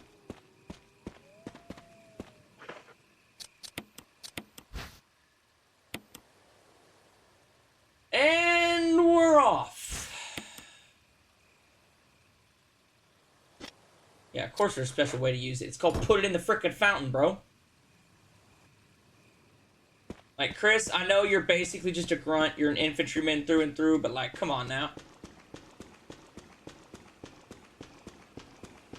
Gotta be some kind of competent.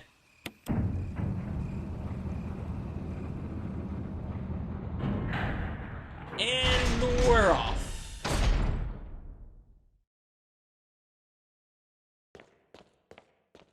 Anything? Anything at all? And no.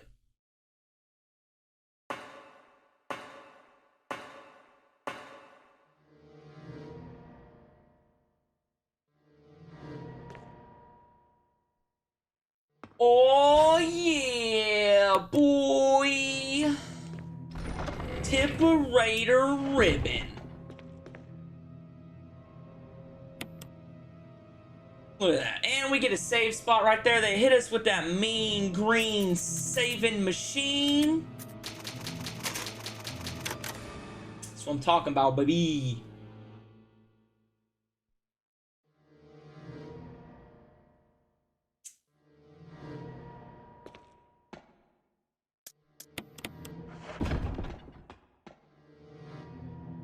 Okay, so I am gonna try to blow the nuggets off of these dudes first with a shotgun.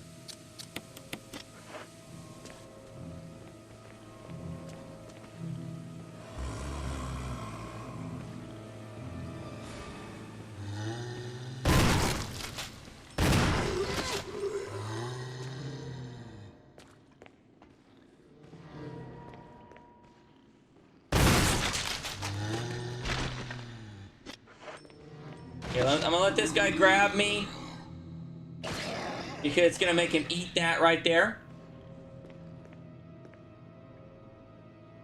I'm just gonna stand and watch like Django.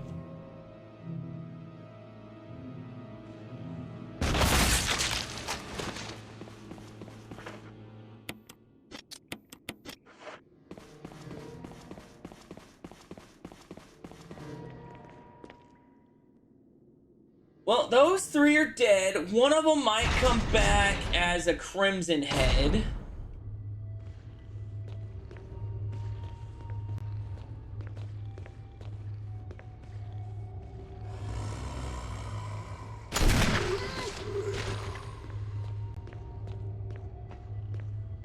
Okay, here we go. And then I'll kill this dude with a grenade. So I'll kind of oscillate grenade and magnum. Just so I can make sure I'm always keeping enough ammo.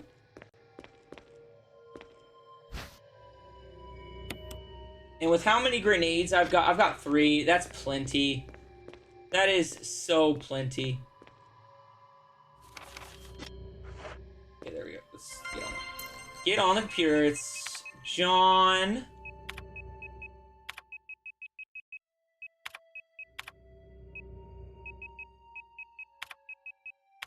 Ada. And then it's Cell.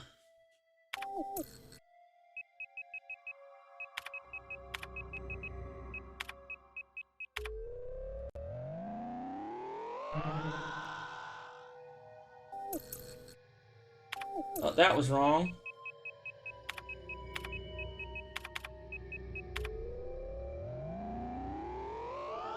I thought there was an Easter egg for LOL. It might have been LOL, L-U-L-L. I don't know.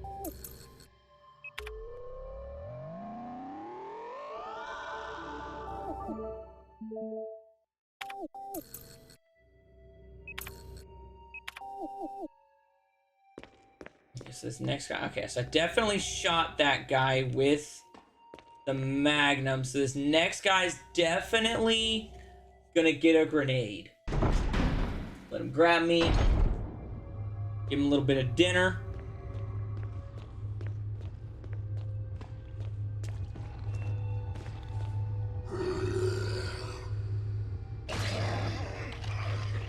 And just kind of wander off until his head explodes.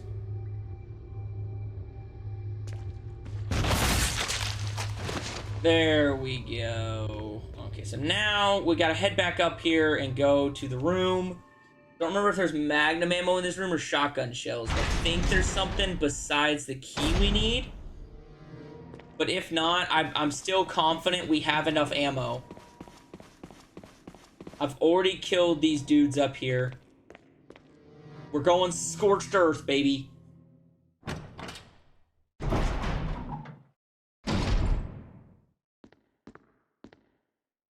Right here. I don't care about modiscs. 8, 4, 6, 2. I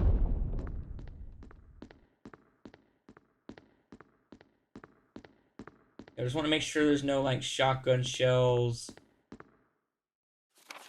Magnum shit.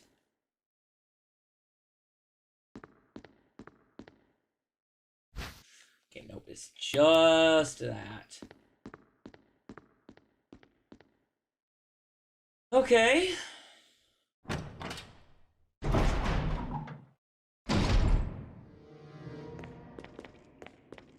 The hell is this? Yeah, I don't need that. I would like to have at least 1 magnum ammo for the run back because of that Crimson Head right there, but it is not a necessity. I should still have 2 whole-ass grenades. Yeah, I've still got 2 grenades. Gonna avoid shotgun ammo. Always open that door first and then open this one, because then it gets rid of the key for you. And it gives you your inventory space back. There's also a save section in here with a first aid spray in case we do take damage.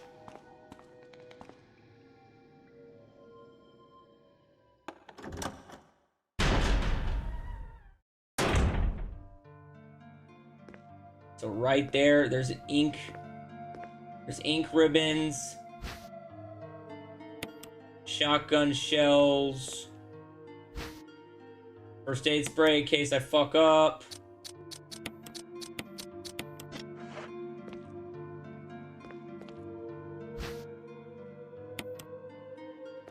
We're just gonna save 3 times right here. Go ahead and save the 3 times. Waste all the Tipperator ribbon. No big deal.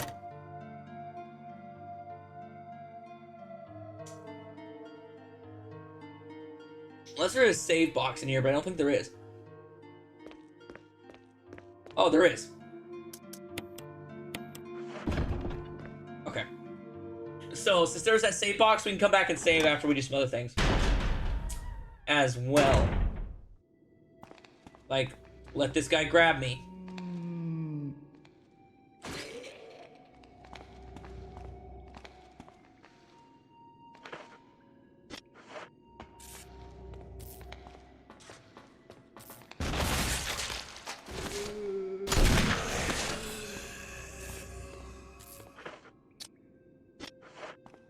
Okay, so there's one more grenade, which if I can kill this Chimera with it, that'll be preferred, because the Chimeras don't always get an instant kill. Let him grab me. Let him grab you, and he'll put a grenade in its mouth.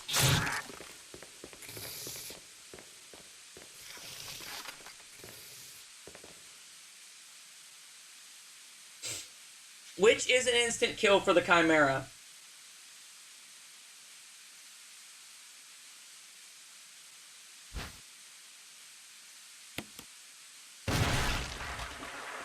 See?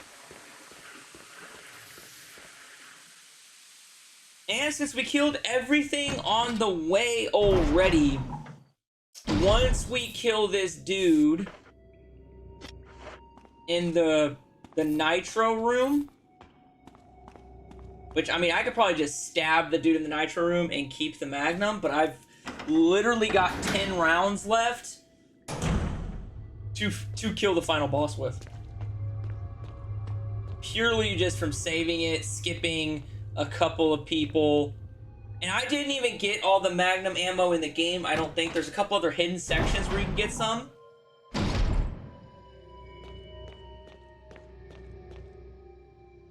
But I am gonna... You know what? I'll probably dagger this dude. No. I'm not gonna risk it. I'm just gonna canoe him.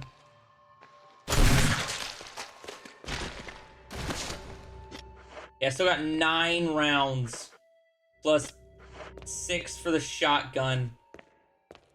Just to kill the tyrant with. So it's... We are overkilled right now.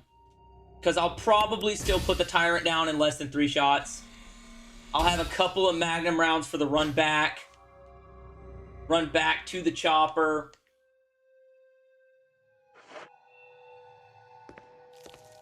But the reason that I went ahead and killed everybody with the Magnum and the grenades is because if you get hit while you're holding the nitro, you'll die. You'll blow up. And just because we're finally at a point in the game where I can just not worry about avoiding enemies. I could just jab them with daggers. I could shove grenades in their mouth. I mean, you've seen it. If you count up...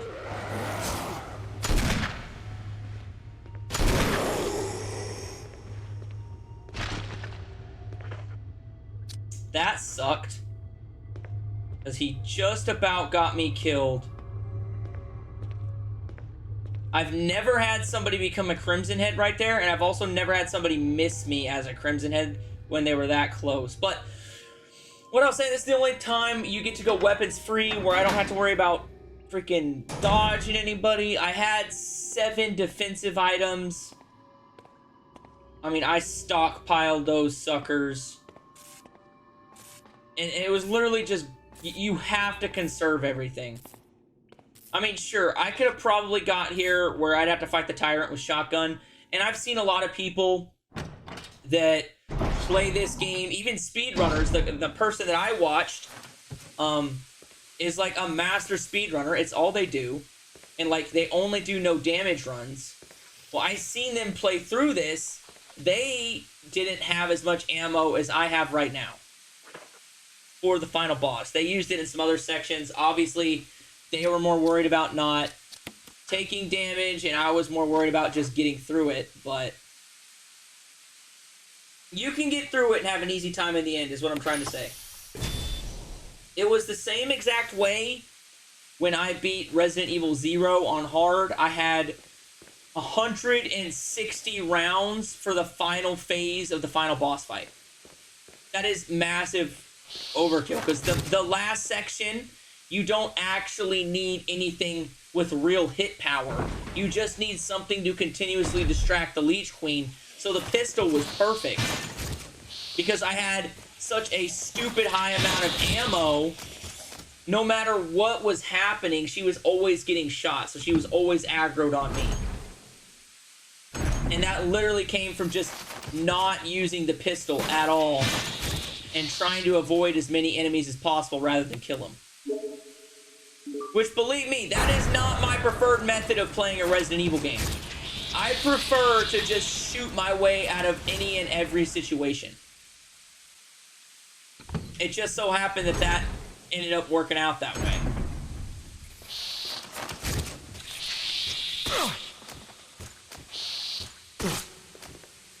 Oh. I was gonna grab that grenade just for shits and giggles, but I'm not going to no more. I will take that. I think I should still have my first aid spray. I'll take it with me to the final battle.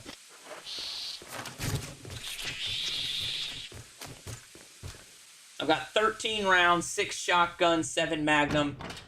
Realistically, I should only need the magnum.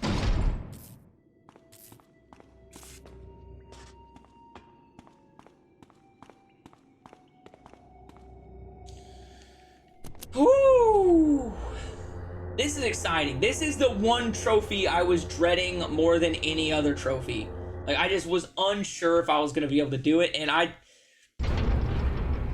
with what I figured out today and last night, after getting my cheeks thoroughly clapped coming back at it, I feel like I've mastered real survival mode. Like, I truly feel like that. There's only been 1 or 2 times where I was really, really close to death. For the most part, I had everything figured out. And assuming it takes less than 6 rounds to kill this asshole, I will be fine. Sorry, 7 technically.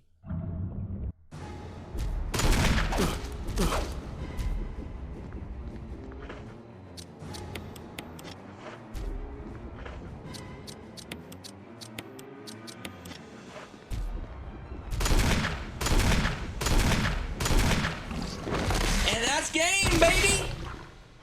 That is the game! I put 5 bullets in him. So it only takes 5 bullets.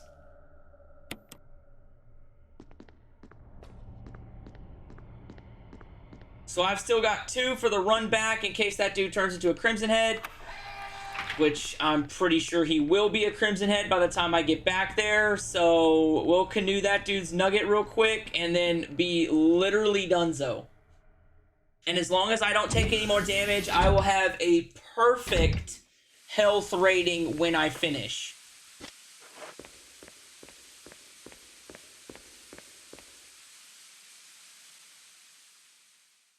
Wasn't a no damage run, so I'm not like the king or nothing. I'm not trying to be like, oh, I'm the best Resident Evil player ever. But I am proud of this accomplishment, and I am proud of how easy I just made this look. Like, I did not think I was going to be able to just bullshit with people and talk and commentate and just talk about hurricanes and all kinds of shit like I was while beating this on real survival.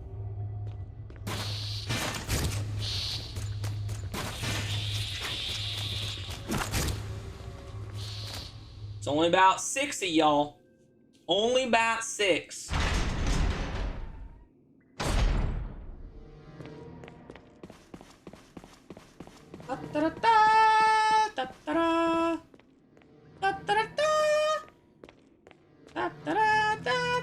Nope, he didn't even turn into a Crimson Head. What a lamer.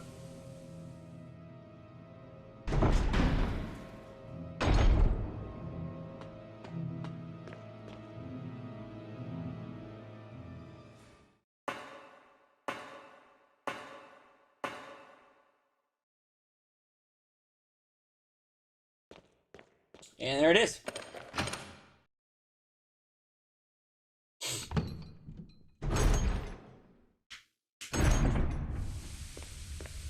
Woo! We just gotta grab this fuse, launch these flares, and that is it. That will be the trophy I've been grinding for, if I count last stream, for 6 hours.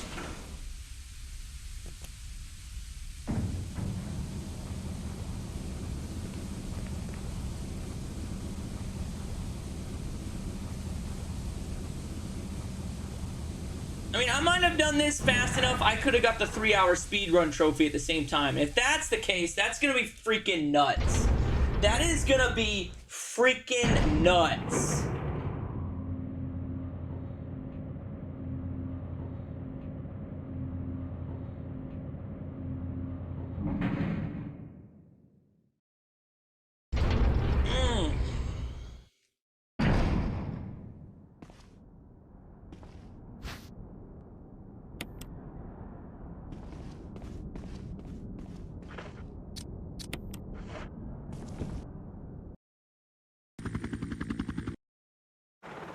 All right, come on, baby. Show me it. Show me that final score. I beat the game. I got the Resident Evil cutscene. I have completed Survivor mode. All right, give it to me, baby. Chris, you did a fine job. The survival horror finished the game in real survival mode. I only healed 11 times, used 82 bullets, only used 82 bullets, and I beat the game in 3 hours and 5 minutes. That is freaking insane. That is the most proud thing. That is the most proud I've ever been of any kind of achievement I've ever done in a video game, straight up. That is insane. That is freaking awesome. Oh. Okay, yeah, we're gonna save over that Lab Lounge one right there. I will say that because we are at 11:20, there's only 40 minutes left that I can stream. I do not want to start a new playthrough tonight. I will do that tomorrow night. And if I can get a handy dandy guide like this pulled up and ready by tomorrow evening, I'll probably have one for both game modes if I can squeak it. And I'll try to knock out the plat tomorrow evening. But if you like this video, make sure you give it a huge thumbs up. Remember to smash that subscribe/follow button and ring that notification bell so you never miss a new video. And with all that being said, I hope you have an amazing day. And I'll see you in the next video.